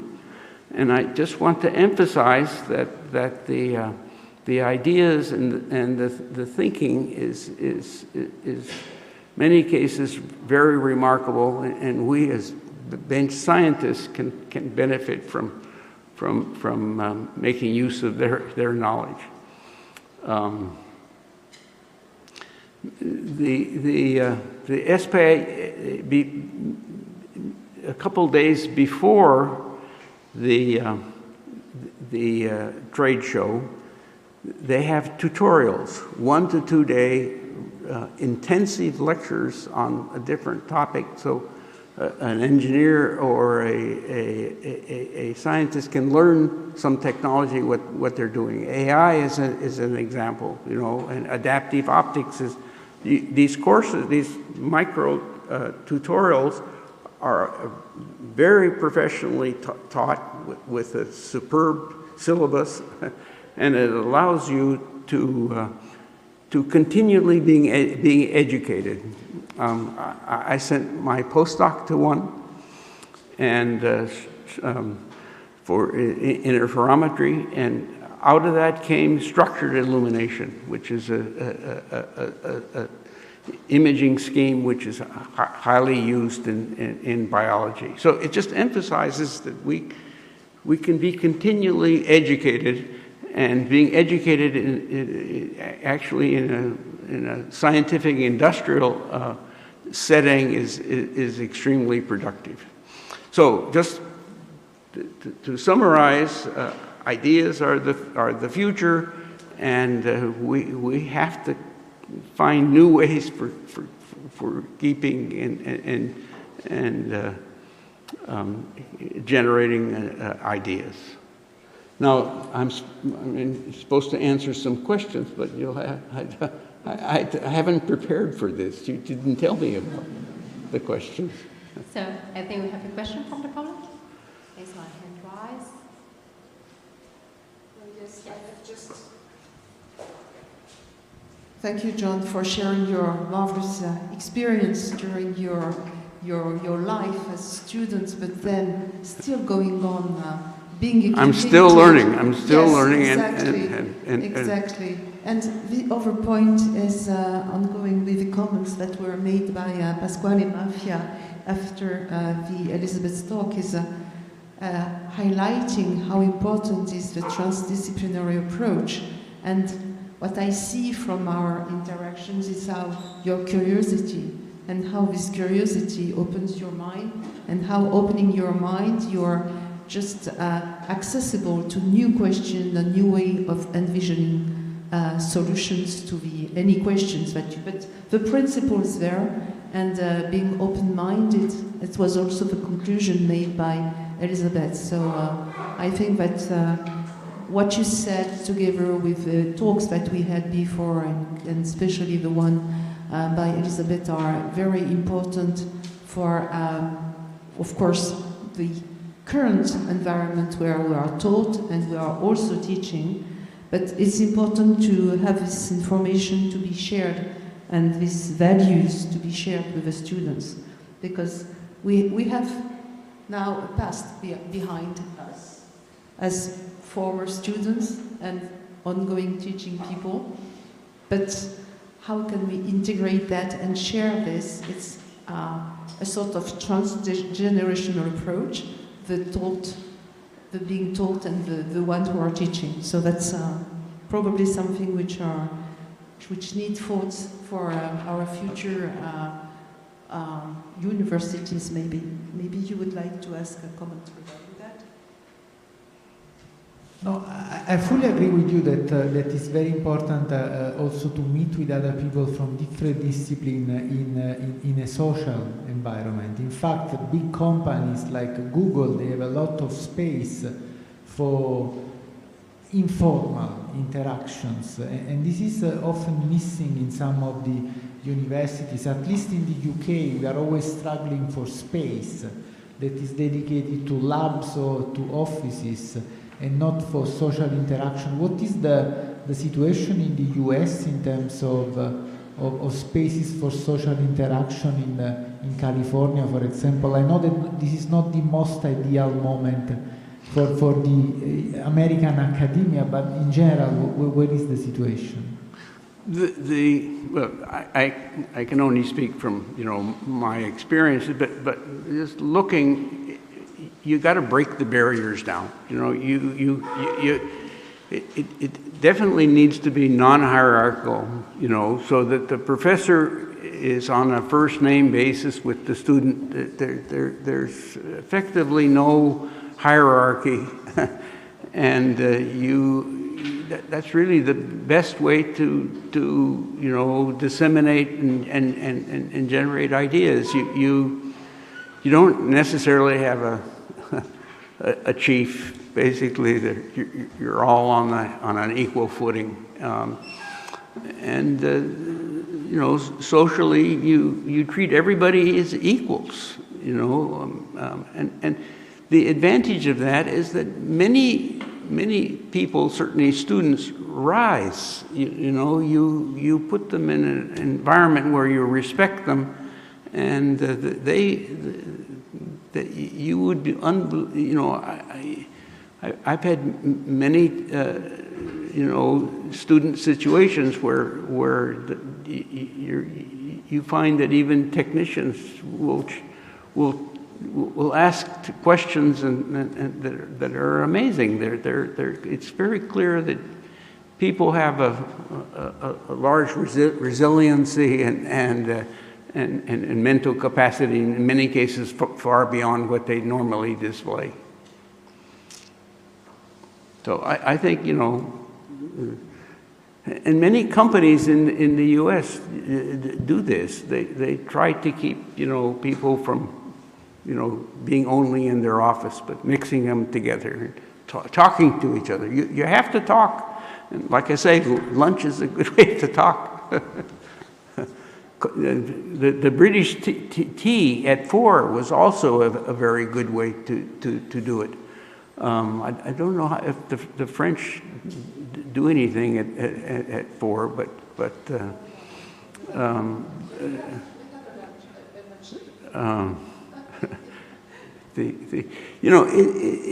you could argue that having everybody stop work at 4, maybe there's less work, but it's actually so much beneficial for the science that, you know, it pays off handsomely. You know, just half an hour of talking science. We're not talking about the weather. We're really, it's really science. Thank you. Thank you very much for your presentation.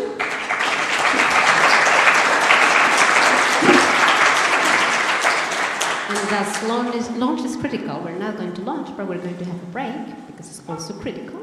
And we are going to meet again in 10 minutes here for the second part of our seminar. Please do not forget to give to Anissa, Siri, or myself the permission for photos and videos. Thank you very much and see you right back.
Voilà. Et donc, voilà. Non, là, oui, là, oui.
Okay, I think we can start. Maybe you can sit down. If you don't know me, my name is Pasquale Maffia. I'm a professor of cardiovascular immunology at the University of Glasgow in the UK, and also in dual affiliation professor of pharmacology at the University of Naples Federico II, which I'm representing today. I am co-leading the Health and Wellbeing Hub in Aurora together with Lina, that has done all the hard work actually for this afternoon organizing this beautiful event. We have been discussing in the first part about the importance of multidisciplinarity, and actually now we are starting with a very multidisciplinary event. In fact, it's my pleasure to introduce to you the artist, which is Riccardo Mosner. Riccardo was born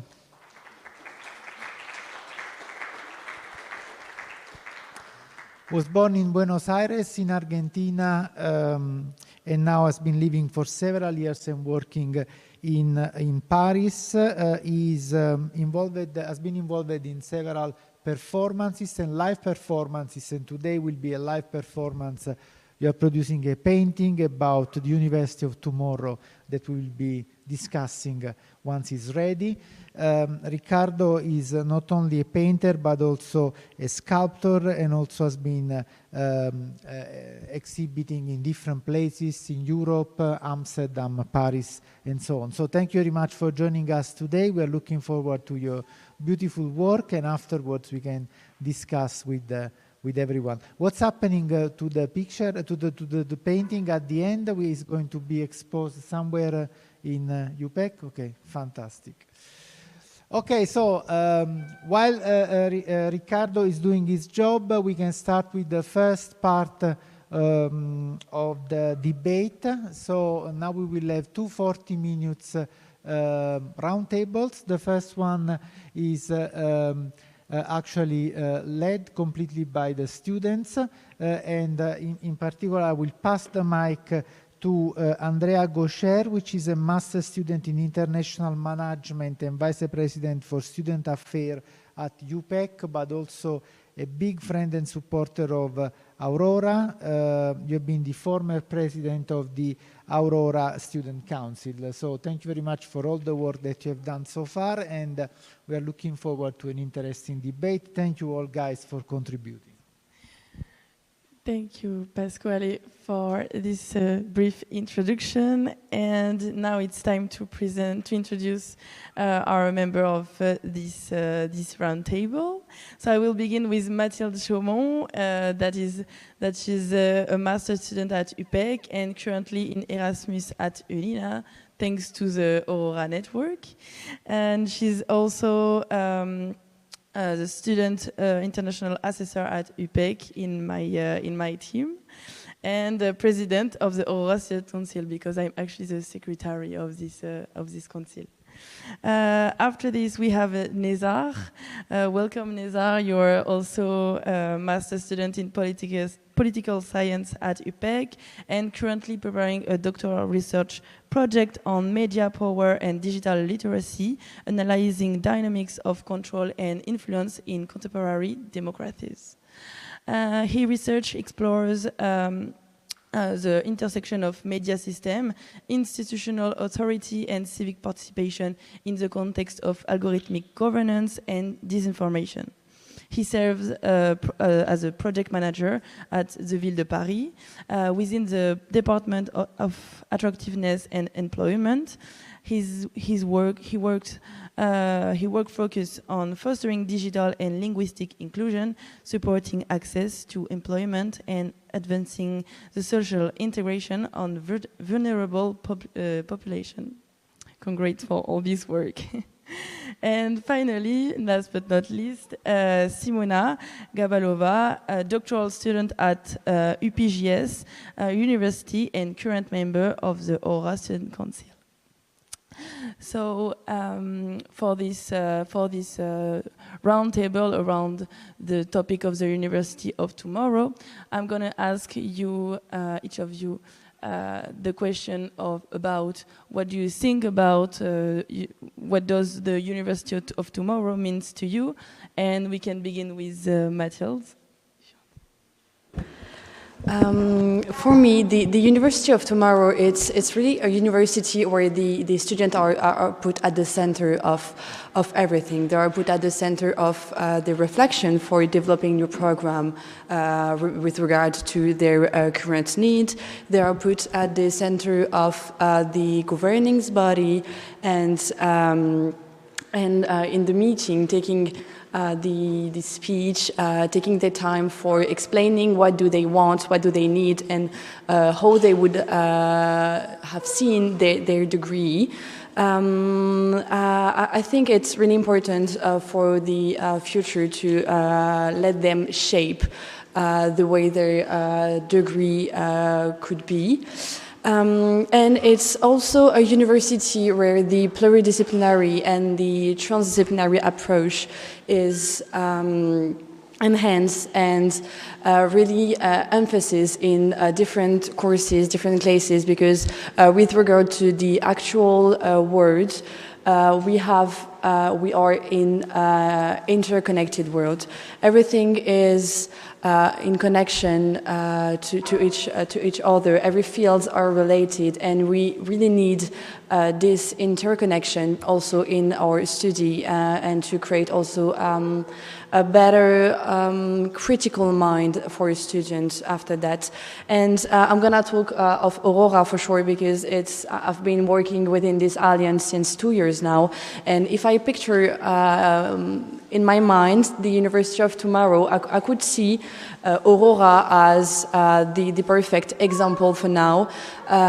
It's helping shaping a new way of doing classes. It's creating innovative classes for students, allowing them to be in European classes, having an exchange with different culture, different background of students. It also allows them to take some classes that they could not take with their current degree, to have a different point of view, different perspective on certain subjects, and to also get more skills for their future life, and having the chance of doing such short-term mobility or participating in innovative classes, innovative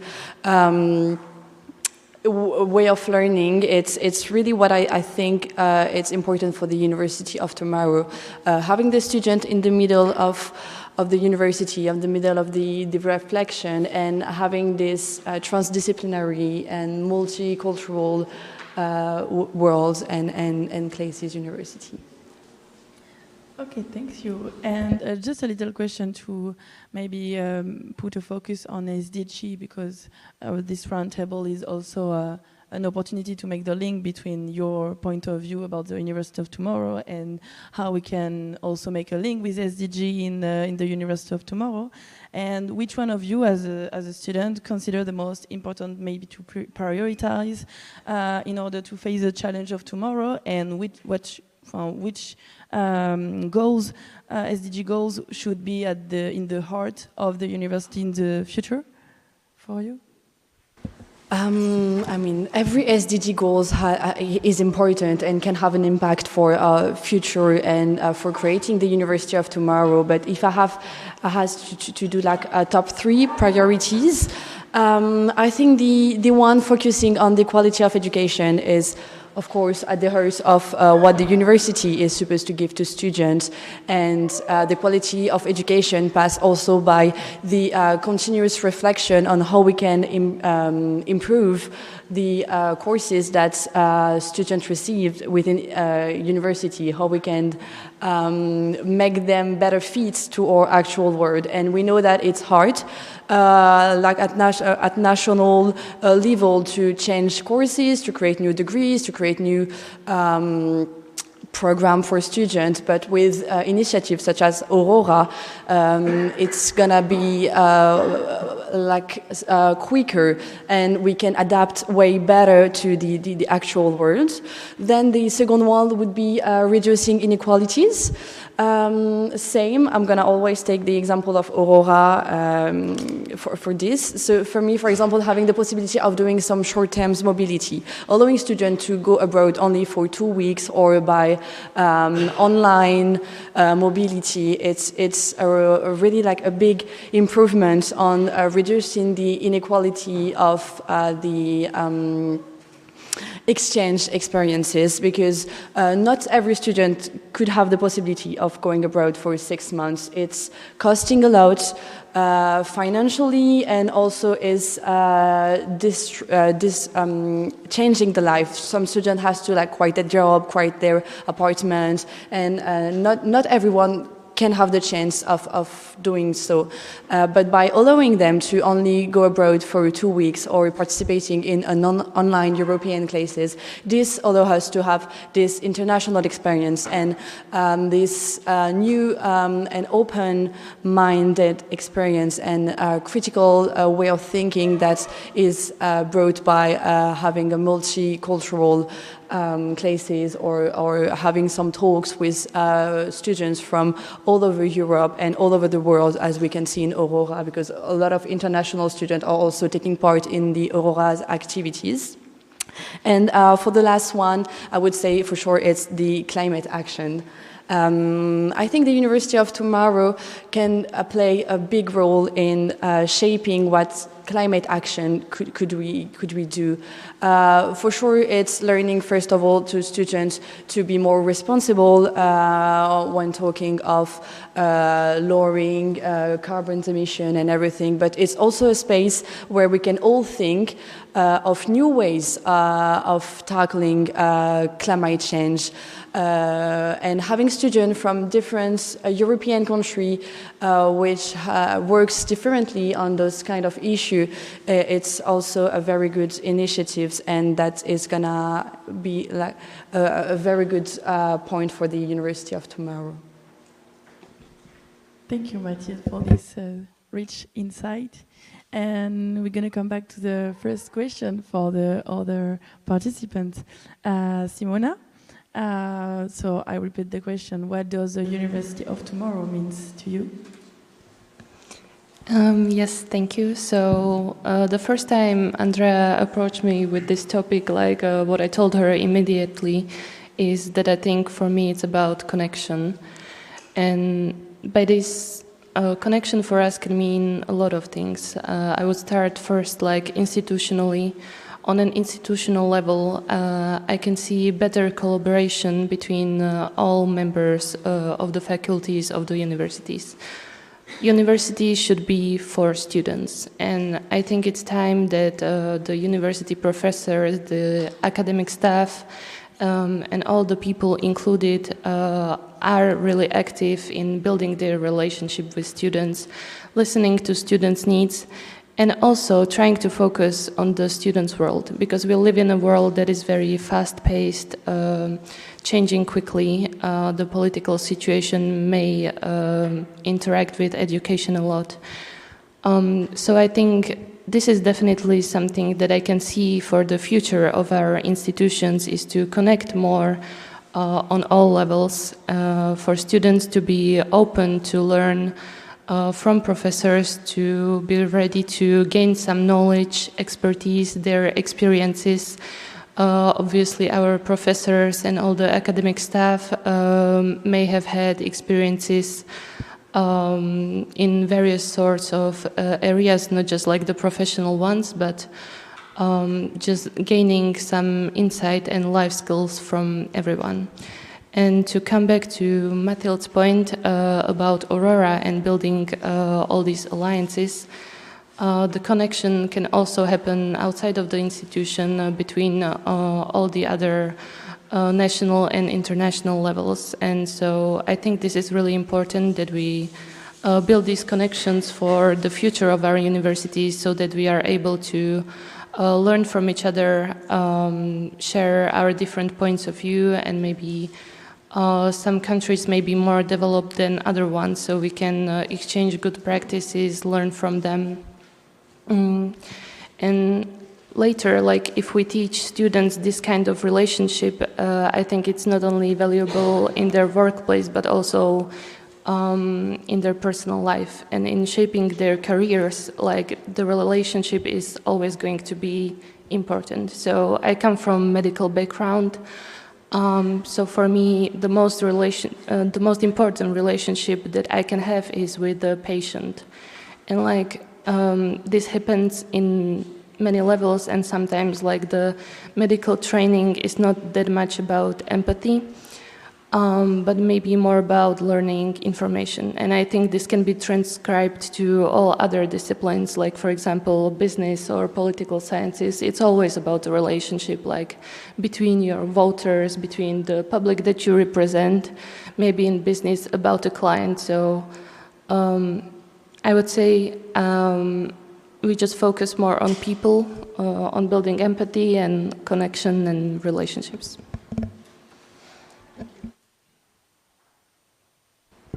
Well, hello everyone. I'm very happy to be here because I'm really not used to be in seminars of the University of Tomorrow. This is my first time, so it's really my honor to be here, and thank you, Lina, for inviting me. For me, the University of Tomorrow, it's an open institution where it really not only teaches, but it also listens to students.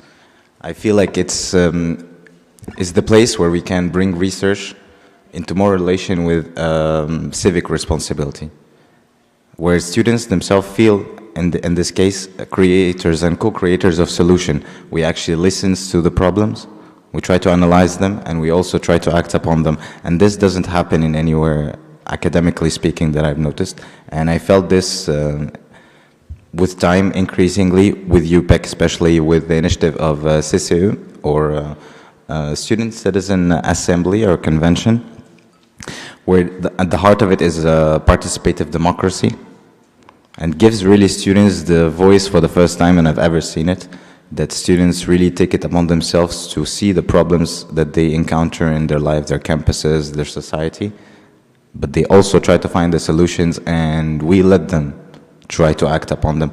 And this, I've never seen this before, and I think this was the first time I really felt connected to UPEC and the University of Tomorrow on a much larger scale, and I felt like that we really need to apply this in every university if we can, because this is what academia is all about, trying to link the research to real world and doing impact. Because what is the point of research if we're not using it to become better, to improve society?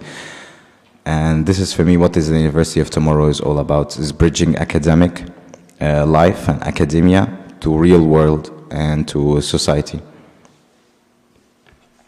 Thank you for all these news ideas and focus on the as a CCE, as citizen. The Citizen Student Assembly or a convention, yeah. Yes, all new this new project. All new project of UPEC that we are really proud of, to really also reinforce the democratic role of the university and democratic university role that is really important for students, and that reinforce the link also and put some concrete project for students, not only a place to learn the university, but also a place that you can be you can learn social dimension and political dimension. So thank you for putting the light on this project. But Neza, as a student involved in the media and civic engagement, could you tell us a little bit about what you're working on and what inspired you to start it? Yeah, of course. I mean, as I just said earlier, like the vision of really University of Tomorrow really shaped my career path till now, especially in academia, where I felt like I need to do something to participate more. I was not really the participative type, and with the CCE, I felt the need that actually students need to speak up, because they are the future and they are the decisions maker of tomorrow. So if they don't speak up, if they don't really see what's going on, the problems, and work on the solutions, we're never going to advance. And academia will just be another diploma that you have, and you'll do nothing with it. And since I come from a background in media, because my father actually is a radio announcer, so I have brought up in this domain. And I started thinking that we need to properly communicate this to students, and there was a lack of communication, students not feeling that they are concerned of this, that they cannot participate. It's not their right or their place, which is quite the contrary. And I felt this was at the heart of the CCO and at the heart of University Tomorrow. And I was trying to brainstorm how can we develop this idea and really communicate to students. And I was just brainstorming with my partners and my father in the company that I wanted to create a radio for the UPEC. So the idea started as Wavy. This is the name of the project, as a non-profit association that is supported by UPEC, and it was incredibly smooth because really I've seen that the university wants to support students. And I'm very thankful again for the support of UPEC, because they really stood by my side, and they really wanted to develop this and to take it to the next level and to really show that we are here for students and we really want to help students and want to improve life.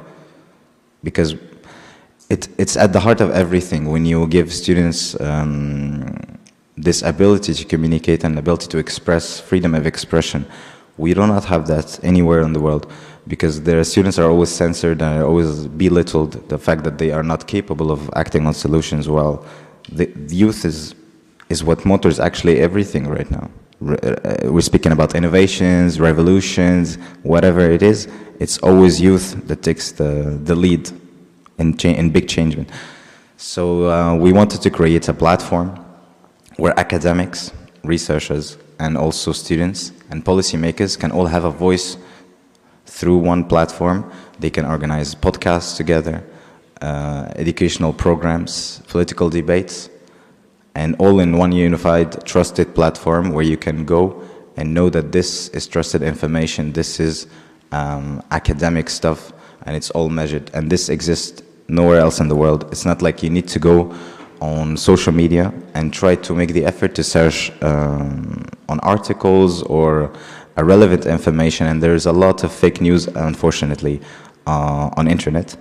And so the idea was to create a platform where we know that each university, what they are publishing, and then you can go and explore this.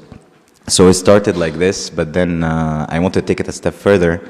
So I founded my own company, Wavy Studios, which is an AI-driven media platform where we seek to do partnerships with all over the world, globally, especially on the European level, with different universities and coupled with different partners, and we create these channels on the app.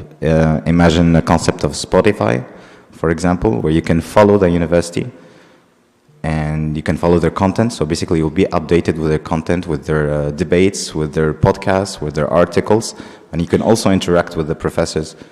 You can also interact with the students, you can form link. And again, this doesn't exist anywhere, and especially in academia, it is very tough to find a researcher or a relevant researcher in your domain, to get in contact with other professors, to work together on research, because research is not easy and no one can do it on their own. And this is where the ingenuity comes from. And the UPEC was really like that for me, and they were my first partner. And they were really excited, the idea to build a radio for a UPEC where students can, it's powered by students, so the radio is fully functional, powered by students, where we offer new formation of media, communication, how to manage a radio, how to do marketing, how to present, how to do content creation, because podcast, as we know today, it didn't exist. Like before that, it was radio. People coming together, like circling around the microphone and really having a debate on life. And podcast is just the new era, so I'm trying to cope up with the new era using old skills. So this was the idea, and right now we're advising really quite well with our platform, and we're just seeking funds, but this is happening and it's already created, and we really need your help in this and your support, because we really want to create this social media between academics and between students all over the globe. They can interact with each other without having the hassle to really suffer, just so that they can express their opinions. Right now, if you're a doctor, you cannot even publish your article if it's not relevant or trending, because publishing houses usually say no. because it's not interesting for them. And I just found that unfair, because there's a lot of experts out there and they are hidden just because they don't have the connections or they cannot publish. And this is where the platform comes in. I want to give these people the right to speak, their voices. They are not going to be censored by anyone. Neither are they going to be having an obstacle. You basically can create an account. We verify that you are academic, and you can create links with other academics. You can post your things as well. You can follow different channels, and this exists nowhere else. So this is the project, and I'm very, very excited for it to be happening and developing. And once again, thank you all, and thank you, Lina, for bringing me here. And it's my honor. Thank you, everyone.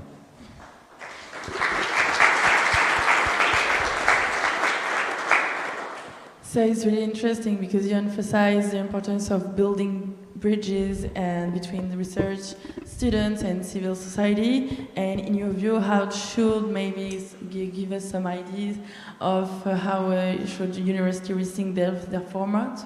And then tools to better share knowledge and maybe make learning more accessible and inclusive? Yeah, definitely, because that's the thing. Like a lot of people, let's say, who completed their masters or their PhDs, and they're not affiliated to any university right now, they cannot publish anything. I mean, it's very difficult for them. Where in Wavy, you can just create an account, and we affiliate you in a sort, because we are affiliated with the University of Tomorrow. That's what we're hoping to develop. So we have our own laboratory of research, so we can verify, and because of also our AI, we can verify that you are academic. We can verify that you have what it takes to express on this subject that you're an expert on. And no university in the world will do that for you, but we want to do that for everyone. And there's, every single year, there's hundreds of thousands of PhD students, content creators, I will call them, that they are struggling to just find a place to speak or to publish. And this is where we come in. Thank you, Neza, for this inspiring project.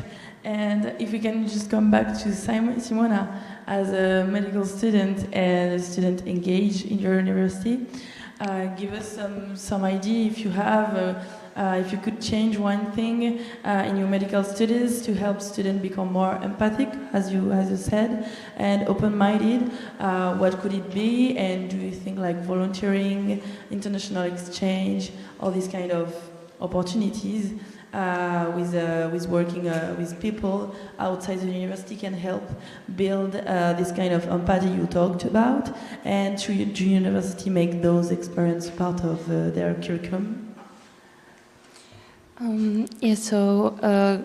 As medical students, we often see people in their very vulnerable states, like in a very happy parts of life, like for example the birth of a child, or very tragic ones like a death of a close person, or maybe an announcement of a really hard diagnosis. And so these are the type of situations that the textbooks wouldn't prepare you for.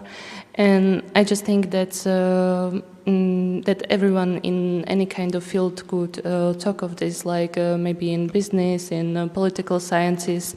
Like there might be moments in which you find yourself in not knowing what to do, like the school didn't prepare you for this.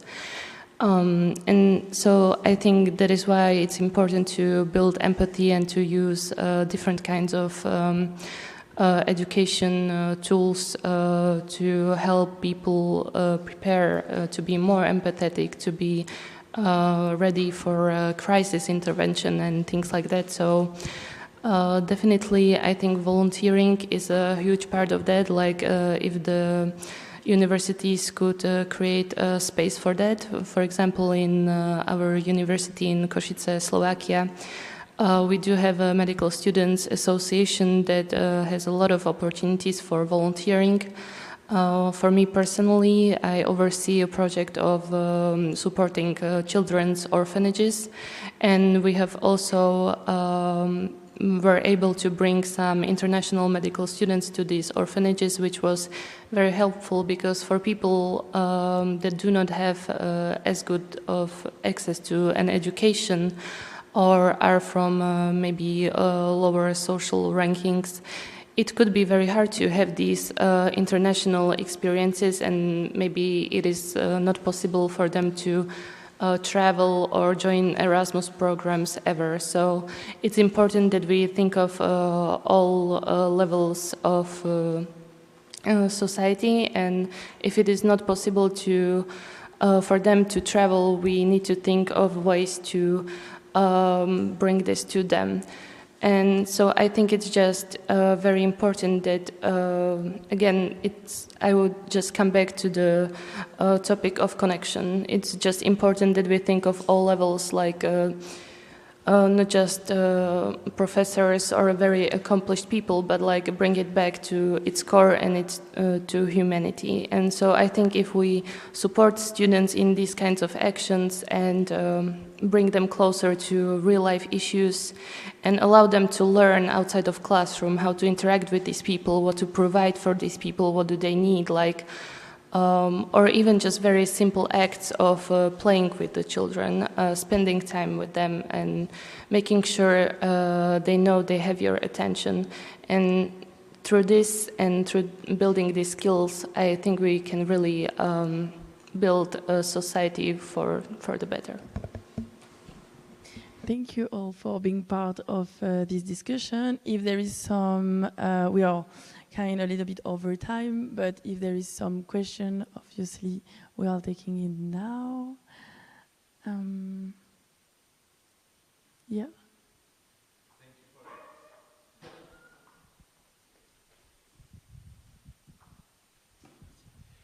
Thanks to all the participants in the round table. Nizar Radwan, I'd like to ask you a question since you work on media. Yes, of course. Right, and so so if we think about promoting the SDGs, so in your research, I mean, our social media, I imagine it's a battleground maybe between information and disinformation, but it is, Marshall McLuhan would say the message is the medium, and he would say that the only thing that TikTok could teach us is to love TikTok, right? And that, but that's a very dark view. So, is there any way to what wins out? Can scientific information on TikTok win out, or will the dopamine just win out? What's your take on that? That's a very interesting question, and I do find that scientific information always will prevail. The problem is that we don't have enough of it. We don't have enough content of it on social media right now, because on social media you can create any content, and usually it's not relevant, and it doesn't serve to anything. And there is millions of content out there. So really reaching to the real information, the accurate one, not the fake one, is a struggle. How many fake news out there, how many articles are out there that doesn't do anything and actually divert you from the truth? Politically speaking, especially what's going right now, there is nothing right there that you can say, oh, this is actually real stuff because it's made by academics. Nothing. And my research actually is explaining the power dynamics between media and democracies, because even democracies themselves still use social media and still use censorship, just like a dictatorship. It's just well hidden. And this is, in my opinion, it's like a democratic backsliding, because we still today fighting for democracy that doesn't exist, especially on this aspect. Because it's such a powerful tool, social media and internet. It's a powerful tool to connect people, but you can also easily shape narratives if it's not well, there is no format that is well trusted and verified. And this is what we seek: only verified content, only trusted content. And with the help of our AI, we also be able to give data that is trusted. It's not like even ChatGPT or so on, like the AI of today.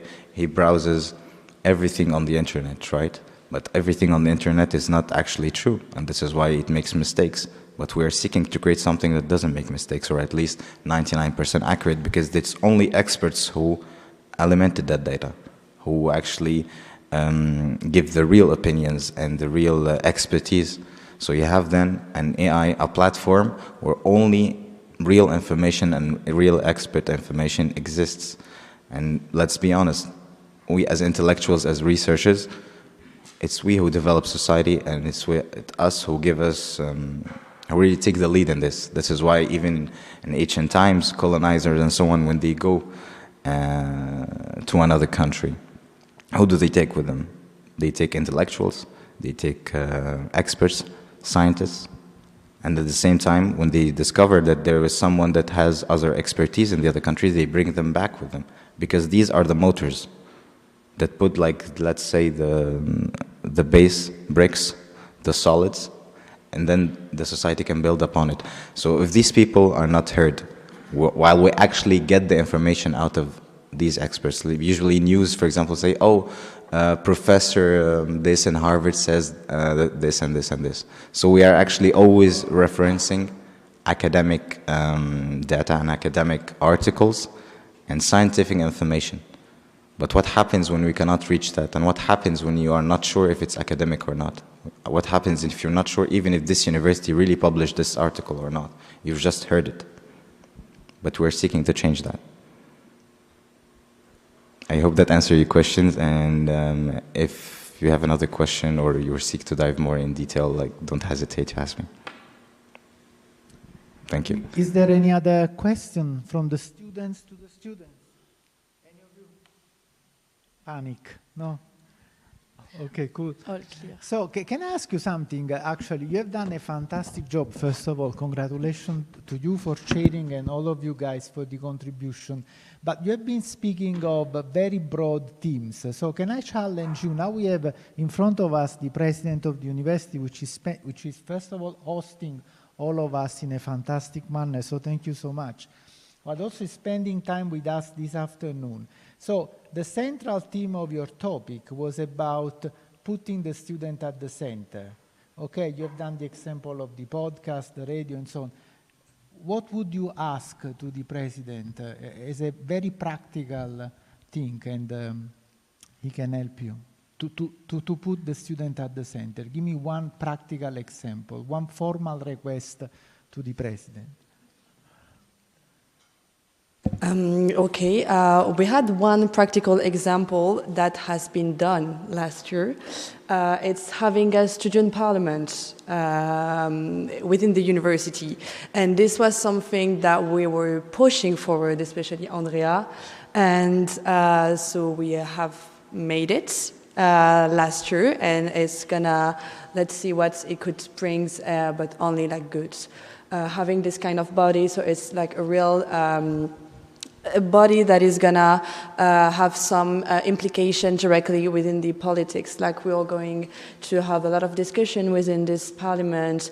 It's very representative of all the students from UPEC. We have some students engaged in association, other engaged in like the board council of UPEC, and some like basic student just going at the university for classes and not engaged at all. And we're gonna discuss a lot of topics, and what we're gonna do at the end is when we agree on something, we then go with the political team of UPEC and try to make it work, because we act on it as the student body of UPEC, as the student parliament. So it's a real strength to have that now. Okay, that's really good, but this is more in the interaction between the student and the governance. But for example, if you have to give me a suggestion to me as a lecturer, so assuming we are in the lecture room, okay, how can I make student-centric the experience of a lecture? What would you suggest to a middle-aged guy like me?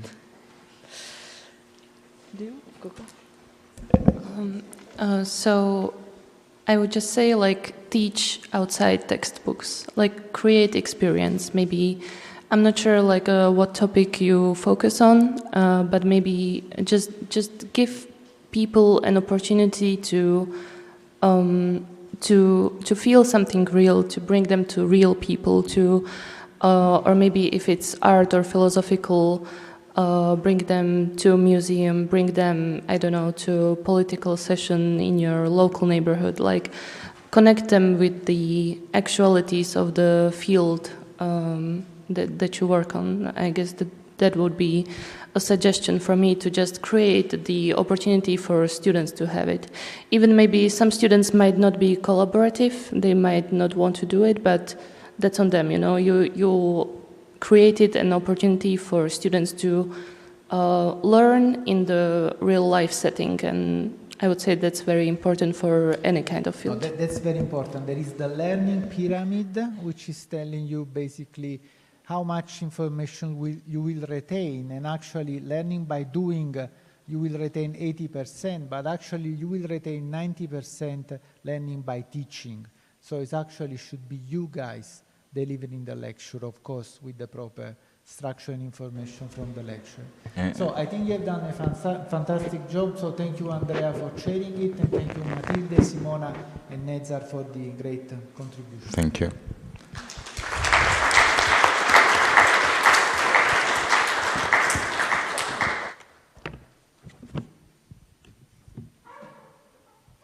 So, Riccardo, before we are moving forward, how are things going? Everything okay?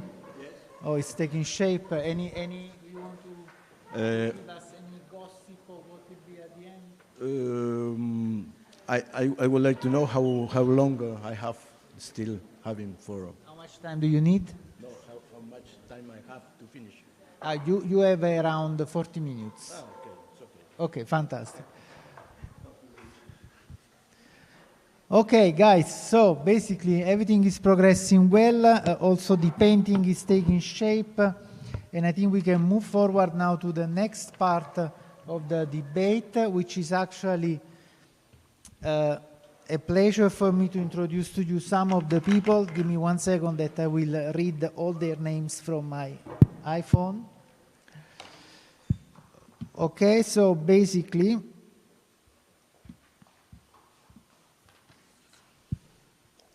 okay. So this roundtable is about sustainable development goals in higher education. And it's a pleasure for me to introduce to you Sofia Zamperi. Sofia is it? Fantastic. So Sofia is a master student in climate and technology law at Vrije University in Amsterdam. So welcome. Then we have Jorim Thielbeck. From, again, Vrije University. Thank you very much for coming. Currently works at the Department of Child and Adolescent Psychiatry. Is this one working? Okay, so I can use this one. Psychiatry, again in Vrije. Then we have Toby Eric Wilkstrom. Please have a seat. Toby holds appointment at the Graduate School and the Faculty of Languages and Culture at the University of Iceland. We were there 1 year ago, I think, for a fantastic visit. It's a beautiful place. And then, Lina, do we have Maxim Tomosek? Yes? Okay, fantastic. So, PhD in Constitutional Law at the Law Faculty of Palaki University in Olomouc. So, guys, the topic is about SDG in higher education. Before we start to introduce ourselves, can I ask the students, do you know what are Sustainable Development Goals? Any idea?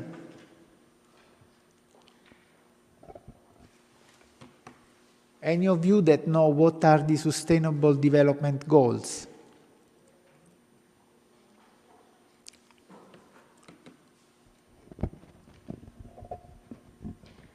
No? Okay, so maybe what we can do, we can introduce ourselves, and first of all, we can tell the students what SDGs are and why they are important. So, shall we start from you?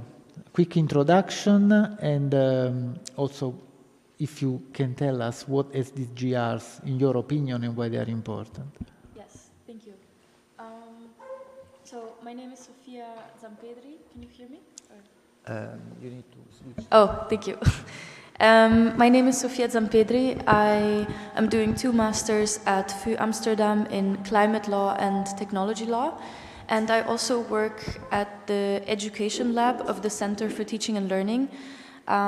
working within sustainability education mainly. So together with Jorim, we are redesigning curricula across different faculties to include sustainability perspectives and the SDGs into education of all disciplines. So finding the connection between, any type of study and sustainability.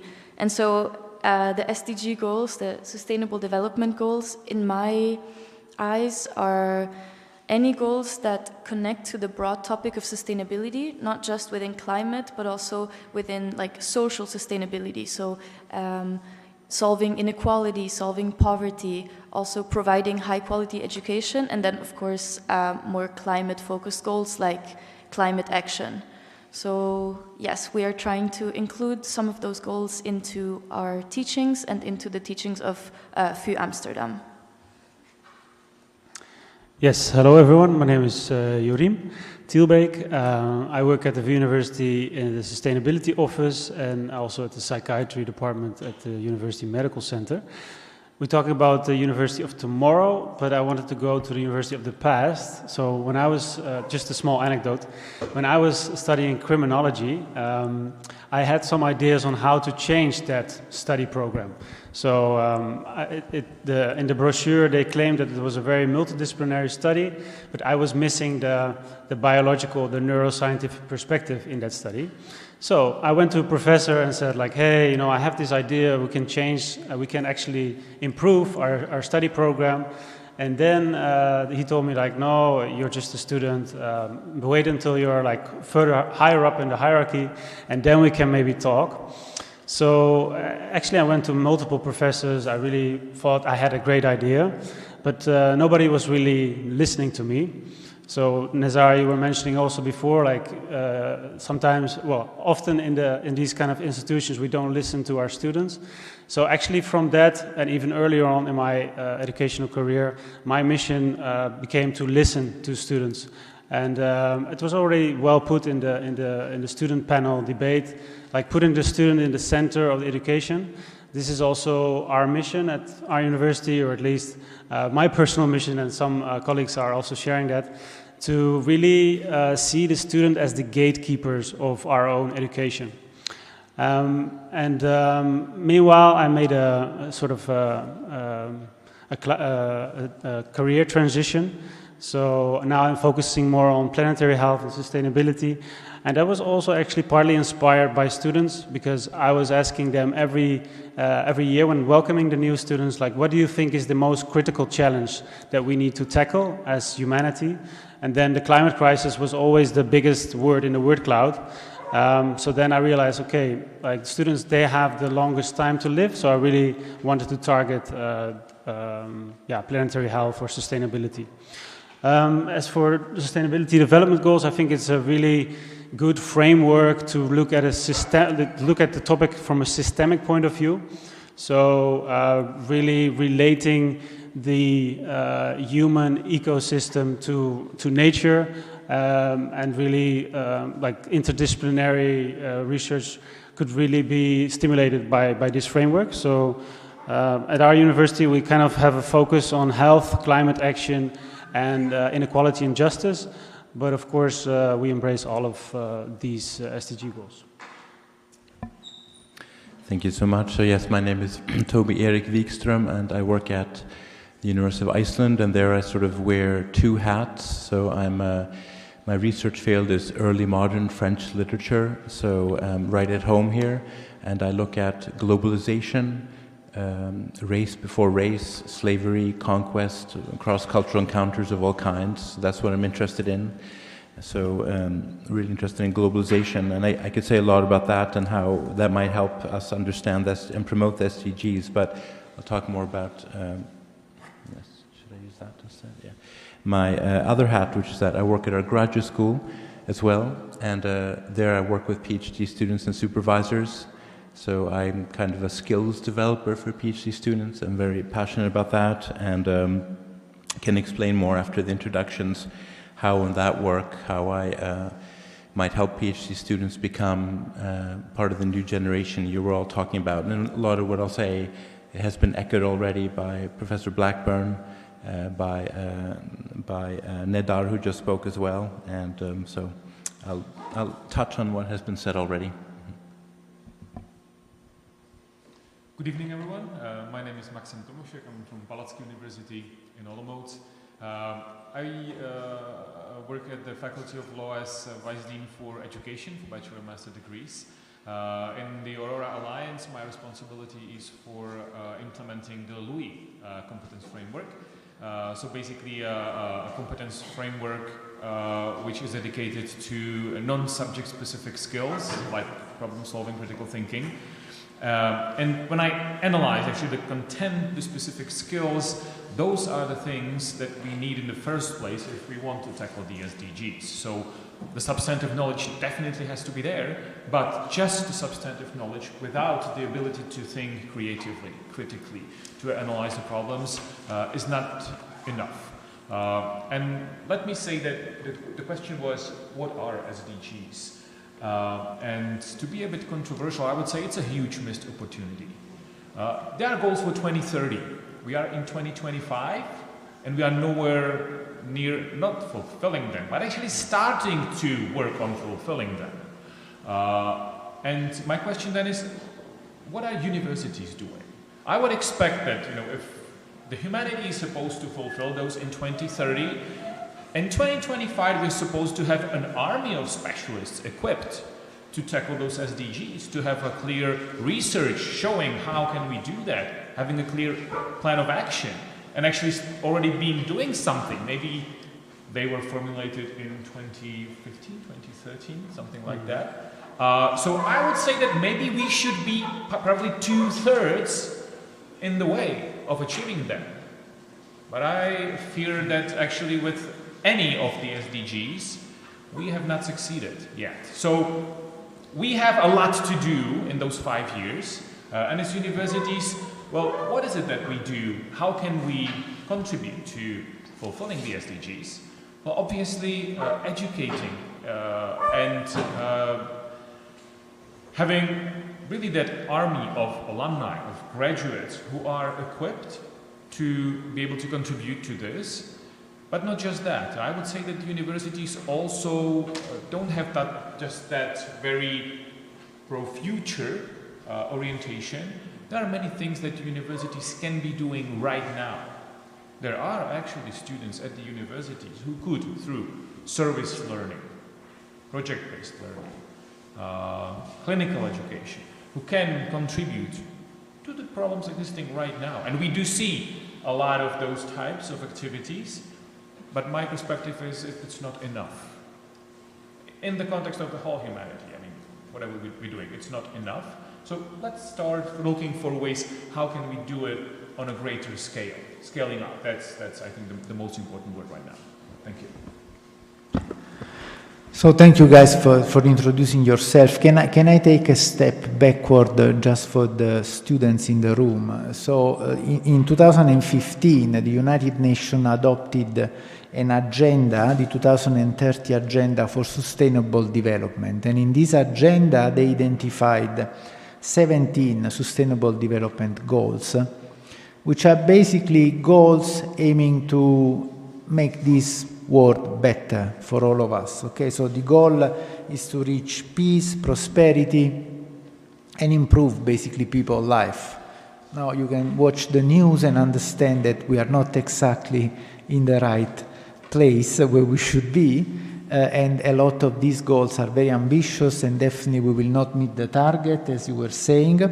Just to give you an idea for the ones that are not familiar, because then you can follow us much better, the 16 SDGs are no poverty, SDG 1, zero hunger, SDG 2, good health and well-being, SDG 3. It's also important to understand that some of them, of course, are targeted to, low-income countries, for example. It's difficult to think that zero hunger is a problem in Paris, but others are related to all of us, because good health and well-being relate to all of us. Quality education, SDG 4. Then we have gender equality, clean water and sanitization, affordable and clean energy, decent work and economic growth, reduced inequalities, and so on and so on. Peace and justice, partnership for the goals. Now, the debate today with our speakers, because they are all experts in the field, is how we can embed SDGs in our teaching methodologies. We are talking of the University of tomorrow, so how we can make the university and the experience for you students better, making you aware of this problematic and also making yourself better equipped with tools to work trying to reach the SDG goals in the near future. So, and starting from this point, actually, Sophia, do you want to tell us how are you trying to implement, what kind of toolkit have you developed to implement SDGs in your curricula? Yes, so we mainly do this through two ways. So the first way is that we give workshops to different faculties and at different conferences on a toolkit that we developed together called the Sustainable Teaching Toolkit, which is divided into content. So we try to advise teachers on what type of content they could teach that would include the SDG goals. But on the other side, because we want to have this, as a student-centered type of education, we have the co-creation pillar.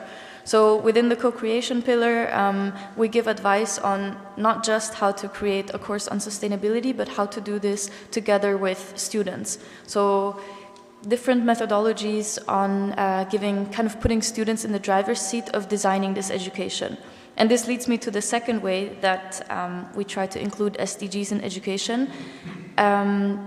We co-teach and co-coordinate an honors course at FU called Rebuilding Education. And within this course, we have different groups of students who each collaborate with a teacher who is interested in redesigning one of their courses or designing a course from scratch that is connected to sustainability.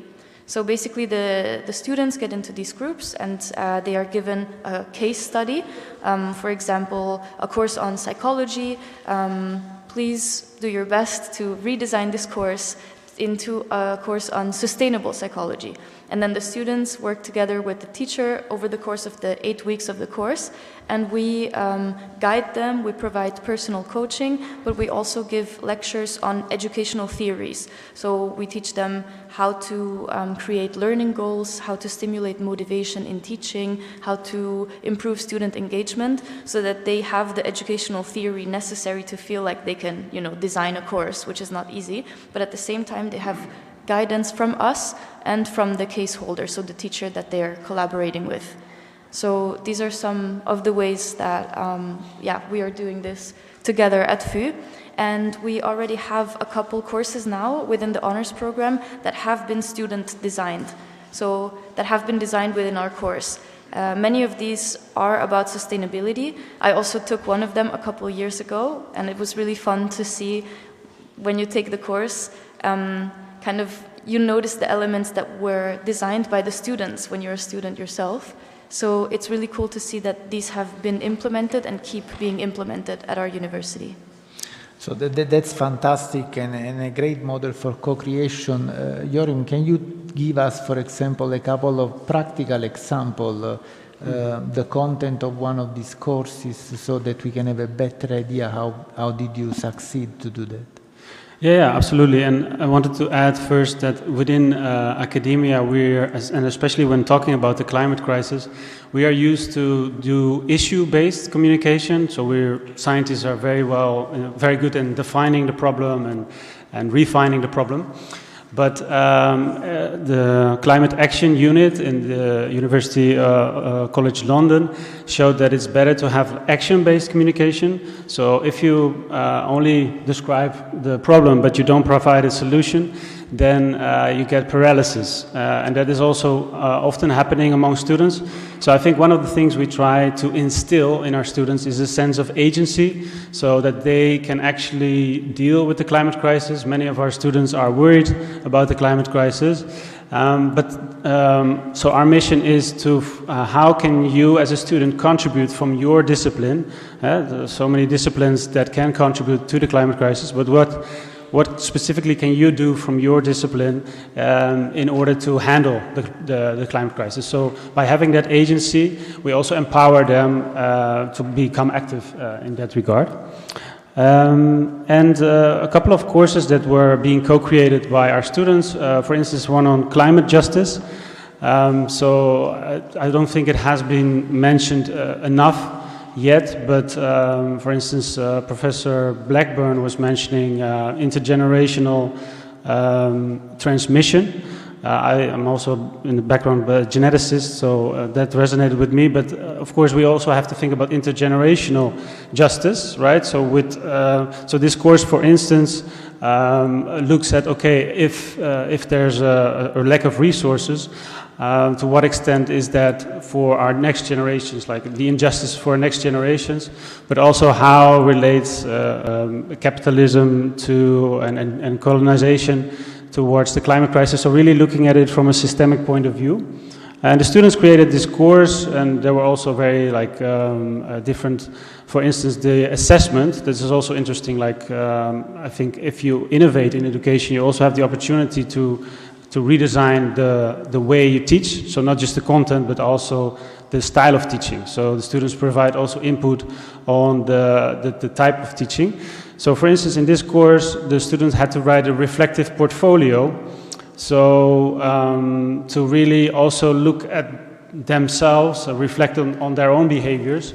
And for instance, Angelica, you were also mentioning that in your talk. So the importance of having a reflection on your own before you reflect upon the broader topic. So the students thought a reflective portfolio would really fit this course, and hence, within this climate justice course, they were, being assessed. They assessed themselves based on that reflective portfolio. And what is the student experience in terms of feedback? Do they like the process? Do they find it challenging? And also a very practical question, which I think interests all the students, in terms of final grades. Mm-hmm. Do they perform better compared to other courses? Yeah, so I mean, we didn't do let's say a formal analysis on that or scientific study on that, but I think the students find this course, Rebuild Education, but maybe you can comment on it too, Sophia, very challenging, right? So it's not easy to design a course. It's also not easy to assess yourself. So for instance, students have to formulate their own learning criteria. So of course we have the learning goals for the course, but students also formulate their own learning goals. And they also create their own rubrics, right? So they have to decide for themselves when they are satisfied with the course. So they find it pretty hard, but if you look at the evaluations, they find it transformative too. So That's good, that's good. Fantastic, thank you guys, excellent job. Toby, any specific example from Reykjavik? Yes, specific example is 3MT, 3-minute thesis competition, but let me just back up very quickly and give you some keywords. So, wicked problems, wicked science, 3MT. So that's what I'd like to discuss very quickly. So, you remember that Professor Blackburn was talking about these huge problems we have in the world, like climate change, refugee crisis, rising inequality. I would add AI to that, and those are examples of what people have been calling since the 50s and 60s wicked problems. Then the problems are complex and cause a lot of disagreement. Experts can't agree on the nature and the scope of the problems. And so I was very much inspired by the great article I'd like to recommend to you on what it's called Wicked Science. It came out in 2021. It's called by Kawa, K-A-W-A, et al. It's called Training Wicked Scientists for a World of Wicked Problems. So I'm sure if you Google that, Wicked Scientists, Wicked Problems, it will come up. And what he and his co-authors kind of suggest is this model that I think is really excellent for us working in graduate education, working on, this world of wicked problems, basically that saying that just field expertise is not enough. What we need to do is train our graduate, master's and PhD students to have interpersonal skills and professional, sort of transversal skills alongside the field expertise. We need to, or they need to learn how to communicate to diverse audiences using diverse means. And then this is familiar to some of you, echoes what was said in the prior session. And also they need to be able to collaborate, not just with people in their field, but with diverse stakeholders. So politicians, policymakers, and the general public. And that brings me then to a way perhaps of doing that and promoting the SDGs, which is a 3MT, or 3-minute thesis competition. Here in France, it's known as Ma thèse en 180 secondes. Some of you know it. I think it's even done here. And so the format is that you basically, well, let's do a show of hands. If you've ever heard of the 3MT, could you raise your hand so we can see if anyone, okay, a few people, not that many. Okay, so then I can definitely explain what it is. So basically imagine doing a PhD, you've accumulated a lot of information, you have 3 minutes and 1 slide with no animations to explain your research project to a generalist audience, normally a jury of journalists or scholars or not in your field or general public, and it's kind of a contest. So that's what I've done 2 years now. The last time was this past fall within Aurora in wonderful Innsbruck, Austria, and the Austrian Alps. We had a retreat for PhD students on science communication, a week-long retreat. It was called Rising Voices, and I see that we have Sri Kamini Susheta with us, who was a participant, so maybe during the Q&A you can say a few words about what it was like for you to convince other people to do 3MTs. And so it was a wonderful coaching experience where I work closely with PhD students to come up with especially their hook, their storyline, and also their image on their slide. So this was all about, different fields will call it different things. It's storytelling for some, it's rhetoric for others, or for people in business it would be like, salesmanship, right? So call it what you want, but it was just I think it had a great effect on speakers because I had to really employ their higher order cognitive synthetic thinking skills to boil everything down to a message, right, that was understandable in just 3 minutes, and help them with storytelling skills. And these, I think, are the skills we need to finally start working on the SDGs. And I think it also has this wonderful effect on the audience because it can make very complicated research accessible to audiences, to different audiences, and at least it's a starting point. So I would think that's a way of starting the vital work on working, on SDGs, and I think all graduate programs should have a 3MT competition as just a requirement, and it's just a wonderful transformative experience, especially in the intercultural, international experience like we had, bringing people together, cross-cultural, feedback, teamwork, synthetic thinking, storytelling. I think that's one way among others to go. Well, actually, I have to say, last year I had the privilege to be part of a leadership program, super expensive, provided by Glasgow University. And the end of the program, actually delivered not by Glasgow, but delivered by the Royal Bank of Scotland, so a top financial institution. And the final part of the program was for us academics to do exactly this kind of exercise. So explain your idea in 3 minutes, and was difficult and challenging. Yeah, it was. And if I can just say one more thing, one thing that made it so fascinating for me, and I hope will make it fascinating for you in the future, I noticed that PhD students, it became really hard when they had to explain their methodology. So we ended up really entering to, I remember the one-on-one or small group coaching, it really became like politician speak. I was saying, okay, you have to, for this, unlearn your writing of long sentences. You'd need a list. I did this, then I did this, then I did this. And that kind of just those bullet points that maybe politicians and policymakers and social media influencers, we need to enter that terrain and use those bullet points, right, to be better at that kind of communication. And there was some unlearning that had to be done, and that's what I found especially fascinating. Thank you. Student point of view. So yes, I had the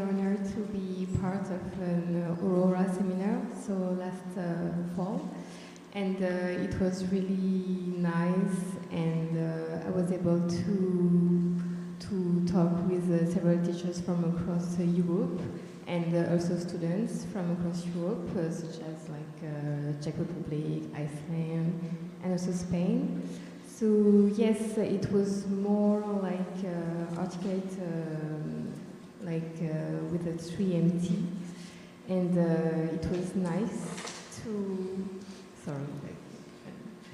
It was nice work because I didn't really have the opportunity to present my work and to simplify my words while explaining my work as a PhD student. So it was a nice challenge to do within a week, and I feel like I learned a lot of skills, and now I'm able to explain really nice my studies. And yes, also I spoke with a lot of students across Europe, and they also taught me how there was a lot of subjects linked to environment and sustainability. So overall, it was really, really good experience to have, and I am really grateful that I was able to go. Fantastic, thank you. Maxim, can I ask you something slightly different? Of course, I'm very interested to know what you do in Olomouc, but can I talk about the cultural differences across our students? We are a European consortium, and of course we are all very similar, but there are differences in terms of student attitude, but also the cultural background in each country. So far we've been listening about the Netherlands and Iceland, so North Europe. What about Central Europe? Is there any different approach in your students, or you think it's a very similar experience to the one discussed? Well, I would probably be rather cautious to make generalizations. Sure. But let me start from a bit different perspective. Every student is different. Every student is an individual. From my experience of teaching for 15 years at the university, I see that actually every year, every cohort of the students is also different in a sense. And then it comes in, let's say, generations of students, which shifts, I would say, every 5 years, like there's a bigger change. And so what we might see right now is definitely a generation of people who grew up with social networks, who know how to use technology really well. At the same time, they are really very much aware of the crisis that we are facing about the environment. So I think that this creates a huge and excellent opportunity to actually use that momentum. One very specific thing that really was a very important change for me at the Faculty of Law. When I have the introductory information session for the people who want to study at the Faculty of Law, I ask them, what is the reason that you want to study here? And in the past, very often the students would say, I hate math. That's why I go to the Faculty of Law. That's the funny. But then many of them would say it's a prestigious work, very socially acclaimed. You can make nice money when you work in this line. But what started to show more and more in the past 2 or 3 years is social justice. I'm in this for the justice element. I don't care. And I explained to them, if you want money, you should probably be doing other things than law these days, because law is not anymore like a very lucrative discipline.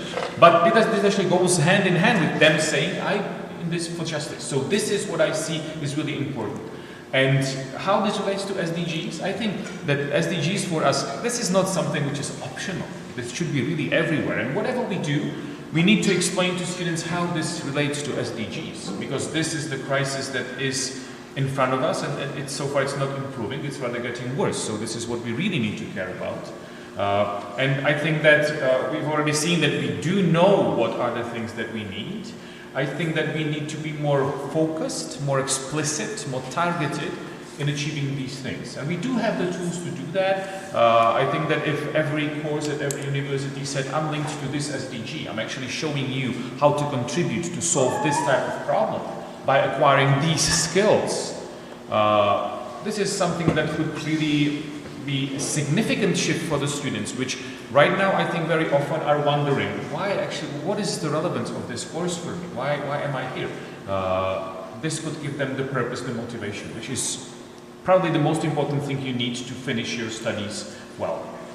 That's really important. So now that you know our speakers better, I would like to open the floor for discussion. Do we have any question, comments, especially from the students? Complaints, suggestions?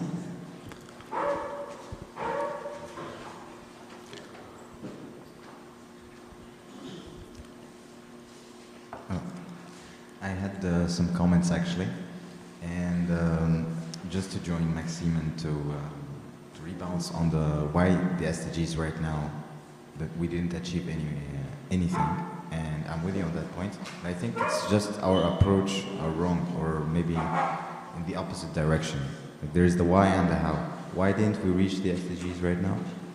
Because there's not enough actually importance to it. Maybe it's important in academia, but it's not important for the people's life. And when I say also important for academia, not every researcher out there actually cares about this. Because they will publish articles that, as I said, trending. And this is not really trending. It is trending, but it's not really something that a researcher will put all his time in doing this, unless he's really passionate about it and he really knows what he's doing. Which is a shame, because if there's other researchers in the same area about the SDGs and knows what they're doing, they can come together and they work better, and they can have bigger circle, teach more students, and really teach how to contribute and make people really know the importance. But we don't have that. And the how, just to circle back about the relation between professors and students always feels that there is this hierarchy, which I understand. There is a professor and there is a student. This is hierarchy. But when I'm talking about research, there is no hierarchy in research. There's just researchers. And this is something I think we need to implement in lectures more and in all academia, that research is not limited to anyone. And it's not just because I'm a professor that I have the right to do research and you're not. And I think knowledge is something that we cannot possess. And this is sadly what's happening in academia, that your level basically defines whether you can do research or not, whether what you say is relevant or not. And it's really disappointing, because right now there are so many students all over the globe, right? And then after that they will have families, they will become citizens, and they will be the ones to really motor the future. So if we don't give them the priority right now about climate change, for example, about the SDGs and so on, after that, of course, they will not be interested in it. A little bit, maybe some people that will be interested who will really think things through, but it's also our mission, our responsibilities to really form these students and these brains and foster healthy intellectuals for tomorrow. And this is what I feel at the heart of the University of Tomorrow again. And just to rebound back, this is why we really need such a platform to bring academics together, and we can go much faster, because right now, all over the globe, researchers are in their own corners. I think we have been locked up too much in our research laboratory that we forgot that there is problems in the actual world, and things, it's not because I just said that there is a problem, we just found a solution. Governments is extremely, they know that there is a problem with climate change, yet they cannot do anything about it, because there is not much research that they find satisfactory for the economy to boost as well, and also the planet. And we have researchers that have this ability to tell you, no, we can do that, and actually if you did this, it's favorable for your economy because you are protecting your environment later on instead of destruction and so on. But we don't put them in front. Even the government, sometimes they don't know that they have experts that they can help them. You see what I mean? So this is what we need to create, and this is what I seek to create with the platform, to really put these people together, and we advance in more research, faster, more accurate research, so that in the end, politically speaking, and with the government, they can also look at the work of researchers and really implement them. So again, the impact of real world, and I think this is what we need in academia right now, instead of just doing research for the sake of it. I know it's passionate, I know that every researcher really deep down loves what he's doing and what he's researching, but we really need to also put practicality in out there, as just Toby mentioned. Like, we really need to know how to present the research in very simple points, and how to really reach the target audience, because this is what's missing right now. There's many articles on climate change and so on that no one that doesn't have knowledge will dive deep into. But if we do a new sort of format, maybe podcast, maybe invite students to speak with them, have debate with them, treating them as equals, this is something different. Nizar, can I give you my comment? Because this is the second time today, before you were on the stage, that you make a distinction between what is trendy and fashion, what is business, and what is fair and right. And I think I understand that when you are young, you are really polarized. I was like you, probably Bruno was also like you. But actually, the real opportunity is to do business, so something trendy that is sellable, that is also fair and is addressing important issues. And this is not incompatible. So, for example, I consider myself a successful international professor. I publish on top journal, but I'm also leading a center of excellence in Africa because I see opportunities there. So I don't think the two things are different. And SDGs are a big opportunity. It's not only the right thing, it's also a massive opportunity. So you need to start thinking in a slightly different manner. Do you want to comment? Could I? Yes. Yes. So I think I partly agree with Nizar's perspective because it is true that there's maybe not enough visibility on climate research, but there is like climate science and climate research. There is plenty of it, and also governments and many actors are actually aware of it. But what we've discussed a lot in my climate law masters is that this is actually a responsibility crisis. So the question is not whether climate change exists, whether we need to act on it, and how much time we have, because the science is pretty clear. But it's more so that there are so many ethical principles on who should act when, that is something that is harder to decide, so kind of the governance aspect. So this is also why I believe that teaching SDG goals or sustainability in general more and more needs to address more philosophical and ethical perspectives to really find the actors that can take a step and be responsible. Because I feel like, I mean, it's not just a feeling, I think the consensus at this point is 97% scientific consensus on climate change. But the issue is just that it's really unclear who needs to do what and when. So I think that's also a point to start from.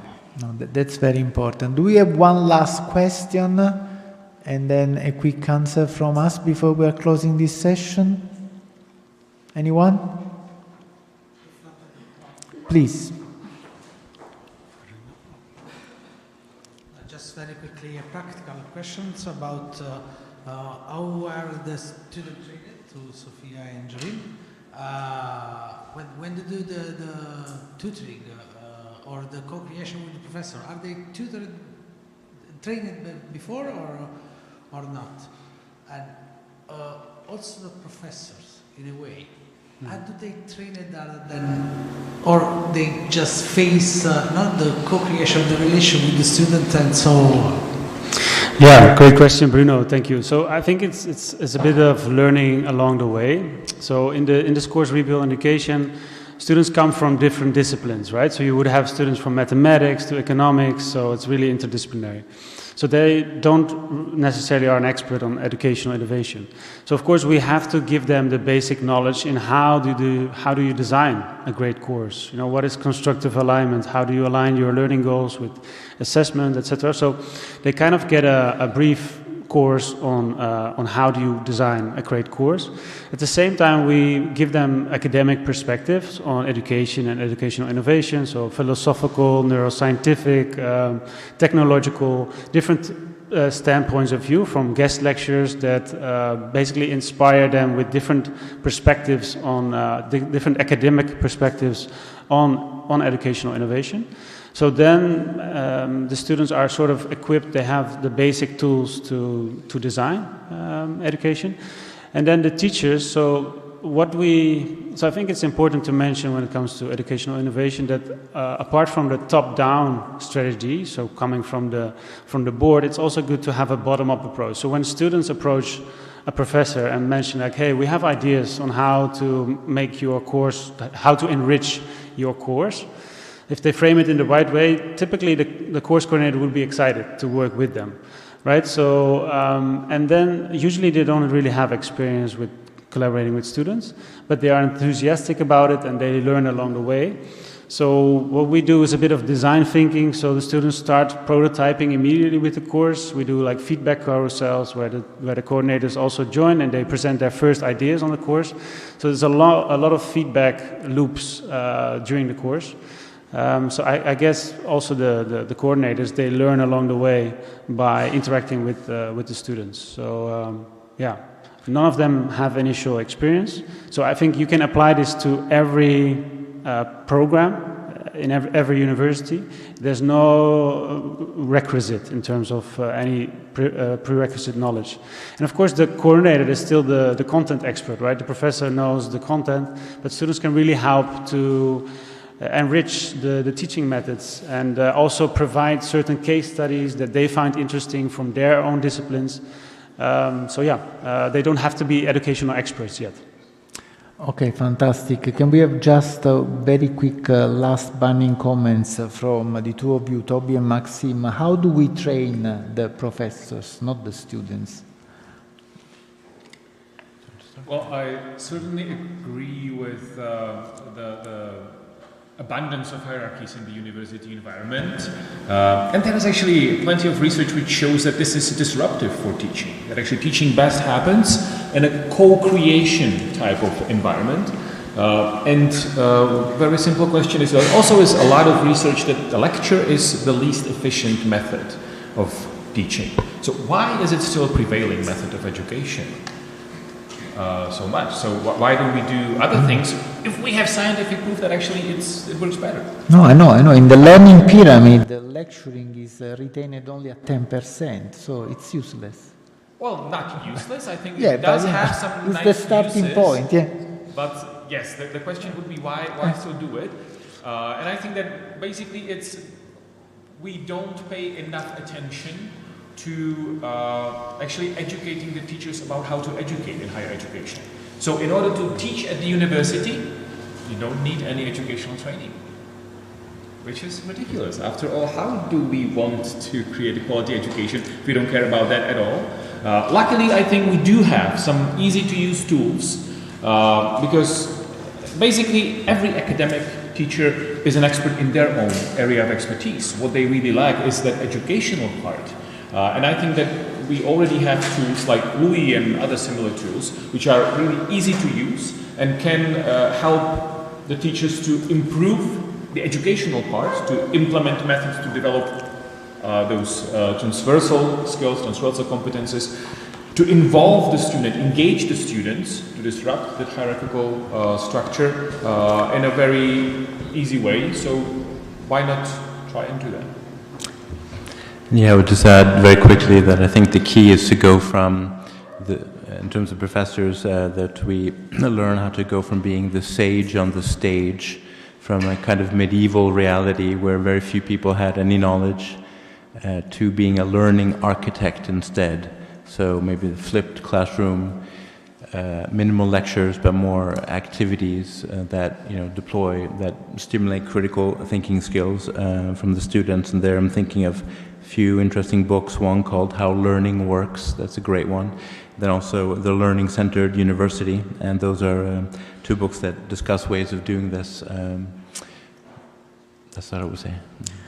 Maybe just one sentence. I think that this can be summed up in not thinking about what teachers do or who students are, but actually what students do. And the students can do a lot already in the educational process. Hear, hear. Sure, fantastic. So I wish to thank you, all of you guys, for the fantastic insights and the very nice discussion. Thank you a lot. Thank you.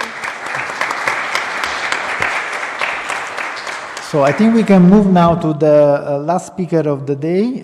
Last but not least, we have Dr. Felipe Koch, I'm not sure about the pronunciation, from the AEI International School in UPEC. And actually Felipe will be discussing a topic which is actually closing everything up, because it's about empowering futures and what we can do for a better university of tomorrow.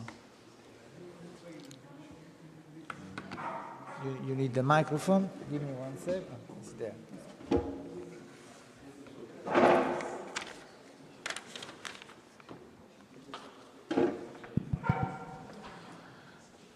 Okay, so I had planned a presentation of a project that we are carrying on the futures of education, but just before starting that, I could have just do a quickly exercise with you, with the remaining people tonight regarding the University of Tomorrow. So if you could, now let's consider we finished. This is the wrap up.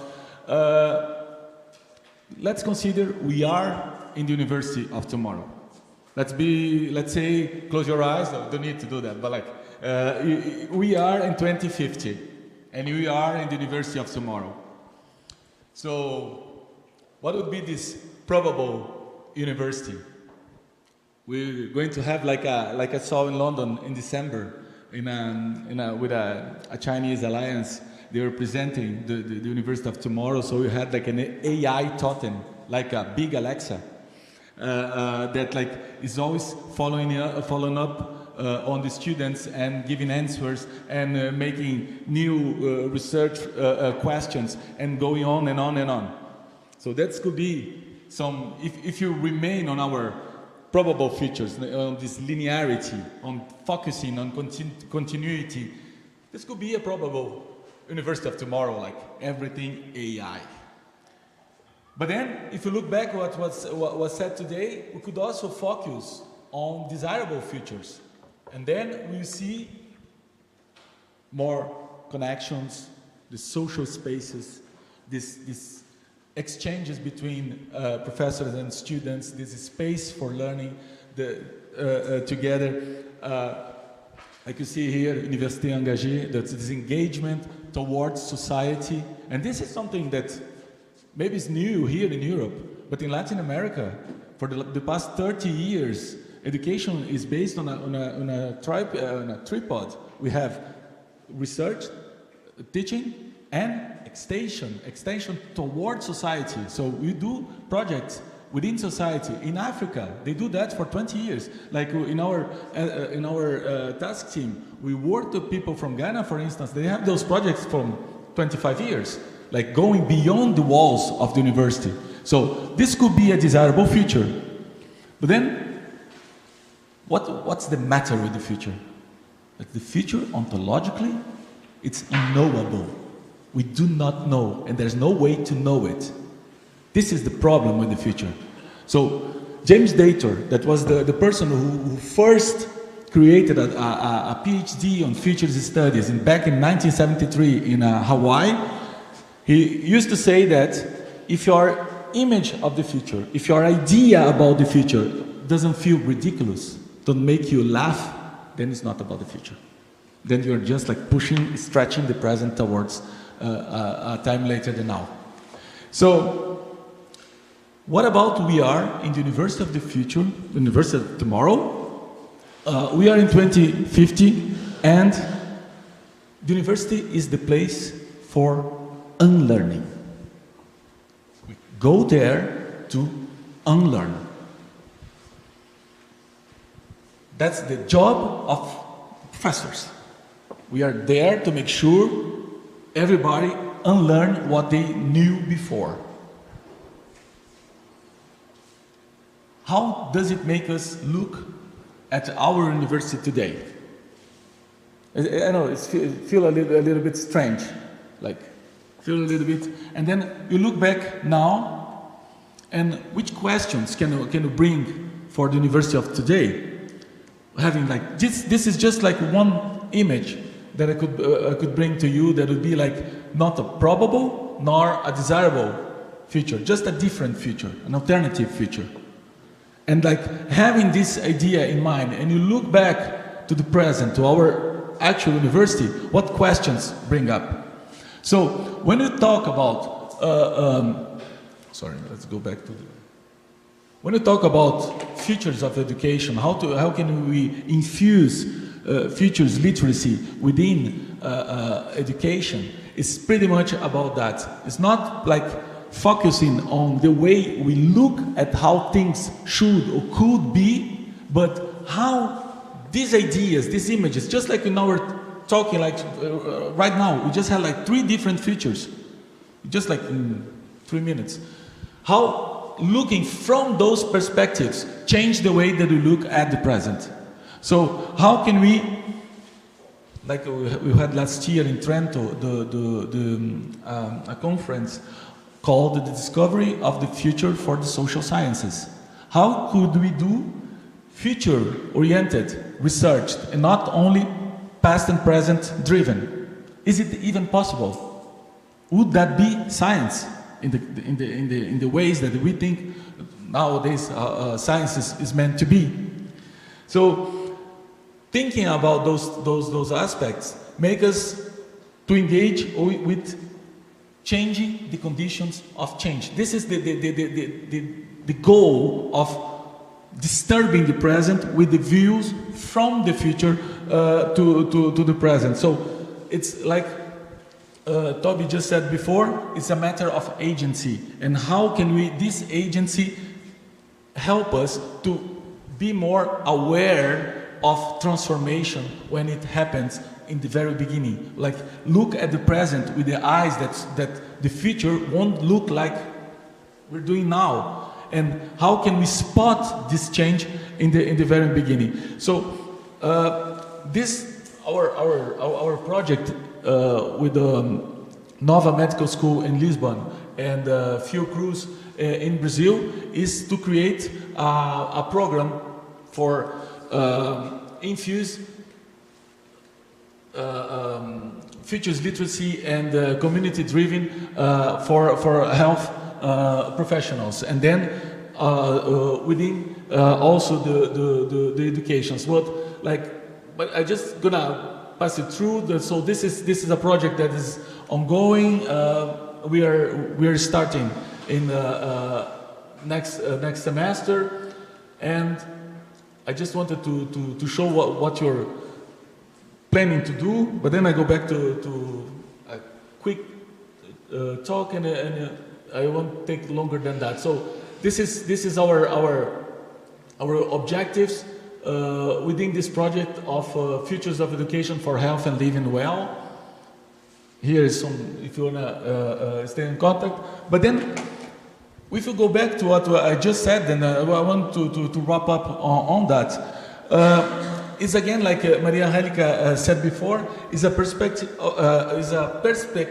of knowledge and epistemologies. So if you are more aware of transformation in the present, then we can be more aware at the time that you need to make decisions. So we are all talking about here about the questions regarding uncertainty, crisis, and how this impact education. So how can the future, looking from the future to the present, make us more aware of transformation and help us to spot epistemologies, knowledges that are not commonly used for decision making, for teaching, and for learning. So, as she said, that as culture has a meaning making and a symbolic system, we also can think about science as a social construction, then reality has a social construction, and then the future has a social construction as well. So if you engage with futures as being something to be known, that's not created yet, maybe we can have like an image of the university of tomorrow that will be surely different from now, but maybe closer to our desirable futures and less than this of the present. So I just did that much quicker because of the time, but that's what I wanted to bring for the discussion to close up this session. Thank you very much.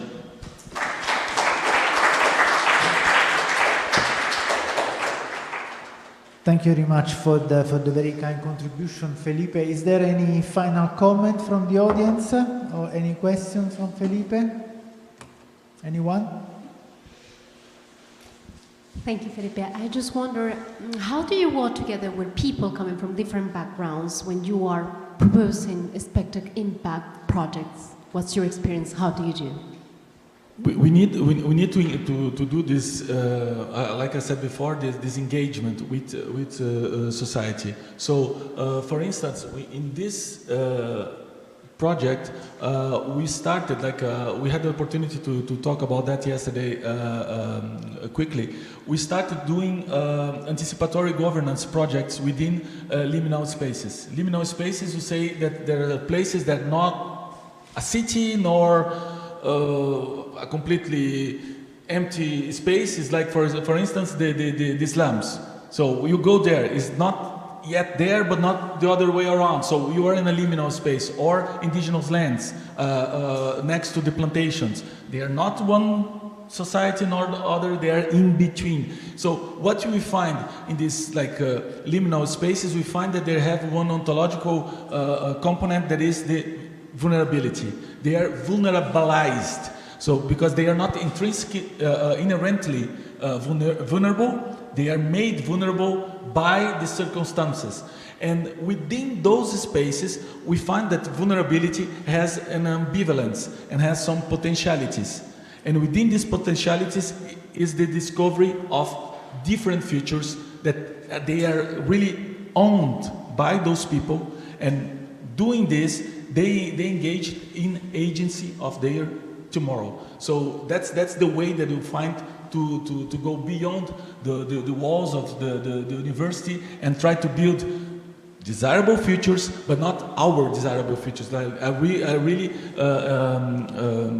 co-creation with people from outside the university. Thank you. Thank you. And maybe just to say, for those who are going to be tomorrow joining the lab on futures literacy, there will be the time to explore in depth this topic. Thank you. Any other comments or questions?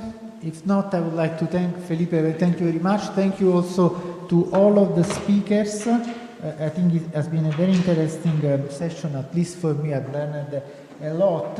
And now, talking of multidisciplinarity, we are finishing on a high. So we go to art, and we can have Riccardo telling us. Oh, you're just perfect on time, so spot on, spot on.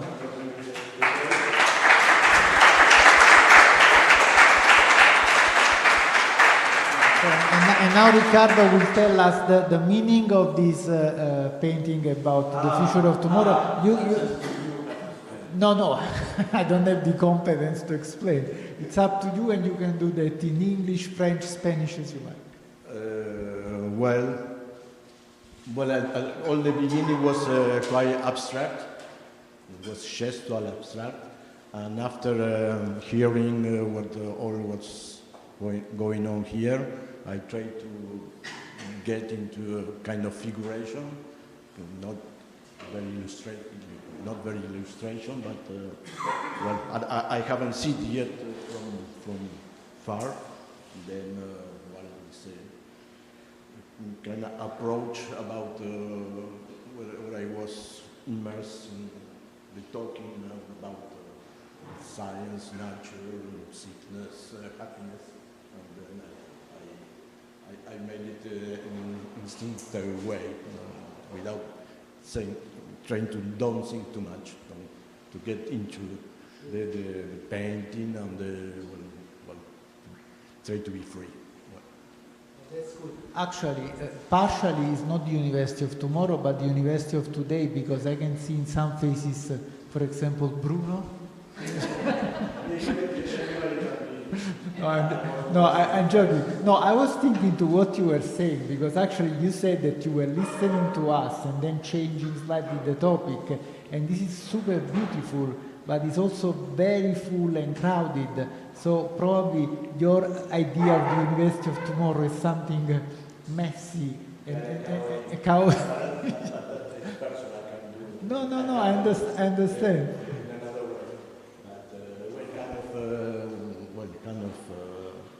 Waiting for something better with color and something that is very anguished, that I'm living every day, hear the radio or whatever.